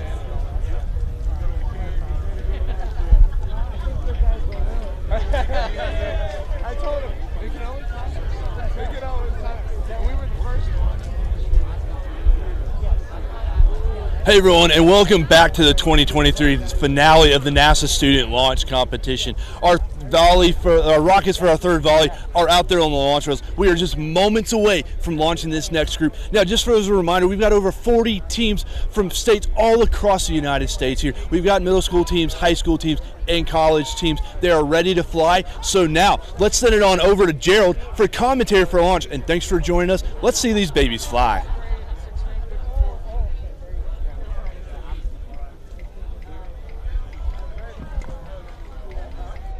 Okay, we're going to fly some rockets. We are at a rocket launch. Does everyone want to do some rockets or no?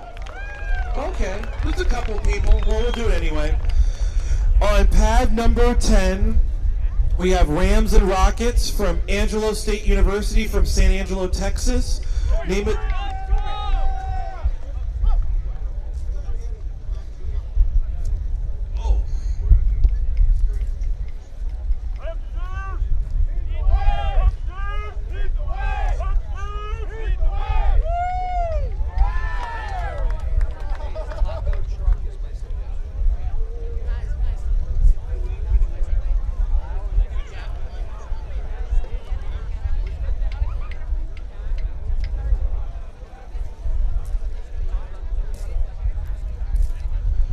Okay, we're actually going to start on the 20s. So we're going to start on pad 20. We're getting the flight card here right now.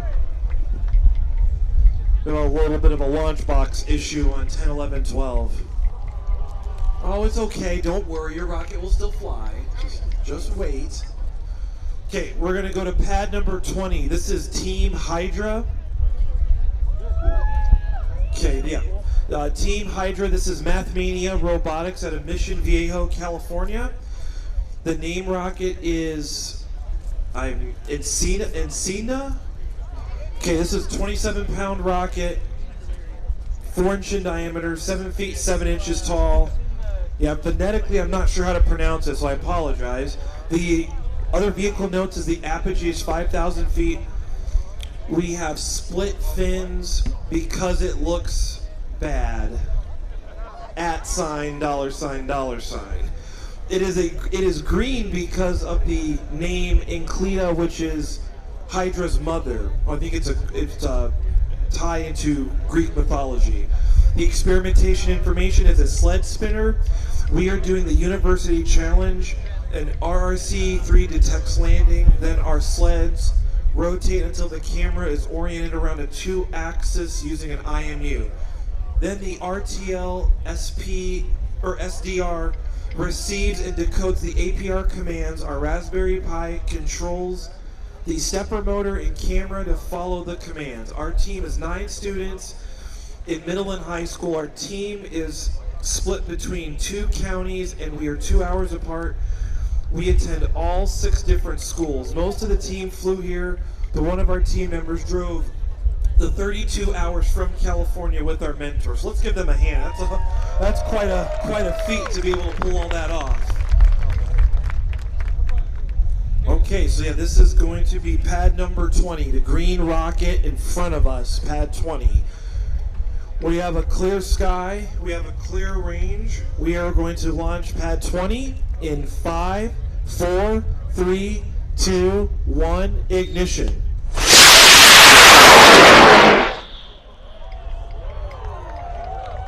Split fins to get that little bit of whistle at burnout.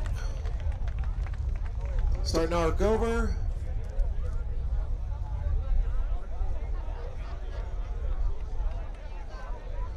There's an event. Drogue parachutes out. Should have went 5,000 feet on the K-1085 White Thunder. I would agree on that one. Main is set for 600 feet.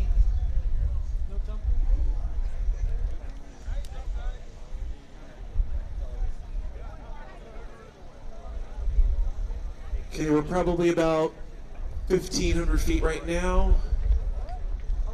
Getting close to about 1,000 feet.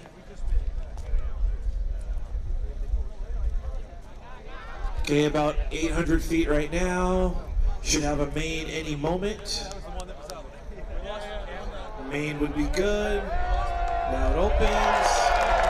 All right.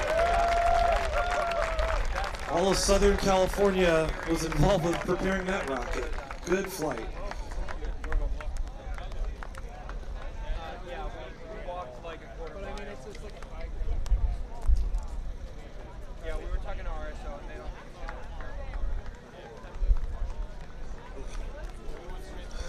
Okay, on pad 21, we have Cedar Falls Rocket Club out of Cedar Falls, Iowa.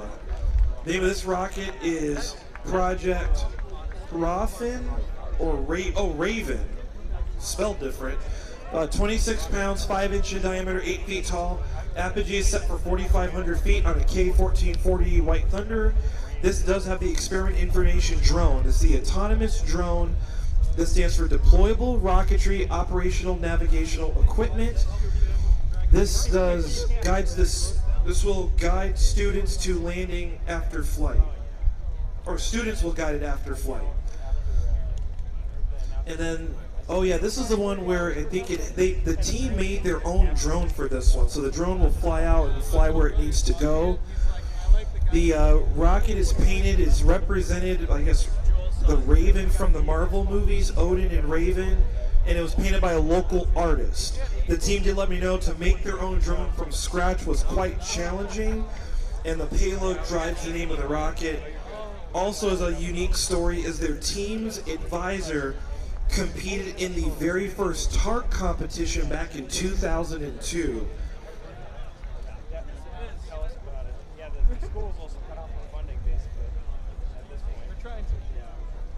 Being on hold for a plane right now. They shoved us into a closet too.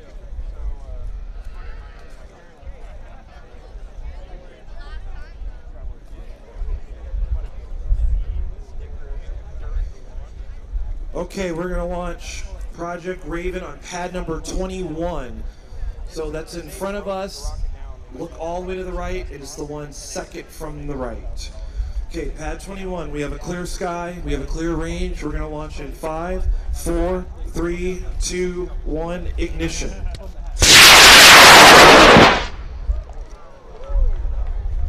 Good boost on that one. Nice straight up boost on that. Arcing over. There's an event. Drug parachute is out. So that one should go about, one should have went 4,500 feet with the main set for 600 feet.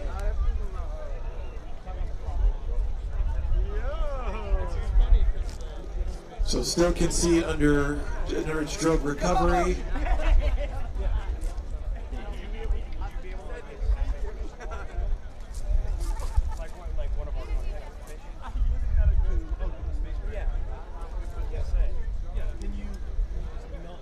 Still about 1,500 feet out. Okay, now we're about 1,000 feet, so we should have the main here any moment. There it is. Okay, looks like a good flight.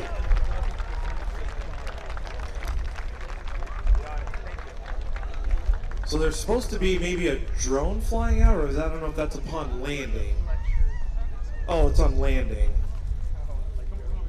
So we should be able to see something here. It's all right in front of us. Okay, landed. I was hoping to see a little drone come out. Maybe not. It's just gonna stay, I guess, parked for the moment. Okay, we're gonna go to pad 22, which will be front furthest to the...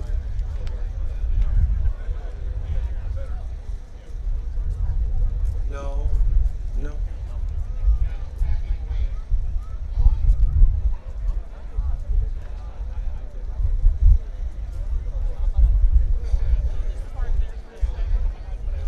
Okay, on pad 22, we have East Aurora High School in East Aurora, New York.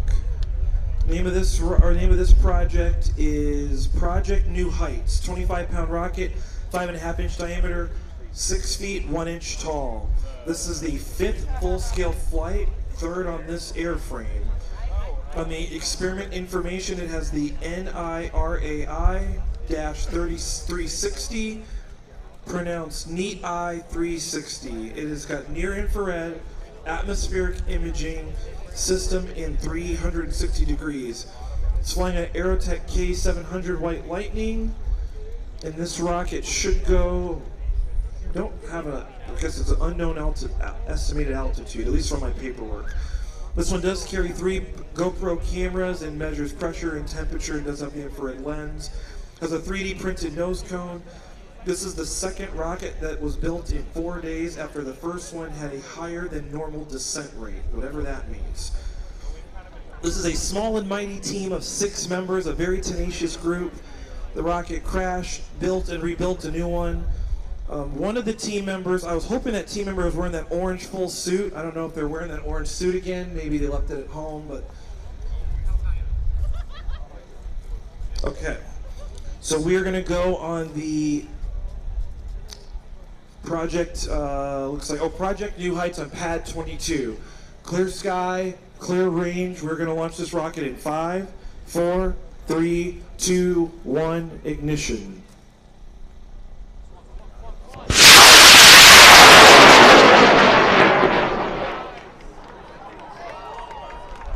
Nice long burn.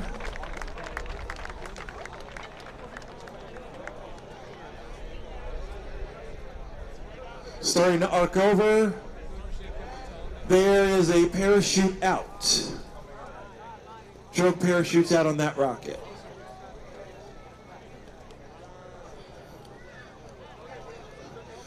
Main is set for 600 feet.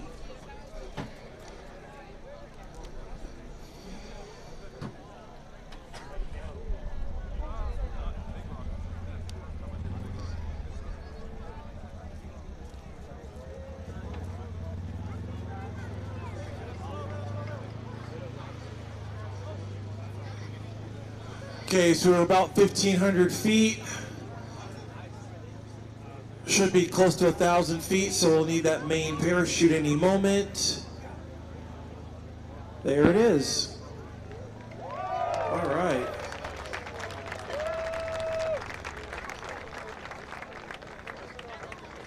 All right.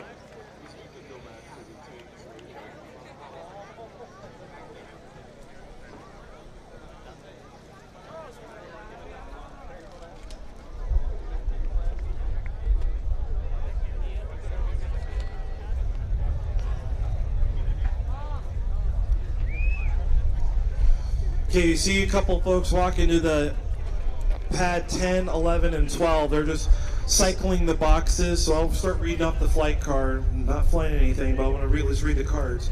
Pad 10, we have Rams and rockets from Angelo State University from San Angelo, Texas. The name of this rocket is called Candy Ram. 26.7 pounds, 5.15 inch diameter, 8.63 feet tall. This is... Other notes, it says candy cane inspired paint job using yellow and blue spray paint. The experiment information is a CAD-Z acronym for team members' names. Oh, okay, so we've been informed that the 10s don't work.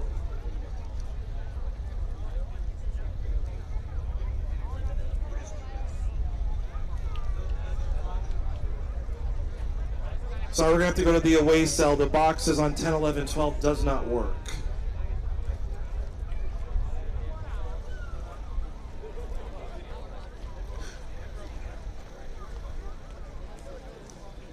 Okay.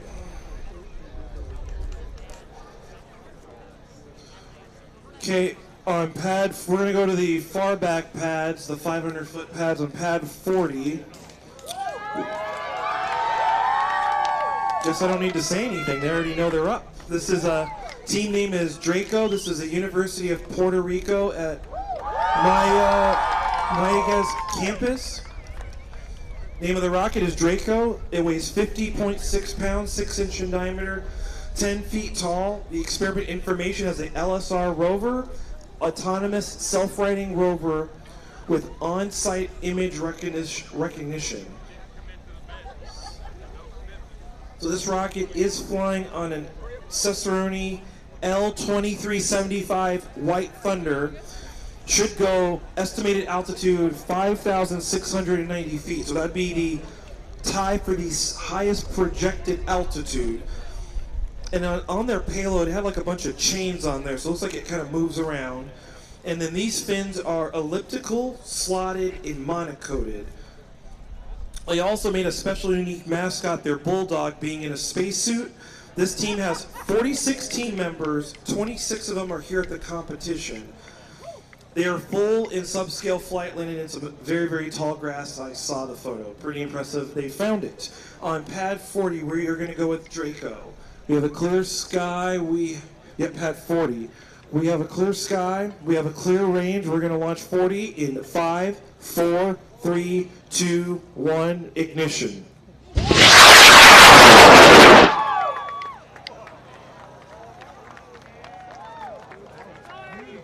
Very healthy boost on that motor. So do we think that went the 5,690 feet? Maybe, maybe not. There's a drogue parachute.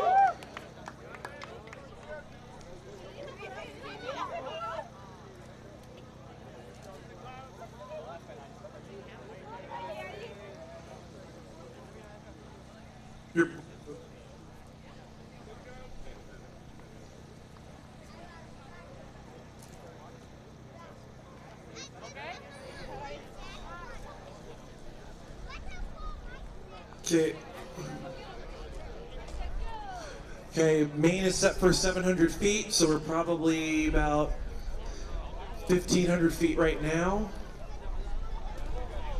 About 1,000 feet now. Okay, we should have a parachute any moment now. Okay.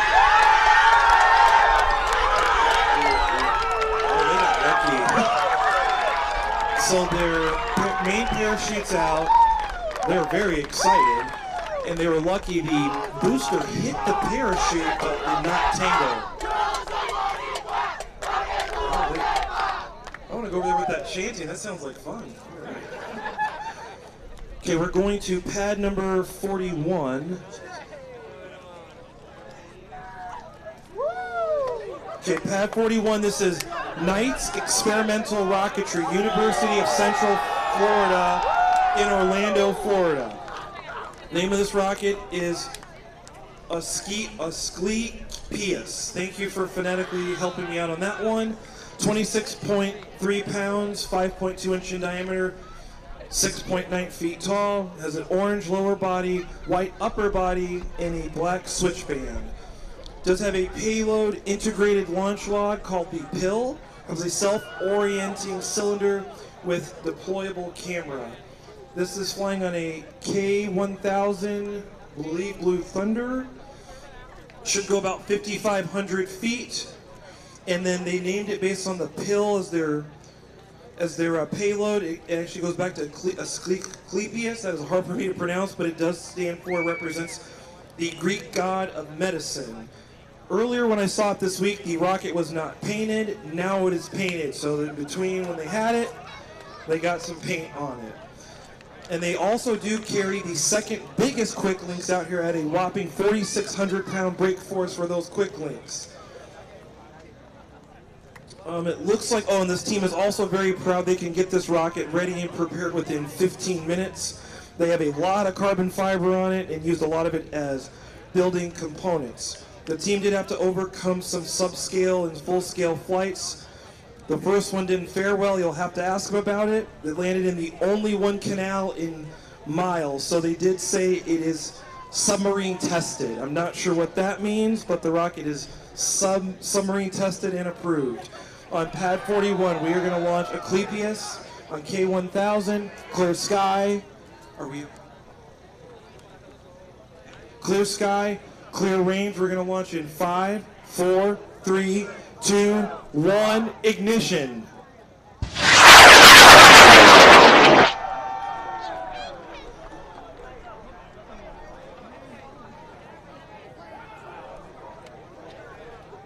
Starting to arc over. There's an event. Drogue parachutes out. The main is set for 600 feet. Thank you, Central Florida, assisting on the countdown. They are the only team that's done that so far. Their main parachute's out a little early. I don't, unless that's 600 feet, but I don't believe that's 600 feet. So they're going for the K parachute duration. That one's going to be hanging up there for a moment.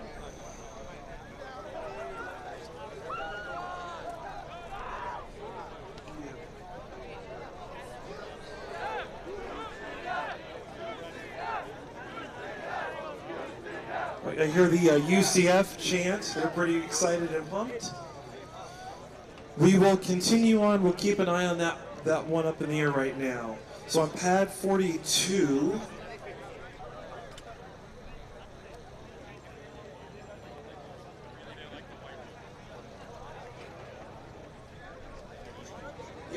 pad 42, we have Wildcat Rocketry. This is Central Washington University, Ellensburg, Washington. Name of this rocket, sounds like one person's excited. The name of the rocket is Dragonfly, 35.7 pounds, 5 inch in diameter, 9 feet, 10 inches tall. The experiment information is Project Rocks. Reception and operation of command sequence. After landing, the nose cone separates. So that's when the main parachute was supposed to come out. It's got a little early. After landing, the nose cone separates via linear actuator and camera extends like a periscope. So this rocket is flying on Aerotech L1115 redline. Should go 5,000 feet. Oh, this rocket, I remember looking at the avionics bay. Had some of the biggest switches I've ever seen. I don't know where they sourced those switches from, but probably could turn on a whole city. They're as big as the biggest ones I've seen. The team names, they always base their names off of insects. So this year was the Dragonfly. And then they painted that into the rocket as well. I also found out with the paint job, it took them over 5 hours to mask off and paint the rocket. But they were very committed to style points, which I don't know if that's an area to qualify for, but maybe it is a part of the competition. Okay, on pad 42, we're going to fly the Dragonfly, L1150. Clear sky, clear range. We will launch in 5, 4, 3, 2, 1, ignition.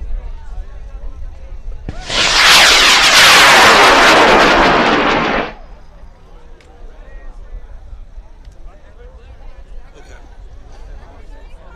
Up part looks good, right in the clear blue sky. Slowly starting to arc over. There is a drogue event. Okay, first part's looking good. Main is set for 575 feet.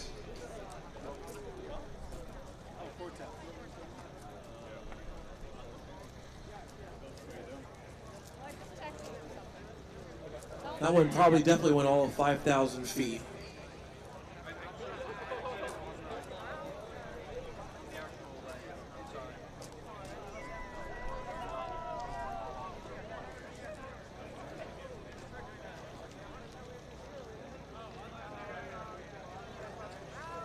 So we're still probably about 1,500 feet up right now.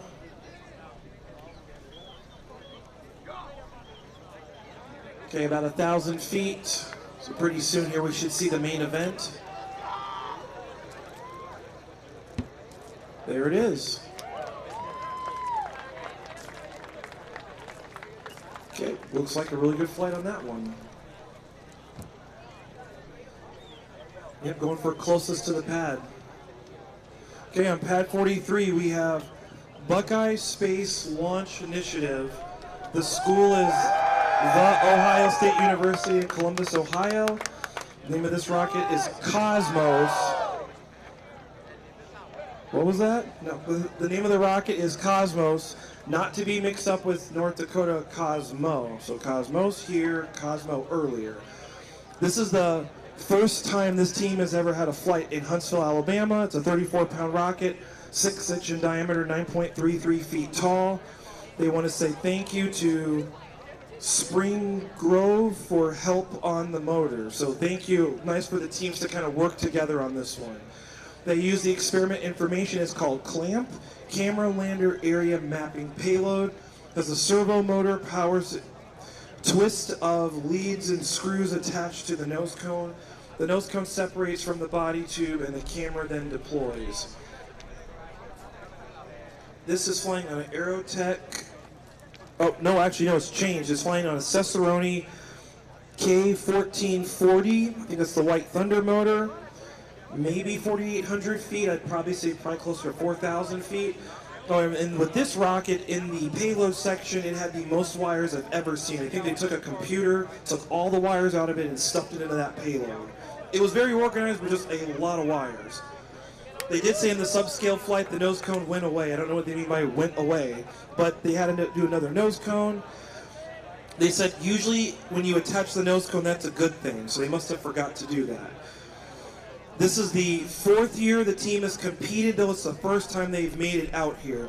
This is a 30-person team on this project, and the university has a total of over 100 team members involved with their rocketry on campus, so a very big group. Okay, pad 43, the Cosmos on the K1440. We have a clear sky, we have a clear range. We will launch in 5, 4, 3, 2, 1, ignition. Up parts looking good. A mild corkscrew on the ascent part.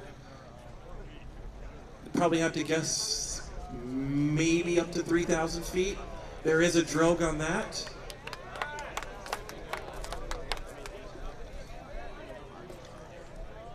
Main is set for 600 feet. We should probably be about 1,500 feet right now. Should be about 1,000, so any moment now we should see the main. There's the main. The main needs to open, get some air under there. There it is.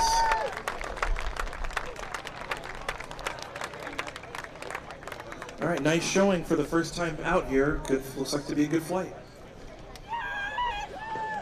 Well, one person is really excited. I can hear that. Okay, we're going to now pad number 60.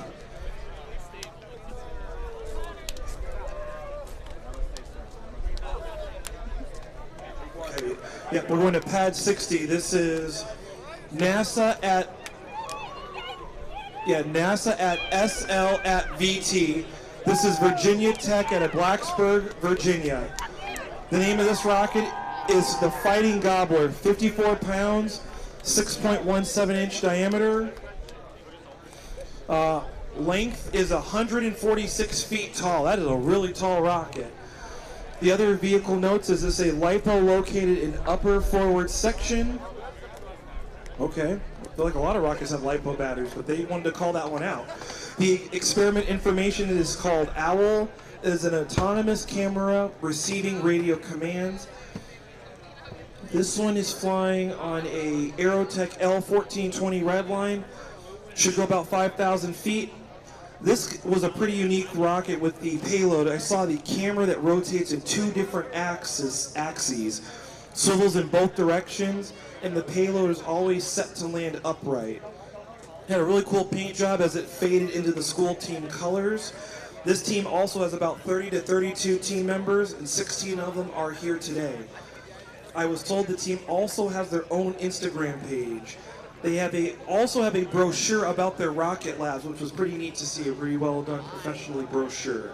Okay, on pad 60, we're gonna launch the Fighting Gobbler. Clear sky, clear range. We will launch in 5, 4, 3, 2, 1, ignition.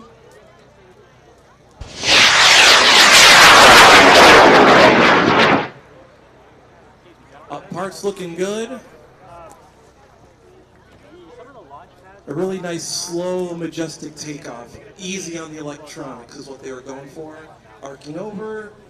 There is an event. There's its backup to the apogee. And then the main is set for 800 feet.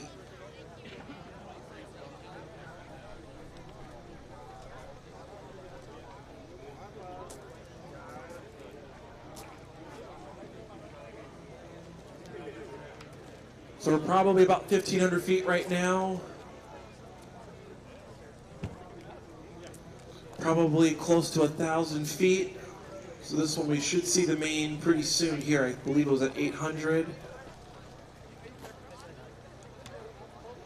So now is usually when you'd want to see it. Oh, okay, there it is. All right. They did not give themselves a lot of room between the upper section and the lower section. It's like almost right in the middle.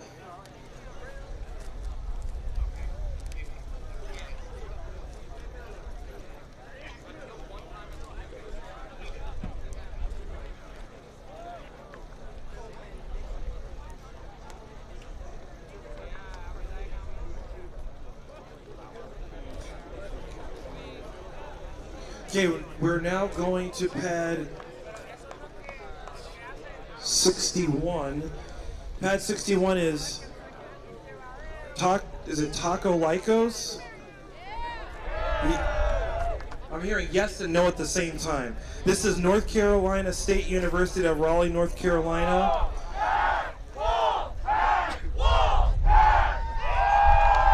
Oh, okay. Dog pack? Is that what you're saying? Oh, wolf pack, not dog pack. The name of the rocket is, I don't care what the rocket name is, just pick something. Okay. We're gonna call it Bob. Okay, this rocket weighs 41.38 pounds, 6.17 inch diameter, length is 8.7 feet tall.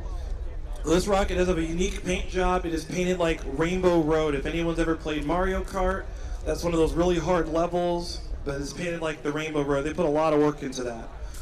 The experiment information says SOAS, Surrounding Optics in Camera System. And then on this project, they had a lot of, they call it cupola, which is a play on what the International Space Station has, or an Italian word for dome. So that's where all the cameras are going, and they have a 3D printed tail cone for aerodynamics. They also have some hidden constellations painted in the rocket. In the past 10 days, they had a subscale or scale flight. They said the motor rapidly disassembled. I don't know what that means, but they had to rebuild sections of the rocket, including part of the payload. The fins are removable, and they have brought spare ones with them. This team also has a 10-person leadership team, and they are proud to have 8 of them being women, which is terrific. This team also does carry a TikTok page, and the name was voted on by the team twice and won the majority vote. So they had to vote on it twice. Also with this team itself, in the University of North Carolina State University, they've had several team members that have competed in this SLI and now work for NASA to this day. Even a story and featured piece last year on John Inez, who actually is in the house today. So John is in the house. Take a bow, John. Yeah, John's excited. He's waving. Okay. So a lot of alum now work for NASA. This thing is all coming together.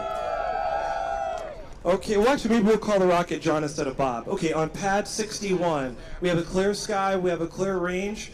We're gonna launch in 5, 4, 3, 2, 1, ignition.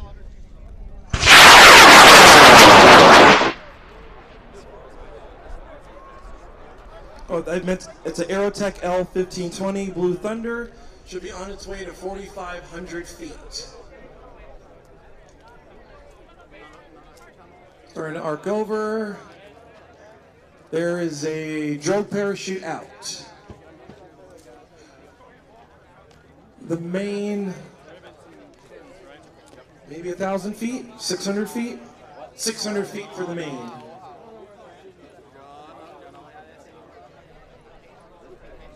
Still probably about 2,000 feet up right now.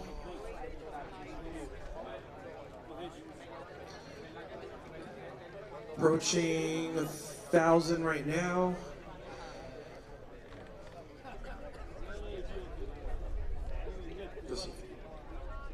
Okay, we should see the parachute any moment now. There it is. All right. The Rainbow Road paint job came in handy.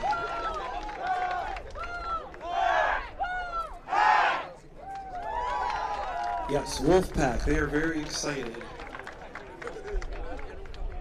Let's see where that lands.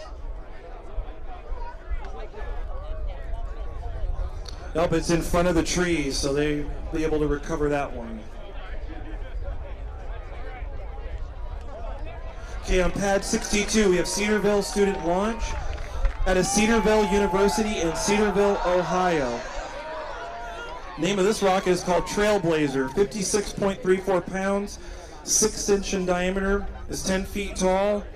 The name of this rocket is painted like a cob of corn. So yeah, it's going to kind of blend in with the scenery here. So there is a rocket out there. The experiment information, it has PEEP and ALS, which stands for Panoramic Extraterrestrial Environment. Photographer rotates around body tube after landing. Then the secondary airbag landing system deployed with CO2 cartridges. There is a lot going on here. And this is flying an Aerotech L2200 Mojave Green. Should go about 4,400 feet. Yep, they said call it PEEP, not PEEPS. They don't know what it stands for. Oh, they did tell me earlier. Okay. Now, this team also has fishing line on the inside, and it melts some fishing line to move the payload around. So they've got all kinds of stuff in there. Their parents are probably wondering where their fishing line went. And then also for this team, an interesting fact on this team, for them to work and cut with fiberglass, they had to be in full coveralls, and the team liked to do that and had fun with it. They're doing a good job following the school safety guidelines. A total of 10 team members for this project. Pad 62, the Flying Ear of Corn, the Trailblazer. Clear sky, clear range. We will launch in 5, 4, 3, 2, 1, ignition.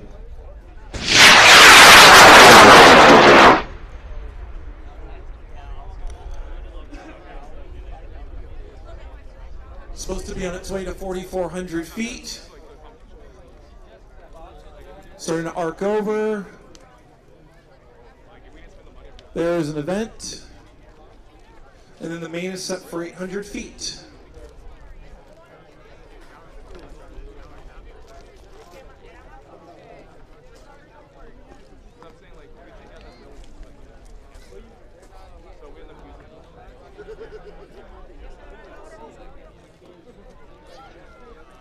Okay, we're probably crossing around 2,000 feet right now. Probably about 1,000 feet. Should be any moment now the main comes out. There it is. All right, looks like a good textbook flight.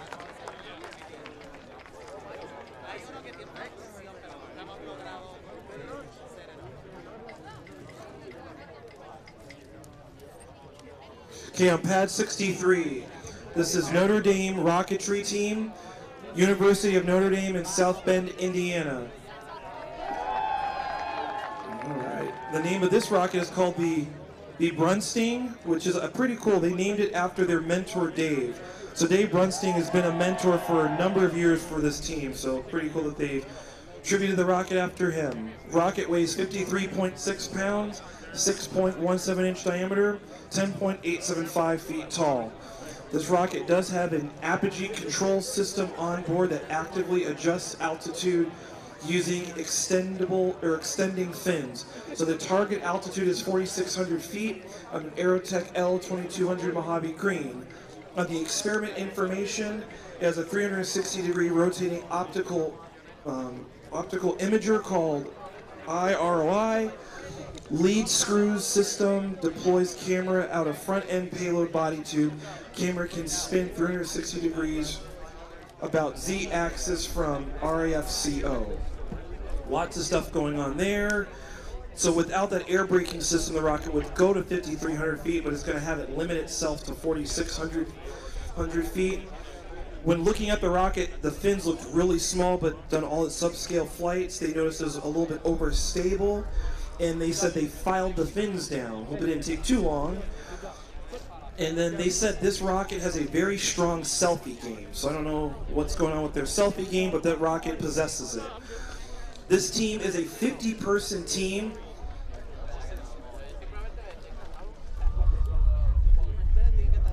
So this team does have a 50-person team. They only have 4 seniors on this team, so there's a lot of underclassmen on this team supporting it. They also did paint the rocket based off the football designed uniform special to this year. This rocket has also landed on higher than normal platforms, maybe or maybe not a tree a couple of times, and almost did it a 3rd time. So they want to stay away from trees, I've been told. Pad 63, the Brunstein is ready to go. We have a clear sky, we have a clear range. We're going to launch this in 5, 4, 3, 2, 1, ignition.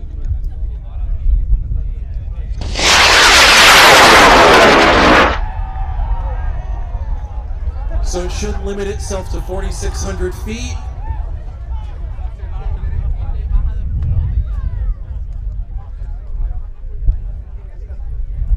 Starting to arc over. There is an event. Joke parachute is out.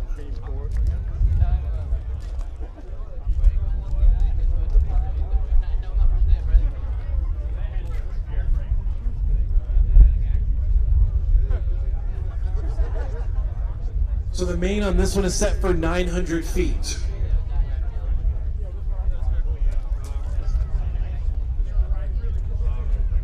Oh.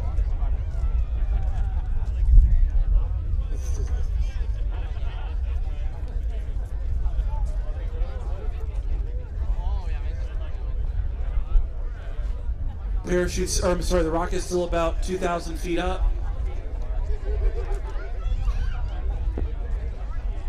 That was the backup, I think. All kinds of charges on this rocket. Need the parachute to open, please. There is a lot of parachutes. This one's gonna boink it a little bit. Well, it's down. A little quick on the recovery.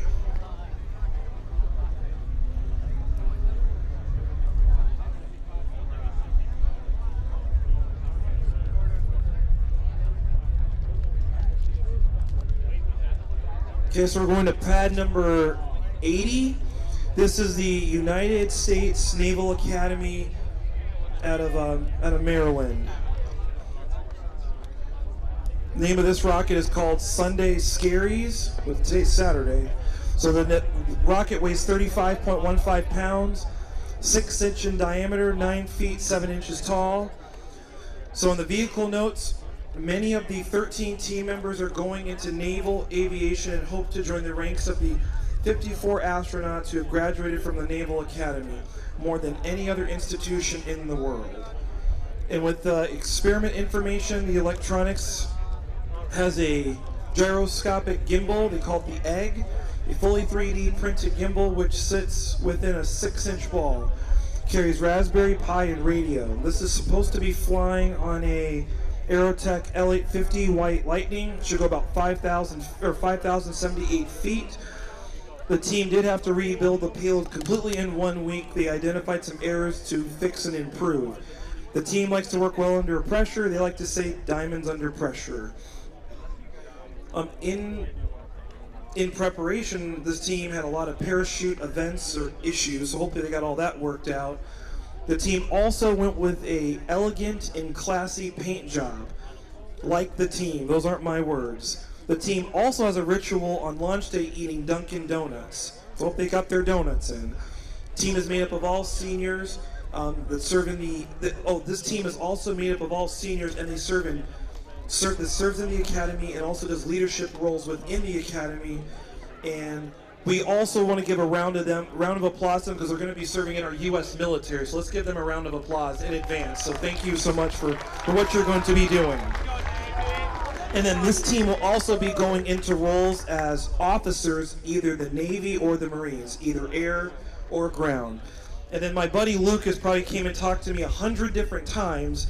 He did say he wanted to make a shout out to, wait a minute, I believe this is Lucas. He said, Wanted to make a shout out to Joey's brother, whose little brother Billy's going into Columbia, just got accepted.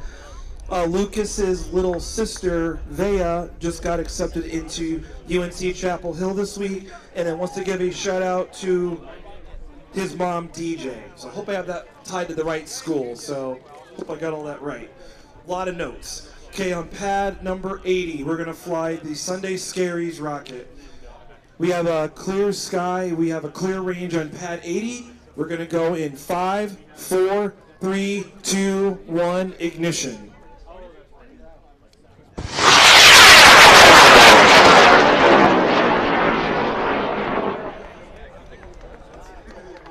Yep, nice long burn on that L850.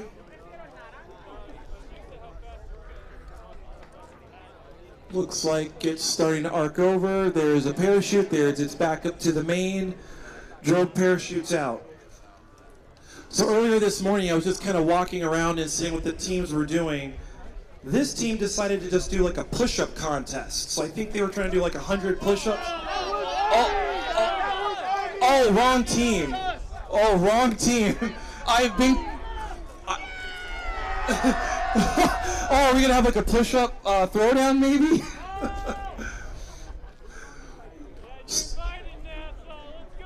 Oh, I guess NASA's involved in this push-up contest now. So the rocket still is maybe about 1,000 feet up. Should have the main coming out any moment. Okay, we're approaching below 1,000 feet. There's the main parachute. All right. The team is going for the classy clapping, I guess, is what they're going with. And sorry about the push-up contest. That's the other team. Oh, that's okay.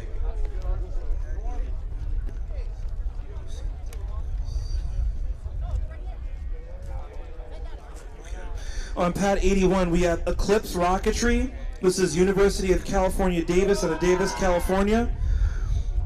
Name of this rocket is called HEAVY, which stands for Horizontal Ejector and Vertical Yeeter. I don't know if that's a technical term, but it says yeeter on there. 38-pound rocket, 6-inch in diameter, 8 feet 4 inches tall. The nose cone jettisons off under its own parachute. The GPS are Featherweight brand. The experiment information is called SCOUT, which stands for Spinning Camera Observing. Can't read the writing, it's something U. And it looks like it says we are not flying the payload. Oh, observing terrain unknown, that's what it stands for. They're not flying the payload, but before it was, they crossed out destroyed and put damaged. SCOUT was our payload. So it just had a little bit of a damage to it. This rocket is flying on an Aerotech L850 White Lightning. Should go about 4,700 feet. This team does have 2 avionic bays, has removable fins, point of view camera. Nose cone does come down in separate recovery. This team is made up about 20 members. They have definitely spent over 1,000 hours on this project, and they're very dedicated to it. They decorated the project in a Sharpie. It took them 5 hours to do it and ran out of Sharpies. Also, this rocket is the only rocket that I'm aware of that is waxed. They waxed the rocket. So for those that use rocket simulation software, you've probably heard of the call out of finish, and it says the polished or smooth finish. They took it a step further and wanted to wax it. One of the team members referred to it as heavy slippery tuna technology. That is what this rocket has. Okay, with the heavy rocket on pad number 81. Clear sky, clear range. We will be launching in 5, 4, 3, 2, 1, ignition. There it goes.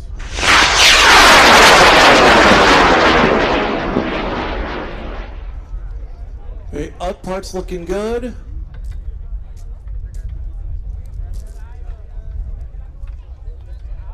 It's arcing over. Okay, we don't have an event right now. Up there it is. A little late, but there. Looks like the main parachute's out. It's okay.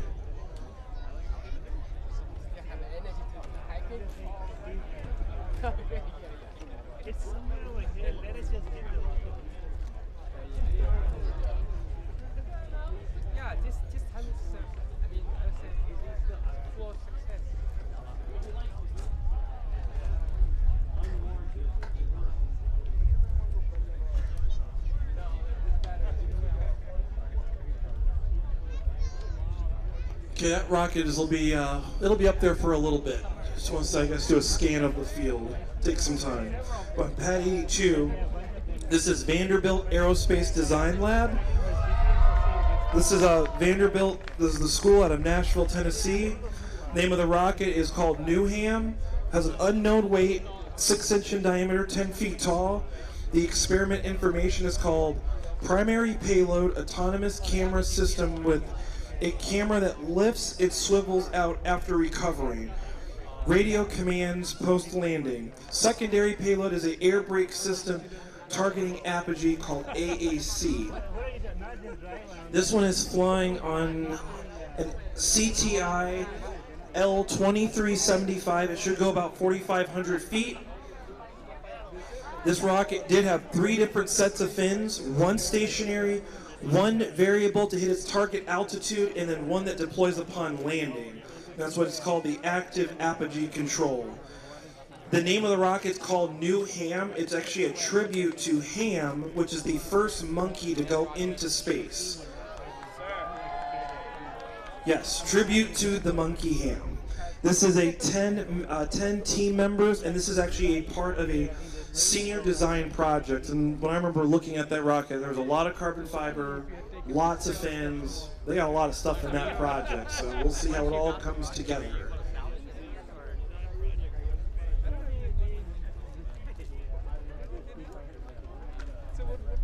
Okay, we're going to wait just a moment for the UC Davis rocket just to get closer to landing.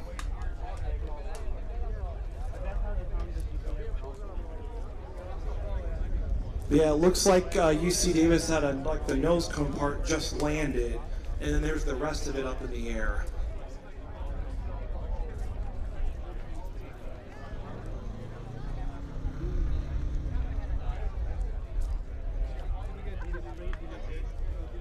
Okay, well, we will proceed on with the Vanderbilt rocket New Ham on pad 82.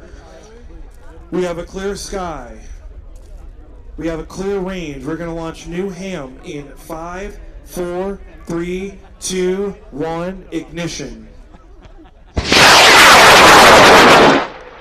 Oh, that body tube is barely hanging on. I could see that. So it's supposed to limit itself to 4,600 feet.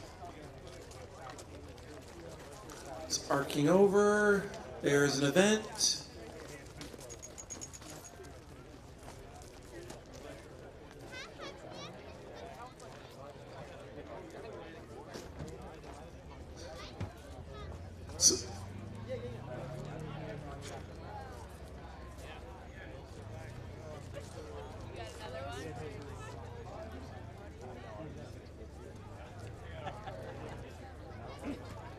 Okay, we're still about maybe 1,500 feet under the small drogue parachute.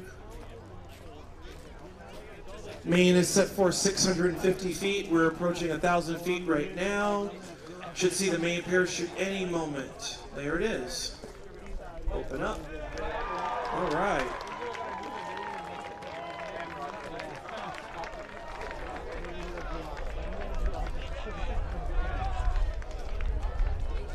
Looks like that one's going to take its time on landing.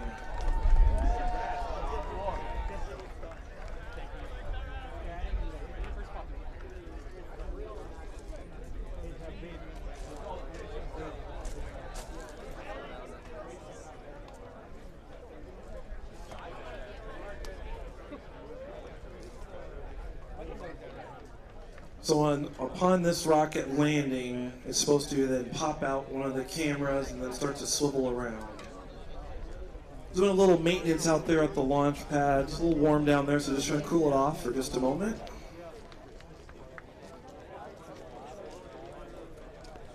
There's still one more before we close out this one.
Right on the edge.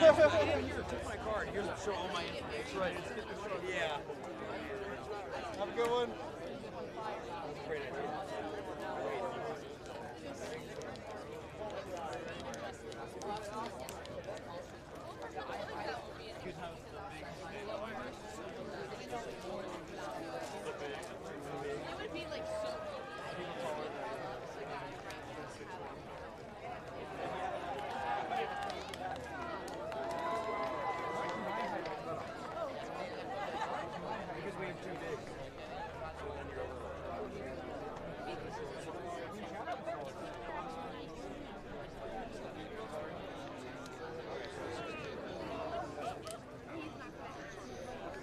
Okay, we got one more rocket on for this volley. The three in front we're going to actually integrate in the fourth volley, but we're going to fly the one in the far back pads furthest to the right. This is Tarleton State University Rocket Club out of Tarleton State University out of Stevensville, Texas, pad 83. The name of this rocket is called Tarleton Aeronautical and Rocketry 1, TAR-1.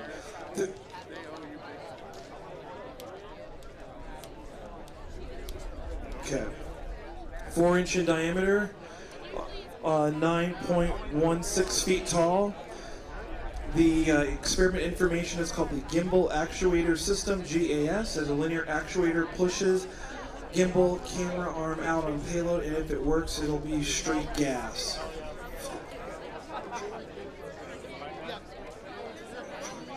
This is flying a Cicerone L910. This one's also timed for the highest attempted altitude at 5,600 or 5,690 feet. This is the first time the team has been here in 8 years.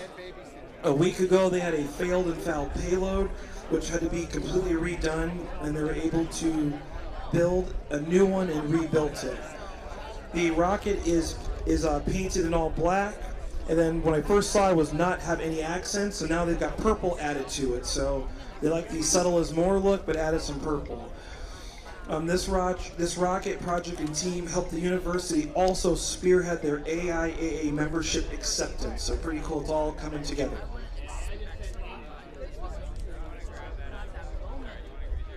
Being told that there is a plane, so we're holding for a moment.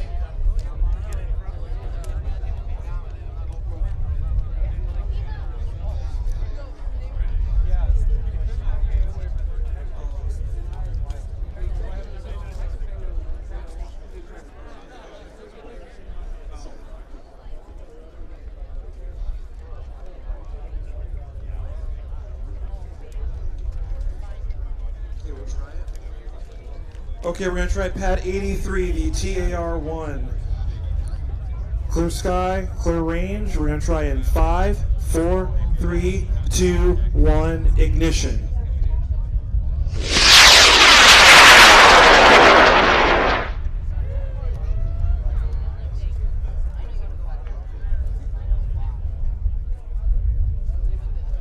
So that one's supposed to go 5,600 feet, I believe. Attempting the highest altitude. There's the drogue, it's back up to the apogee. Main is set for 650 feet.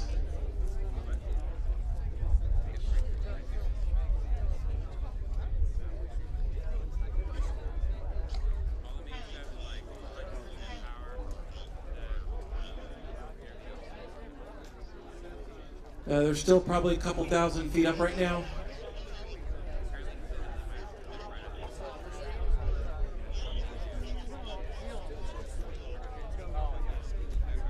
So they're still about 1,500 feet. About 1,000 feet.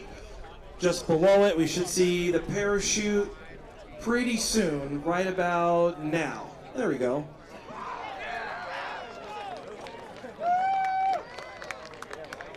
Okay, so that will conclude this volley. So what we're going to do is the rockets on 10, 11, 12, we're going to move it into volley number 4. And for those rockets that have not flown, you're going to be in the new volley, volley 4. So you can go out and start to set up rockets. For those pads, make sure you go through your check-in, your RSO check-in, and then go through the pad managers.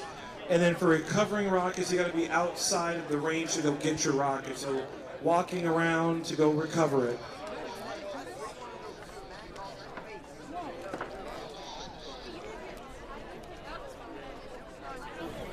Hey everyone, welcome back here to our interview booth area. Well, As you saw, we I guess we're being held up.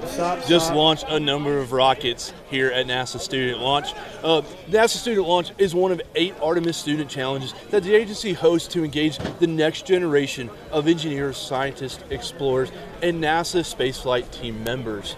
This is truly one of the incredible ones. Coming up next weekend, Lane, we have the Human Exploration Rover Challenge, also hosted here at Marshall Space Flight Center. But bringing everything back down here to home, we have one more volley of rockets coming. Before we do, we have a really special guest with us now, don't we, Lane? Yes, absolutely. We have a representative from UNC Charlotte. Please introduce yourself and tell us your major. Certainly. My name is Aaron Langhorn. I am the project lead for the 49er rocketry team, and I'm a mechanical engineering student. Okay, so as I understand it, your school are the reigning champions from last year and the previous year? And the previous year, yeah. We are trying to bring it home for a third time. Got big shoes to fill. We got a good team and support team behind us, so we'll see how it goes. Yeah, absolutely. So the team this year, no one was on a team last year. This is a fresh team? This is correct. Yeah, the rocketry team for UNC Charlotte, it's a senior capstone project, so every year we get a whole new fresh set of people in to experience this project for the first time. Yeah, awesome. So tell me, what challenges and difficulties have you guys faced this year? Oh, there's been several. Even from the beginning, working with a new team of interdisciplinary engineering students for the first time on such an intense project, getting a lot of that learning curve out of the way, as well as the documentation, even the learning curves that comes with building. A good story of ours is our subscale launch, one of our first ones. Our parachutes didn't deploy, and we ended up getting playing a game of lawn darts with it for a little bit. So it was a good learning experience. Yeah, of course. So what advice would you give a person who's new to student launch or a team that's new? The biggest advice I could give is try to take up a personal project. Maybe not exactly a kit rocket, but design a high-powered level 1 rocket, get a lot of that early knowledge rocket science out of the way, get some of that learning curve. So if you're interested in student launch, you can hit the ground running more so and be more familiar with everything going on. Awesome. So earlier you were telling me that actually UNC's rocketry team kind of attracted you to that school. Can you tell me more about that? Certainly. I was touring the college, I was looking around, and I happened to run into one of the alumni from the rocketry team, and they were telling me how they compete across the nation with, 30, 40, 50 plus colleges, and they've always placed top 3, and it turned out for last year, 2021, 2022, and 2020, 2021, we ended up coming first place, and as I started learning more about the project, seeing what they did, the kind of experience and connections they made, it just attracted me immediately to join the university and the team. Yeah, absolutely. Is there anyone you want to thank or shout out today? Certainly. Of course, would love to thank our sponsors. We have Averna, we have the North Carolina Space Grant. We also have all of our crowdfunding supporters that make our competition possible and allow us to be as successful as we are. Our whole alumni staff and our faculty mentor that stands behind us and has supported us every step of the way. And most of all, just the team. They put in a ton of work this year, and it's been paying off so far. Yeah, absolutely. Well, thank you so much for talking with us, and good luck on your launch today. Thank you. Thanks. All right, Will, who do we have next? We have Whitney Young High School. Always great to see UNCC have the reigning champs in the house. This is one of our high school teams, Whitney Young High School from Chicago. Gentlemen, tell me your names and what year in school you are. I'm Dominic. I'm a junior. I'm Cameron. I'm a senior. So what were your roles with this beautiful rocket that we see here beside us? I was a payload officer. I worked on this beauty you see right here. And I'm the team lead. Excellent. So let's talk about the payload. You have it here in your hands. Let's take a look at it. Tell us what your experiment is, because you guys didn't have to choose to do the college. You could come up with your own innovative creation. What did you come up with? So we actually decided to pursue the college requirements. So you'll see a camera on here that will extend outward and take pictures of the surrounding areas. We really wanted to challenge ourselves and to kind of prove to ourselves that we're on that same level and that we have the capabilities to do amazing things. So you flew earlier today. How did it go? So we actually had main deployment at Apogee, so we had a long walk, but thankfully, if anything goes wrong with a rocket, this is what you want to have go wrong, right? Anything else would end, your rocket being in pieces on the ground. So, I'll take a long walk over that. Yeah. Yeah, I mean, it certainly had a soft touchdown there at the end of it. So you guys took on the high school challenge, or took on the college challenge rather, excuse me.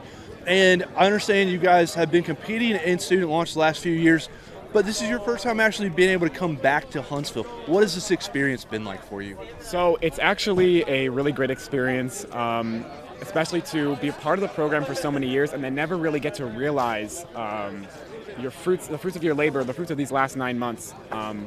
At the actual competition with all this like electric environment, with all these different teams. So it's really great to be here. Excellent. So I can't get my eyes off of this awesome paint job. Tell us about the paint job, and I'm guessing your rocket's called Pixel? Our rocket is actually called the Red Rider. The Pixel refers to our payload, but our mentor was actually able to get us this wonderful paint job, and I mean, it's something to behold every single time that I see it. Yeah. So it actually matches up with a lot of our sponsors that we have here, and overall we thought of something unique to do, and Red Rider actually comes from the tricycles. That we all enjoyed. Yes, that we all enjoyed as a little kid. So yeah, it's really creative stuff. Excellent. So now I know you're a senior. What's up next for you? I'm thinking that I'm going to continue SLI in college, doing USLI, obviously. I don't know where yet, but I know it's going to be somewhere with the USLI after talking to these great colleges here. Well, that's awesome. We're so excited for you. One last question. Anybody back home you want to say hi to? Anybody you want to give a shout out to? Hi to my family, mom and dad. Thank you so much for all the support and all of the time I've spent on weekends, long nights, being able to pick me up. Really appreciate it. Hey, Mom. Hey, Adrian. Thanks for the support over these last 9 months, and thanks for the support. What's to come? And to all the families out there, it truly pays off. As you heard during the launches, many team members go on from student launch, USLI, student launch, to work for NASA and in the spaceflight industry. Whitney Young High School. Gentlemen, thank you so much for joining us today. Thrilled that you have a rocket safely in one piece. And we look forward to seeing what's next with y'all. Thank you so Absolutely. Now we're going to bring Lane back in.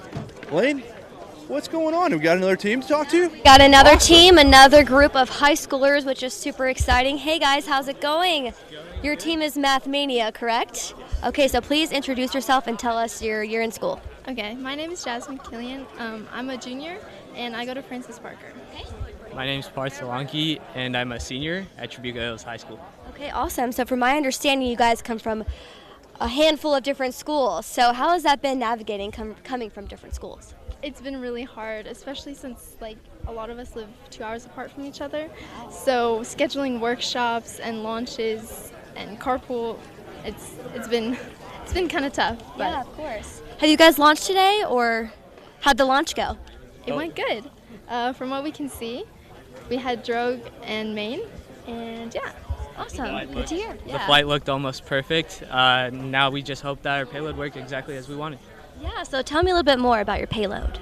Okay, so we're doing the University Challenge, and so we have an RC3 that detects landing, then we have an RTL SDR dongle that receives the APRS commands, and the Pi decodes it, and then we have our sleds rotate so that the camera's around the Z-axis, and then the other stepper motor rotates it and does the filters and stuff. Okay, awesome. Did you guys have any like a special name for your payload or your rocket? We kind of created a name today because we needed to, but we called it the sled spinner because the sleds spin around to get the camera to the Z-axis for the payload challenge. Yeah, awesome. So what advice would you give to a new team or a new student participating? You're gonna go through a lot of challenges. Something's gonna go wrong at some point or another. Even if it does go wrong, just push through it. Just keep trying, no matter what. Just keep trying to solve that problem. Even if it isn't working for like a day or two, just go on to the 3rd day, 4th day, 5th day, however long it takes. Just try and get it to work. Yes, absolutely. A recurring theme again is perseverance in rocketry, right? Definitely. So how far was your practice launching area from your schools? I guess it depends if that's 2 hours apart. It's about 3 to 4 hours drive from, depending whether we were in the San Diego area or the Orange County area in California, but it was about a 3 or 4 hour drive. Okay, awesome. So do you guys want to give any shout outs or any thank yous today? Yeah, so our mentor, John, is in the back over there. But he and I actually drove all the way from California. So he definitely spends a lot of time working on us, and he's done a lot for us. So John especially. Absolutely. Anybody else? We'd like to thank the parents for all their support and help along the way. And then we'd also like to thank the people in San Diego, the people of Triple E, for all their support during the launches. And Our then sponsors the as sponsors, well? yeah. Yes. We were getting there. We'd like to thank Solvay, GTS, Aerojet Rocketdyne, and Applied Medical, and also Mathmania Robotics and Steam, Vocational Steamworks for their different sponsorships and help during our process because this is quite an expensive endeavor. That's awesome. So congratulations on a successful launch, guys. Thank you so much for talking with me, and have a great rest of your day. Thanks, guys. Have a great day. All right, Will, who do we got next? We have James Madison University. You probably recognize their rocket. It was Zeus number 2. It looked like the number 2 pencil, which I thought was so cool to see out there. So you guys launched earlier. Tell us your name and what your role in the team was. Hi, my name is Matt Caulfield. I'm the project manager. I help with the budget as well as planning and scheduling. And I'm Tyler Emery, and I'm the recovery lead for the team. So you guys launched just a little bit ago. How did the flight go? It went pretty well. We had a nice recovery system. Everything looked well as the payload system operated as intentional. Yeah, everything deployed absolutely perfectly, so we were really happy about how it went. Excellent. So now getting to student launch and getting here to Huntsville for the finale, it's a lot of work and some challenges along the way. We talked off camera a little bit about some of those challenges. Tell our viewers at home about those. Oh yeah, you got that. Yeah, so essentially for our first full-scale launch, our rocket happened to land at the top of a very, very tall tree, and that led to us having to cut down that tree, and then it landed into a second tree, and then we had to cut that tree down as well. And then it fell on the rocket, and we had to remanufacture a lot of our parts. So it was definitely a challenge to get through that, but we did it successfully. So how do you come back from something like that? Because I can imagine it would just be devastating. Yeah, I mean, honestly, it's just a lot of hours in the lab, I think, a lot of overtime, and kind of just bringing the team together and making sure that we could get it done in time. Now, you talk about bringing the team together. We all know, and we've seen it throughout this competition, that camaraderie and bonding is really important. I understand you guys have some really fun traditions, right? Yeah, no, we love eating honey buns every meeting, especially coming to launches. It's so much fun. Get that energy up. Now, that's my kind of tradition. Can I join the team, yo? Oh, yeah, absolutely. Any other cool traditions that you guys do? I think honey buns really are the best tradition this team has. I stick by the honey bun tradition, so. Excellent. Now, last question for you all. Is there anybody back home you want to say hi to, any sponsors you want to thank back that made it possible for you guys to be here? Yeah, we want to thank Northrop Grumman as well as the Virginia Space Grant Consortium for allowing us to have sponsorship for this project, as well as all of our mentors, Dr. Jay Noggle, Dr. Holland, and especially our NAR mentor, Mr. Chuck Neff. He's amazing. Goodbye, man. Hi, Mom. Well, there it is, James Madison University, their student launch team. Their rocket was a pencil, and they were rewriting the history books for student launch at James Madison. So we're going to bring Lane back in, talk to our next team. Guys, thank you so much. Wish you the best of luck with the final reporting. Thank you. Thank you so much. Well, I think we have another high school team joining us today. Let's bring them in. Hey guys, how's it going? Good. Who is your team spokesperson? You. Okay, please introduce yourself. Tell us what school you're from and what year you are. I'm Maddie Tuning. We're from Yamhill Carlton High School, and I'm a junior. Okay, where are you guys from? Yamhill, Oregon. Okay, awesome. How'd the launch go today? We were very successful. Yay, that's so great to hear. So tell me about the design of your rocket. I love this purple and green situation going on. So we went with the green just because we were dispersing seeds, so it kind of fit with the color there. And then we really liked the purple, so we went with purple. Sounds good. So tell me about your payload. So we have a seed disbursement system where it starts in the nose cone with airflow, and then it spins up a fan that disperses the seeds at motor burnout. Okay, so as the rocket is launching, air basically powers the payload. Yes. That's super cool. So what challenges did you guys have to overcome this year? We had some recovery issues. Our payload wasn't working, and we were able to fix it under 24 hours before the launch. So we have adapted very well. Yes, absolutely. Making those last minute changes can be super hard. So how many years have you guys competed in this competition or your school? This is our second year here. So most of us are second years. There's a couple first years. Okay, so what advice would you give a new team or a new student? I would say work together. We're a family, and we've come a long way, and I think we've all gotten to know each other really well. So how far is the location where you guys practice your launches? How far is that from your school? We have a couple launches, 4 hours, 5 hours. 4 hours. Yeah. So a journey. I'm finding a lot of teams have to travel really far, so that adds another layer of challenges, of course, right? Yeah. So do you guys have anyone you want to shout out or thank today? We would like to shout out the Walk in the Park Foundation, Ken Wright Cellars, and Willow Springs Auto and Paint. Okay, awesome. Thank you guys so much for talking with me today. Congratulations on a great launch, and have a great rest of your day. Thank you. Thank you. Okay, Will, who do we have next joining us? Yeah, Lane, I love seeing these high school teams. That payload, I mean, the rocket looks slick. That payload, the seed dispersion, that's just cool. Maybe we should go plant some seeds using their rocket. Oh yeah, that sounds great. And I want to bring up, the college teams have certain requirements they have to meet for their payloads, and high schoolers have kind of more freedom. They can choose whatever science or technology experiment they want to do. So it's really cool to hear that that's the route they went. It's always interesting to see what the young minds come up with. It makes me feel a lot better about the future of our spaceflight industry, knowing we have brilliant minds like that and innovative minds. Yes, now, absolutely. Speaking of innovative and awesome looking stuff, we have Oregon State University. Y'all come on in. This beautiful rocket beside us. Tell us your name and what your role on the team is. So my name is Jacob Justin Colton. Everyone calls me JJ. And I am the team captain of the Oregon State USLI. So you guys flew earlier. How did the flight go? The flight actually went amazingly. Our rocket is called Overkill because we over-designed it all. So thankfully, it lived up to its name. Now, speaking of design, it's a beautiful paint job. Tell us about what went into that. So it also had the benefit of unintentionally matching our shirts, but we did a STEM engagement event back in Oregon at the Oregon Museum of Science and Industry, and we asked for a bunch of kids to come and design our rocket, and we voted on the winner. We had about 250 to 280 submissions, and we voted on the winner, and the winner was Miss Alice, so thank you.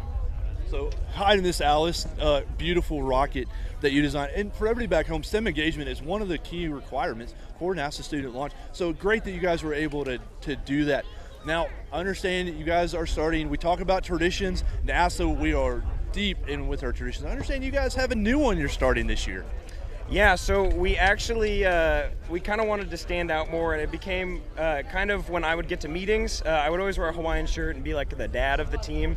And so we made a joke that we should wear Hawaiian shirts for the launch, and you know what? We ended up doing it. If you notice, it even has our logo on it and our patch on the chest here.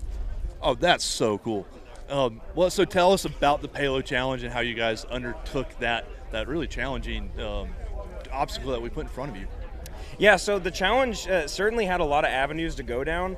We ended up trying to go down the one that allowed us to use gravity more to our side than making more complicated mechanical devices. So our payload is actually called the Goop, or the Gravity Operated Oblong Payload, and it's housed in the nose cone there. So if you've ever seen a Weeble Wobble, you push it over and it comes back up. That's essentially what our design is, and it just has a camera that springs right out. Oh, that's awesome. So you're using gravity, you're using the basic principles of physics to make your payload even easier. Anybody back home, any sponsors, any professors, anybody you want to say hi to? I would like to say hi to my family who drove the rocket down here. We wouldn't have done it without them. It was a 40-hour drive, so thank you, Mom and Dad. I love you. And thank you to the Corvallis community and Estacada community and all of Oregon in general. We didn't really get to bring all of Oregon with us, but we brought the community and the rocket in with our spirit. Man, that just gave me goosebumps. That's so cool. So hello to everyone in Oregon, out there in the Pacific Northwest, taking care of our rockets, our future of our spaceflight industry. We're in good hands with teams like Oregon State.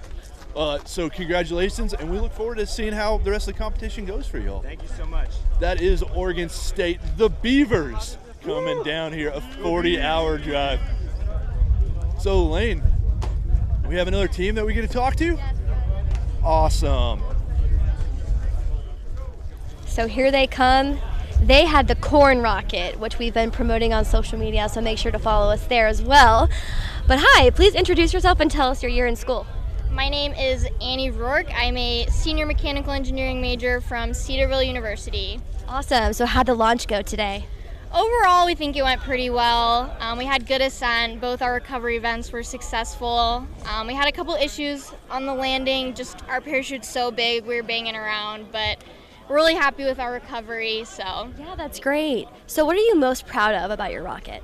I think, you know, we're a small Christian school, and this is our senior design project. So none of us have ever competed in this before. None of us really have any experience with rocketry. We kind of just came into the competition with the mindset, you know, we're going to glorify God with all our work and just do our best. And I think we were able to make something that we are really proud of. Ultimately, really successful. We're happy with our payload and just the way that we were able to come together as a team. Yeah, absolutely. So what advice would you give to another team? Yeah, I'd say get connected with local rocketry clubs. Ours is the Right Stuff Rocketeers, and they were awesome. Our mentor Dave taught us so much right off the bat. We put in a lot of long hours, but it was so worth it, just learning basics of rocketry, and then you can really apply some of your technical engineering skills to make things really good. Yeah. So tell me about the decision to paint it like corn. Yeah, so Cedarville, we're from Cedarville, Ohio. That is southwest Ohio, and we're in just a small town surrounded by cornfields. So initially we were thinking we kind of wanted to paint it pink, but the boys didn't really like that, so we settled on corn. Well, it kind of fits in with the scenery around here being in a farm environment, so that was kind of perfect. Is there anyone you want to shout out or thank today? Yeah, absolutely. Both our professor advisors, Dr. Ward here and Dr. Toonstra, have just been so instrumental in our success. The rest of our professors back at Cedarville, we just have amazing faculty. Our mentor Dave Combs and the Right Stuff Rocketeers, and just all our families, and obviously God who's given us all these opportunities. Yeah, awesome. Well, congrats on a successful launch today, guys. Thank you so much for talking with me, and enjoy the rest of your day. Thank you. Thanks. Okay, Will, who we got next? Well, so perfect timing with the corn rocket. We have our 4-H team. Oh, perfect. So y'all come on in.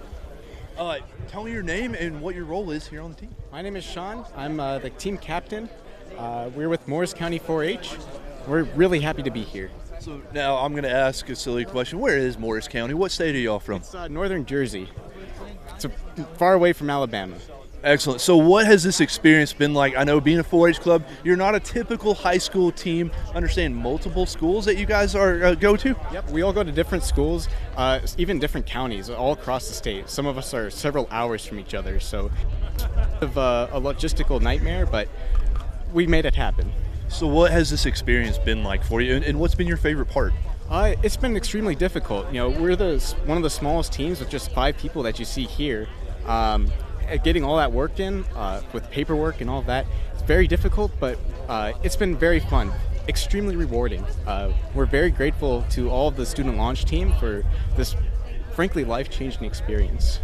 So have you had a chance to launch your rocket yet, or are you in this out here on the rails? We're out there. We're flying in the 4th volley. Excellent. Well, they'll be coming up here shortly. Last question for y'all. Is there anybody back home you want to say hi to or give a shout out to? Well, we want to thank our team mentors and, of course, our team sponsors right there. But, you know, all our family, everyone in Morris County 4-H, they've been extremely supportive. They sent out a little banner with us with all signatures. It was very nice. Thank you to everyone. Well, that's awesome. And you guys truly prove that it doesn't matter what high school you're from or anything like that. If you have the will and desire to make it work, you're going to. Congratulations for being here. We can't wait to see your rocket fly. Thank you. That is the Morris County 4-H, a truly unique team from New Jersey. 5 members from across this great of New Jersey here to join us. Wayne, we talked to Army earlier. We got Naval Academy, or we talked to United States Military Academy earlier. Understand we got the rivals we here have the with rivals us. Here. Yes, the Naval Academy. Yeah, so please introduce yourself and tell us what you're studying in school. Yes, good afternoon, ma'am. My name is Midshipman First Class Lucas Bly. I'm studying aerospace engineering at the U.S. Naval Academy. All right, thank you. So what challenges and difficulties did you guys face this year? Yes, we successfully overcame a number of obstacles. For example, we overcame a key challenge with our payload. I'll let my colleague, Midshipman First Class Will Megginson, talk about the payload. Okay. Yeah, the payload was a major struggle for us. getting a package that would both survive the landing and perform as desired, that's a struggle. It really is. Biggest problems came with interfacing with the recovery system. We had a lot of parachute problems that required some harder landings than anticipated, and that involved some damage to the payload. So kind of working through that, and actually, I think it was 2 weeks ago on Sunday, we destroyed our payload on a no parachute landing. So it was the week before we came here was a rush to get that rebuilt. But you guys had to rally really quickly, huh? Yes, ma'am. So how many times has the Naval Academy competed? Do you know that? I'm not sure, but it was actually, I want to give a shout out to Lieutenant Friddle. He's an officer at the Naval Academy right now, and when he was a first class mid, he revived the program. So a big shout out to Lieutenant Hayes 4 Horses Friddle, that's his call sign. Awesome. And, just a quick thing, if I may, as Midshipman Will Megginson was saying, leader of the payload team. Just to give you an example, it's a great case in point with a payload, how we overcame that challenge. We have a saying on the team, diamonds are made under pressure. So it's case in point right there. Yeah, I love that. So how did the launch go today? We had a great boost, looked great all the way up to the sky. Saw it come down our 2 chutes as we expected, so all good news there. Haven't got to fully go through the payload results and the actual landing yet with the rest of the team, and we're excited to do that and see how everything turned out. Yeah, great. 100%. So what advice would you give other teams or maybe new teams to student launch? I'd highly recommend it. We're a team of 13, and we all learned a lot, had a lot of fun, and big shout out to our Professor Toney, and our team mentor, Captain Trip Barber. We learned a lot from them, and yeah, for anyone interested in the program, highly recommend it. We learned a lot, had a lot of fun as well, and one thing's been very, very rewarding over the past year. We really grew together as a team and formed some very close bonds. Awesome. Well, congrats on the launch, and thank you so much for talking with you today. Have a great rest of your day. Thank you. I appreciate Thank that. you. Thank you. Thanks. We have one last thing to say. Yeah. And that's go Navy, beat Army. There it is. They couldn't make it without saying that, of course. Totally get it. Yeah. Always great to see Naval Academy come. Yeah. Now we have one of our high school teams here, East Aurora High School from New York. Come on in. How's everybody doing today? We're doing pretty good. Pretty pumped about that launch. That launch was amazing. Yeah, so tell us about that launch. I can tell you're excited. Went well? Oh yeah, it went perfect, flawless. There was no issues at all. That doesn't often happen in rocketry. Tell us about what this process has been like and challenges that brought you here. This process has been a lot of work, trust me. We've gone through 5 full-scale flights. This was actually our 5th right here. But our 2nd full-scale flight, we actually crashed into a tree at 285 miles an hour because the whole recovery system just didn't act properly. And then the 3rd flight, we only had 2 charges go off, and that was just the main parachute. So they didn't really like that. So our 4th flight was actually on Saturday, 1 week ago from today. And then we got approved to fly Monday. So it's been a hectic process. So determination and resiliency really kind of seems to be the motto of the team. Yes, definitely. We're a 6-member team, first year, and we never gave up. We just kept pushing. Don't give up. That's awesome. So talk to us about your payload. What payload did you put in the rocket? So our payload is nicknamed NIRI 360. It's a near-infrared atmospheric imaging system in 360 degrees. So basically it visualizes infrared throughout the duration of the flight in 360 degrees and compares it to temperature, humidity, and pressure sensors that are located within the sensor bay. Oh, that's awesome. So last question for you guys, and then I'm going to let you go celebrate. Anybody back home you want to say hi to, give a shout out to? Basically everyone at this point. The whole town of East Aurora has always been supporting us. We've got Moog, they helped sponsor us. The Educational Foundation, they helped fund us. A.W. Miller, they helped 3D print our nose cone. And there's so many other people that couldn't be here without them. Dr. Young, our first mentor, and then Vince, our 2nd mentor.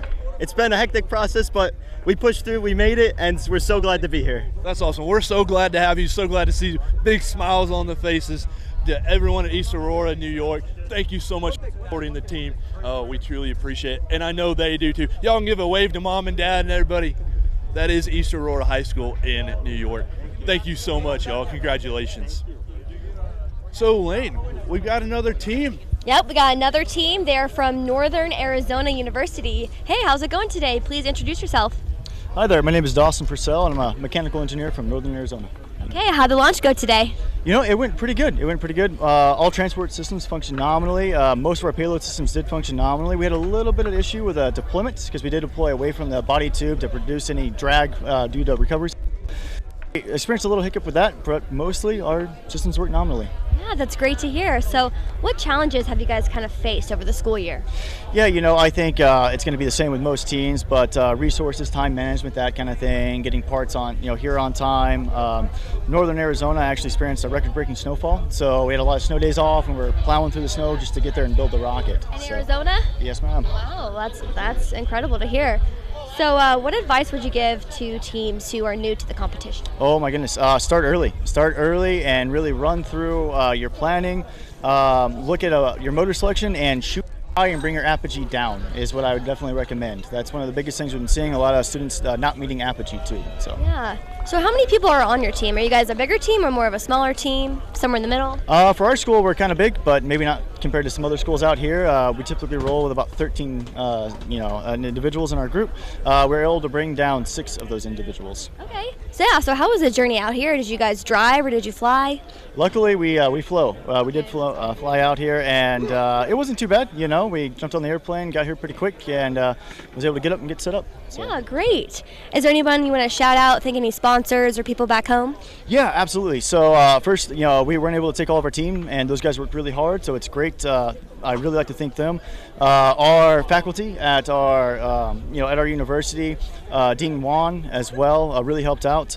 Additionally, NASA NAU consortium as well, and WL Gore really came out. We had a lot of help out there. And we actually came out from Wisconsin Space Grant Consortium from winning First Nations launch, and so those guys helped out a lot with us as well. So. Awesome. Well, thank you so much for talking with me today. Congrats on a successful launch, and wishing you the best in the final results. Thank you so much. Have a good day. Thanks. You too. All right. It's so cool to see different states that these teams. Really, it's the whole spectrum of the states and Puerto Rico. Yeah, absolutely. You were just reading my mind. We went from New Jersey to Arizona. We had Oregon and Washington on now. Now a treat going down to the southeast corner of the country. All UCF, right. University of Central Florida. You heard from them earlier today before their launch. Let's talk to them about how did the launch go? How are you guys feeling after flying the rocket today? We're feeling awesome, man. It's been a year working on this project, and we finally made it to launch today. We had a lot of failures, especially with our vehicle demonstration and payload demonstration flight, but we're here. We rebuilt our payload in 1 week, and we got to launch. We recovered safely, and we're super proud of ourselves. So let's talk about the altitude, and then I want to talk about your payload. Did you guys come close to your target altitude, and then how did your payload perform? So we were actually a little bit below our targeted altitude. We had to paint our rocket last second. We were able to recover some of the distance we originally lost. Our payload did self-orient, but however, we weren't able to get the pictures we wanted just because the lead mechanism fell off. However, again, more than we expected, and again, we're really proud of the results either way. So definitely it sounds like you guys would classify this as a very successful launch. Oh, naturally, definitely. So what's going through your mind? You guys have launched the rocket.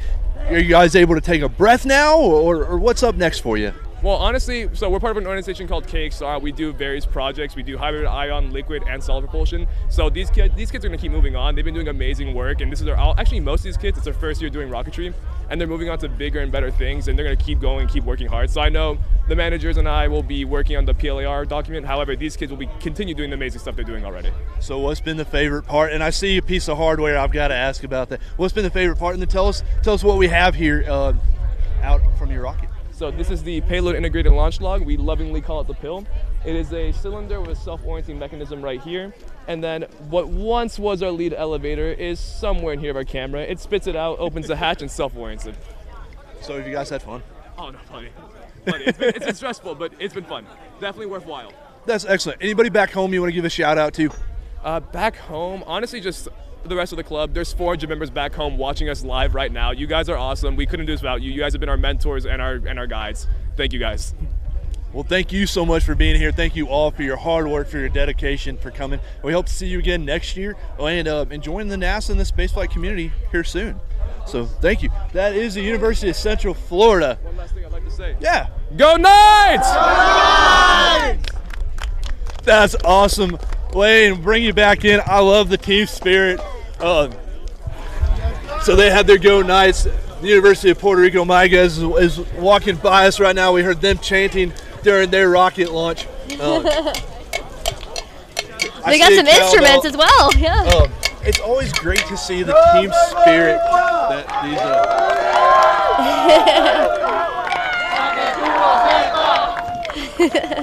It's never a dull moment here, and that's what I truly love.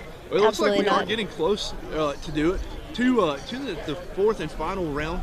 But let's find out what's been going on social. So let's bring Alyssa Yes. Hi, Alyssa. How's it going? Good. How are you? Good. So how's it looking on social? How are things going? It looks really good. We love seeing your comments and everything, and you're joining the conversation with #StudentLaunch, so we love seeing it.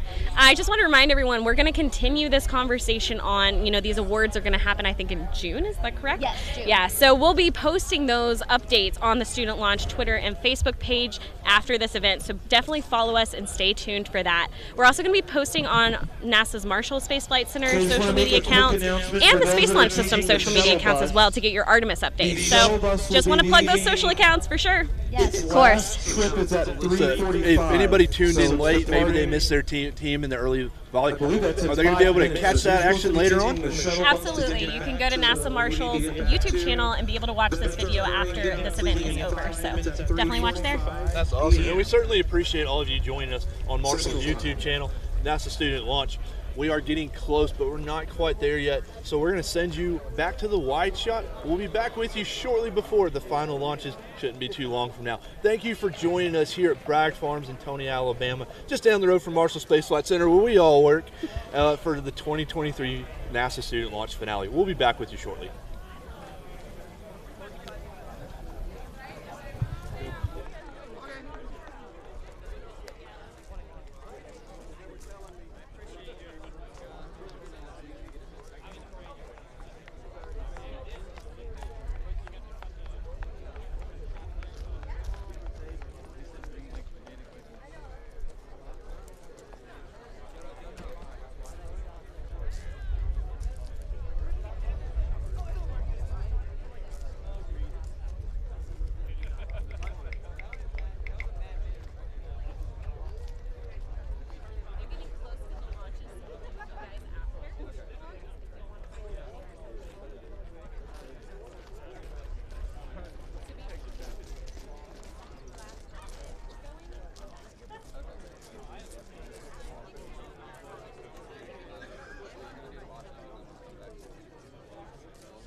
So a reminder announcement for the teams, if you have not checked in your altitude, make sure you come up to check in with John Eckert to record your altitude so that it's cataloged. So if you haven't had a chance to do that, make sure you provide your altitude before you leave here today.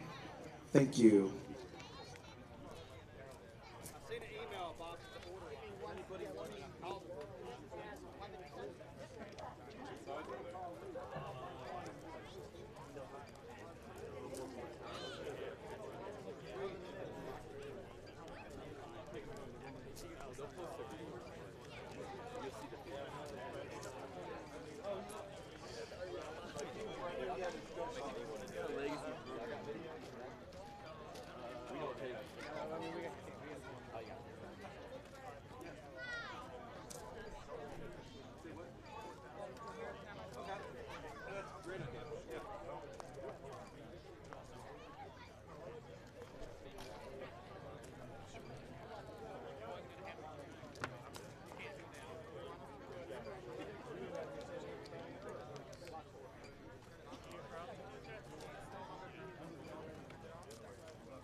It is a little bit cooler out here on the 8, but you're in the sun, but you feel the breeze.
Hey everyone, we are back with you for the finale of the 2023 NASA Student Launch Competition. We got 5 more rockets down on the rails. Without further ado, we're going to send it to Gerald and our launch commentary to get us those commentary. We'll see you back after the launches. Okay, we gotta go quick. I've been told to speed it up, so on pad number 10, we have Rams and Rockets. This is Angelo State University.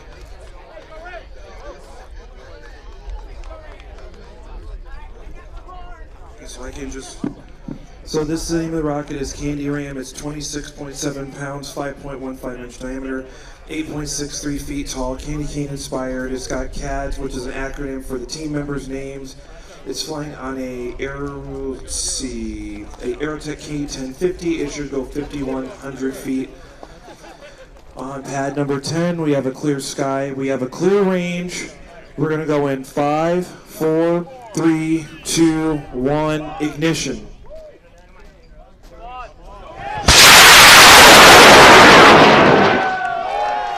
So this rocket has candy cane inspired paint job using yellow and blue spray paint. This has a linear actuator to push nose cone out, which releases a camera that raises on a scissor lift mechanism.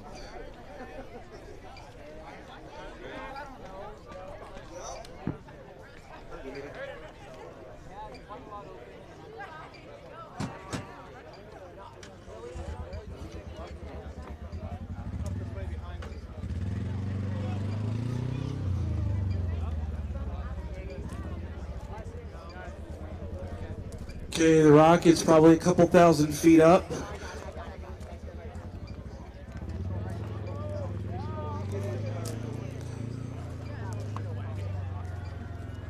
Okay, we're about 1,000 feet up before the main comes out.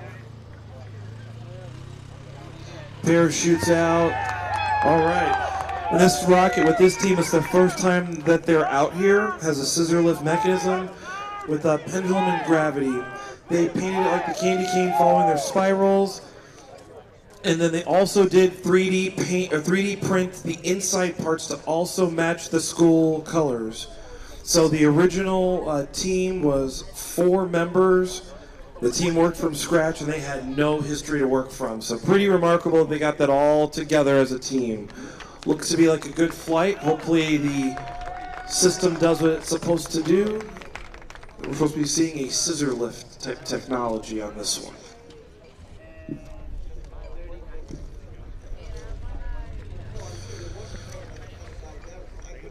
Oh, his thing's going. Okay, I'll read the card as they're coming back in.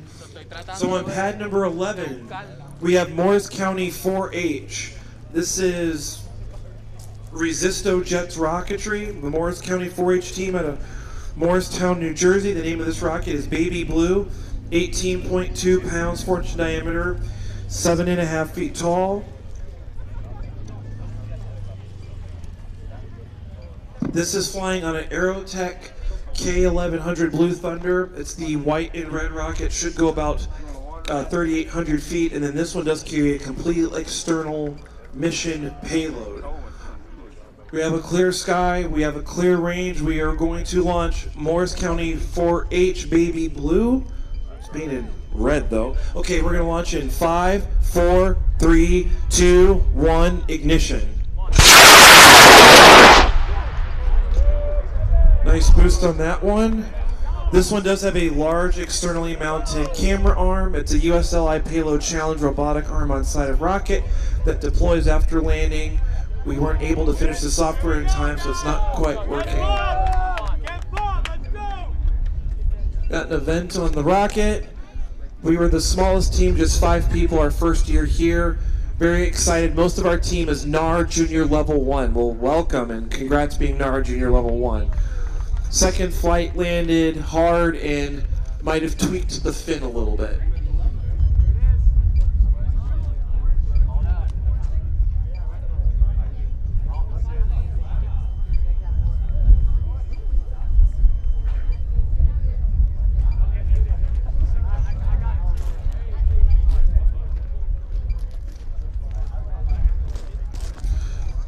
So this one also with this team up there is about 1,000 feet up, so we should see the parachute. There it is. Oh, hit the parachute. Can it free itself? It won't land as hard, but it's not going to be as soft either. Well, maybe not. Never mind. That hit pretty hard. So this team does, they also like to put stripes on the rocket for successful flights. I don't know if they're going to put a stripe on this one for this flight. This rocket was also cold weather and high wind tested. It is flown in 20-degree weather and 15-mile-an-hour winds. And this team also does carry an official photographer on the team. So hope they got good photos of that one. Okay, now we are going to pad number 12. I didn't even say what it is. You don't know what I'm talking about. So on pad number 12, we have Army Rocket Engineering Sciences, ARES. United States Military out of West Point, New York, United States Military Academy. The name of this rocket is HASTA-1, 14.2 pounds, 4-inch in diameter, 7.7 feet long. The thrust to weight ratio on this one is 31:1, so this is going to be quick. They're supposed to have 35 G's off the pad, so this will be a quick one off there. They're pretty rowdy over there, so the experience. Get them talking too much, we'll do another push-up contest. So it has Remote Area Survey Probe called RASP as an autonomous deployment landing site survey probe, imaging of the environment controlled by RF command. This is the first team to ever compete in the NASA SLI competition from West Point. This rocket is dedicated to the 3rd Armored Division fighting in World War II Spearhead. Victory or death, beat Navy? Wait a minute. Try to sneak that one in there. I do want to also just mention the teams, they almost named the payload Rebecca, so I don't know the story behind Rebecca. They also do want to thank Mr. Mosquero for your patience. I guess they bothered him quite a bit. And then this team has also claimed they've had to conduct open heart surgery on the rocket. The team's famous quote is, "Do you have a soldering iron?" You can go talk to Auburn. There's a team on there. They got solder over there. This team also has encountered spontaneous disassembly during subscale flight. They said batteries out. They also want the audience to know the camera is not upside down this time. So there are a lot of storylines with this team. So for those that are unaware, students will be coming out of the academy as adults with bachelors serving as officers for for the U.S. Army. So we want to thank you for your service in advance. Let's give them a round of applause. And one of my notes, so this is my notes during the week, this team has a lot of high energy if you didn't notice. So if you be careful, they might challenge you to a push-up contest. This team also does have an official PAO, a public affairs officer, role in the team. So this team rolls deep, they don't mess around. So with all that aside, this is going to take off really quick. So this is on pad number 12 on a Aerotech K2050 Super Thunder, 35 Gs. We have a clear sky, we have a clear range. We're going to launch this one in 5, 4, 3, 2, 1, ignition. They are pretty excited over there.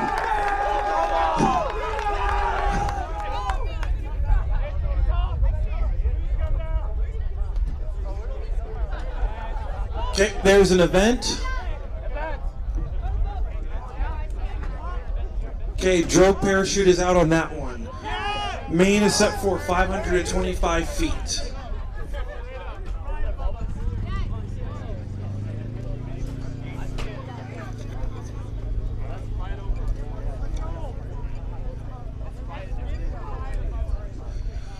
It's still pretty high up there, probably another 3,000 feet at least.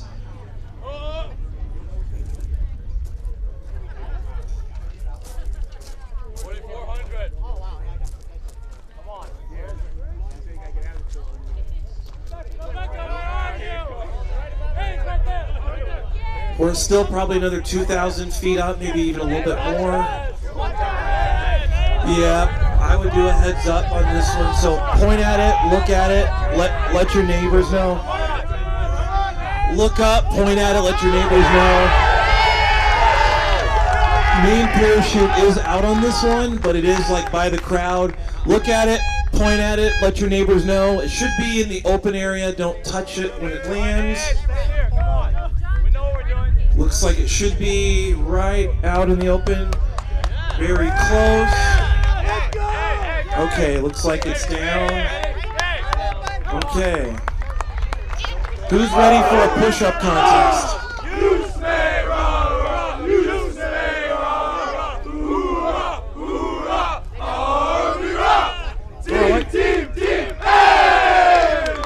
Oh wow, that's I like the little chant there at the end.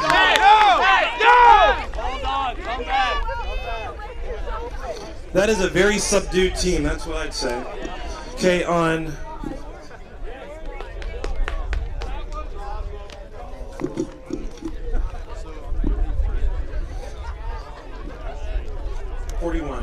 pad number 41. Pad 41, this is 49er rocketry team from UNC Charlotte out of Charlotte, North Carolina. The name of this rocket is Fitum and Finum or Finum? Fitum ad Finum. You'll have to explain that one to me later. 44.5 pounds diameter. It used to be 11.5 feet. Oh, no, it's 9.25 feet tall.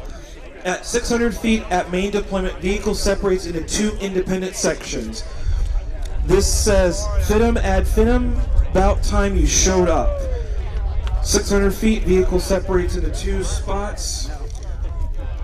And it looks, this is flying on a Cicerone CTI L1720 White Thunder. Should go about 4,200 feet. This had a very integrated airframe. The airframe door opens and the payload mission operates asynchronously. I had to look that word up. Learned a new word this week. For their subscale flight, they said it had to have a funeral. They had a funeral for their subscale flight. It may have dug its own grave. So last year, last year's participating team member is now the team's mentor. And so the same occurrence happened the year prior. The year prior's mentor was a participant. So that's pretty neat. They've got a plan going forward year after year. So we're going to go on pad number 41. We have a clear sky. We have a clear range. We are launching in 5, 4, 3, 2, 1, ignition.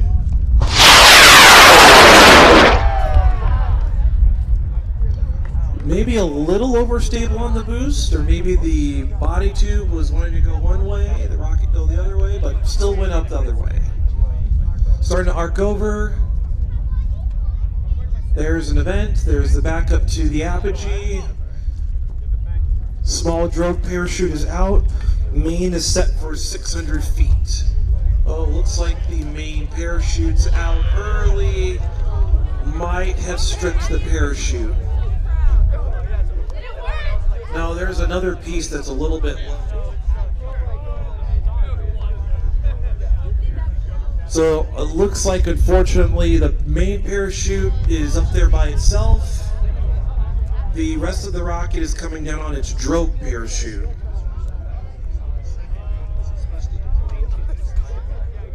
Oh, maybe it's supposed to recover in multiple pieces. So we're approaching, oh, they're okay. So there's a lot of parachutes on this one. So they got one parachute, that might land in Tennessee, and then this one here is going to land here in Alabama. So looks to be like a good flight.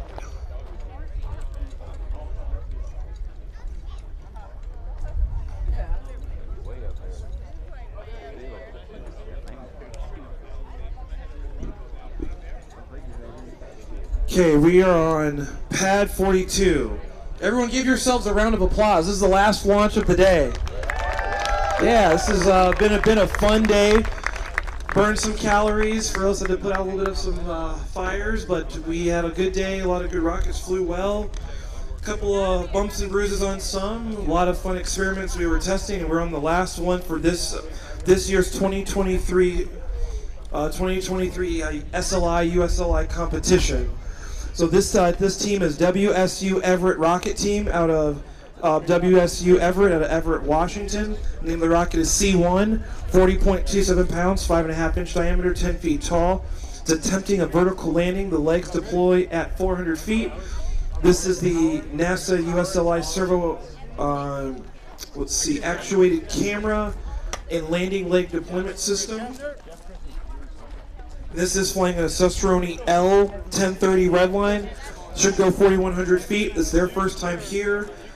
They did have it wrapped in a magic color. They have 12 total team members, 8 on the USLI team. 6 of them certified level 2 within the last year. They wanted to make the comment this rocket does not skip leg day. So we'll see how the legs perform. Last launch of the day. Being told to hold.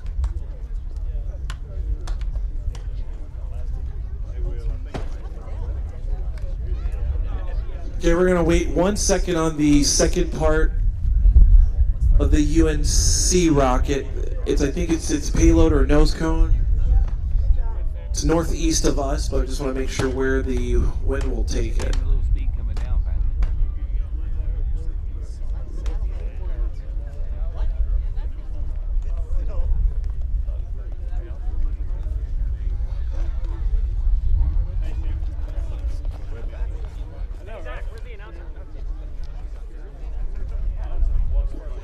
Okay, we got the last launch now. That one is good to go.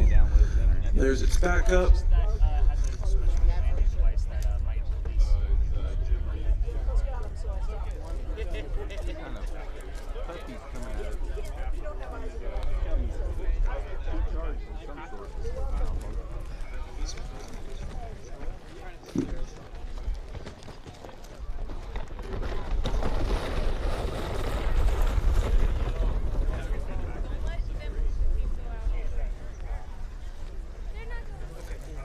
There's no charge with it though, right? Okay. Okay. We didn't skip leg day. We didn't want to skip this last rocket launch. So this is the conclusion of the 2023 USLI SLI with this final rocket. We have a clear sky. We have a clear range. We're going to launch C1 in 5, 4, 3, 2, 1, ignition.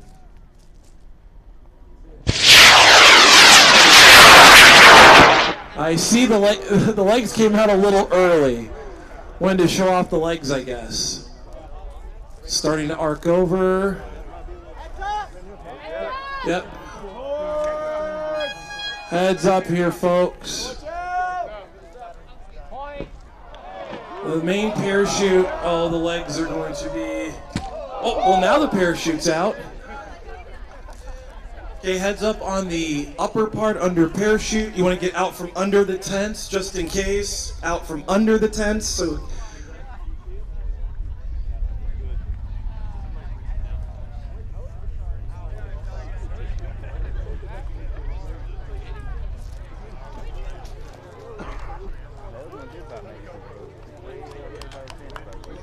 All right, well, give yourselves a hand. That was quite a suspenseful finish, but this concludes our 2023 USLI SLI competition. Thank you, NASA. Thank you, NAR. Thanks you, Bragg Family Farms. So thank you all for all the leaders for helping and supporting. I think we're going to toss it back over to Will to talk to a couple other students. Shout out to Will. He just recently got married this week. He's trying to sneak that one in there, so congrats, Will. But we'll pass it back over to you. We certainly appreciate all the incredible work you've done bringing these launches to life for everybody here at the field and back home. As you saw, we have completed all of our rockets behind us. The crowds went in and out, but we do get to talk with the team that I've been fortunate enough to get to know over the years, University of Massachusetts Amherst. So y'all tell us how your launch went today. It went quite well. We had some troubles throughout this year with some of our recovery stuff, but that all worked perfectly today, and our apogee was within 51 feet of our target apogee, so we're quite pleased with that. 51 feet, that's really impressive. Now, you talked about kind of getting the road here, and, well, really the road getting here involved you guys picking up some important pieces of hardware, didn't it? Yeah, that's right. So about 2 weeks ago, we had to do a launch down in Maryland, so it was already quite a hike from Massachusetts. Unfortunately, the rocket got stuck in a tree, and we weren't able to recover it on the day of launch. So actually, we picked up the rocket on our drive down to Alabama from Massachusetts. We ended up pit stop along the way to finally pick up our rocket. Well, and what a beautiful rocket is. Now, you guys have any fun traditions that you do beforehand? We definitely do. This is a story I love to tell. So about 4 years ago, we were heading up to our launch site in northern Vermont, and one of the teams accidentally crossed across the border into Canada, and they checked the car for anything that they might need to confiscate, left the entire rocket and all the black powder charges and motor. The only thing they took from us was one clementine, so now for good luck before each launch we eat clementines, and today it worked. That's awesome. I love the way traditions come together, and certainly that's one of my favorite stories. Anybody back home you want to give a shout out to? Any sponsors, any professors, anybody? Certainly. So we'd like to give a big thank you to Collins Aerospace for sponsoring us this year, as well as all of the people who donated to the team. We want to give a thank you to our mentor, Howard, and to someone in the department who's helped us a lot. Her name is Chris Langford. And finally for Jeff Matheson, who helped us 3D print a lot of our rocket this year. That's awesome. UMass Amherst, it's always a pleasure to see you all here. Can't wait to see you next year. Congratulations on today's flight. Thank you. That is the University of Massachusetts Amherst. Now, before we close, I want to bring in someone a good friend of mine, but someone who is special and I will say integral to NASA student launch. If you have participated in NASA student launch in the last many, many years, 14 or 15? 14, 15 years, you know this face, you know this voice, Fred Kepner. Fred, talk to us about, from the NASA perspective, how today went and what student launch and why it's so important. Yeah, thank you, Will. I wasn't sure if I was supposed to take the mic, but today was about as perfect as we could expect. I mean, not even expect, better than expected. Beautiful weather, gorgeous launches, very, very successful launches. Couple abnormalities, but way fewer than you'd see at a normal launch. These teams worked really, really hard for 9 months. They designed these rockets. They chose their altitudes in October. They chose their motors in January. They built the rockets in February, so they did all that. They had to tell us how high it was going to go before they ever built it and flew it. And they went through design reviews with our NASA engineers, picking them apart, all year long. So it's just so much fun to see the end of the year, to have them come to Huntsville and to launch these rockets with us. And we get to watch. Just the teams have such a great experience. We're really hoping that some of the students out there might do student launch in the future. So I did want to mention that if you are a high school, first thing you want to do for high school or middle school, if you want to join student launch, is do the American Rocketry Challenge or Rockets for Schools. There's a qualification process and you can potentially end up in student launch. But for universities and colleges, any team can apply, any U.S. team can apply. We take proposals starting in the middle of August. So we're really looking forward to next year, since we got to see. It's so much fun. Once you come out here and you do this, you just want to do it again. So I'm ready for next year. So I had a couple things I wanted to say beyond. I wanted to greet two people, or recognize two people. First of all, on our team, our logistics coordinator, Allison Chenard, has worked really hard to put this event together today. And unfortunately, she wasn't here today, but we wanted to make sure we said hi. And I know she's watching at home. So Allison, thank you so much for working so hard this year and making this happen today with us. And second thing is there's something missing today. There was one thing missing. We have a team that's launched with us years and years and years, Madison West High School, and their rocketry mentor, Dr. Pavel Pincus, unfortunately passed away a couple months ago. So yeah, we miss Pavel, but we launched in his honor today, and we look forward to seeing some of you folks that are online come and launch with us in the future. Absolutely. Well, and Fred, on behalf of all of us, your work and the work of you and Zach and John and the entire student launch team and our partners with the National Association for Rocketry, that's why we get to come out here. That's why we get to bring you a live stream. That's why these kids get to launch rockets. And it is no small feat and no small effort that you guys do. So on behalf of all of us, thank you for what you guys do for us. And we're looking forward to next year. I can't wait. Can't wait to see what Payload Challenge you throw at the university teams. Can't wait to see what these high school and middle teams come up with for their payloads. So that is Fred Kepner, our mainstay, our anchor for NASA Student Launch. And everyone, that will wrap up our coverage for the NASA Student Launch. However, that is not all there is for these teams. Fred, they have data to review. They have a report to write, and most importantly, we have some awards to give out. We do. The awards ceremony will be live streamed on the same channels that you watched it on today, which is our Marshall Space Flight Center YouTube channel and our Student Launch Facebook page. That will be June 6th. Absolutely. So be sure to stay along, follow along with us. One more thing. Yeah. I'm sorry, I neglected to mention. We had 46 teams here launching today, but we've got some teams at home that weren't able to make it for whatever reason logistically, and they are launching at home. They also did a great job, and we're looking forward to getting their flight results. So if you're working with one of those teams, encourage them as they go through their final launches. Absolutely. So as we mentioned, everything doesn't end here today. So be sure to continue to follow us at NASA Student Launch on Facebook and Twitter. We're going to bring you highlights. We're going to bring you results. We're going to bring you next year's competition. And be sure to stay with us with the NASA Artemis Student Challenges as we have the Human Exploration Rover Challenge next weekend at the U.S. Space and Rocket Center here in Huntsville. However, that will wrap us here from Bragg Farms in Toney, Alabama for the 2023 NASA Student Launch Competition. Thank you for joining us, and most importantly, thank you for being a part of the Artemis generation. We'll see you next year.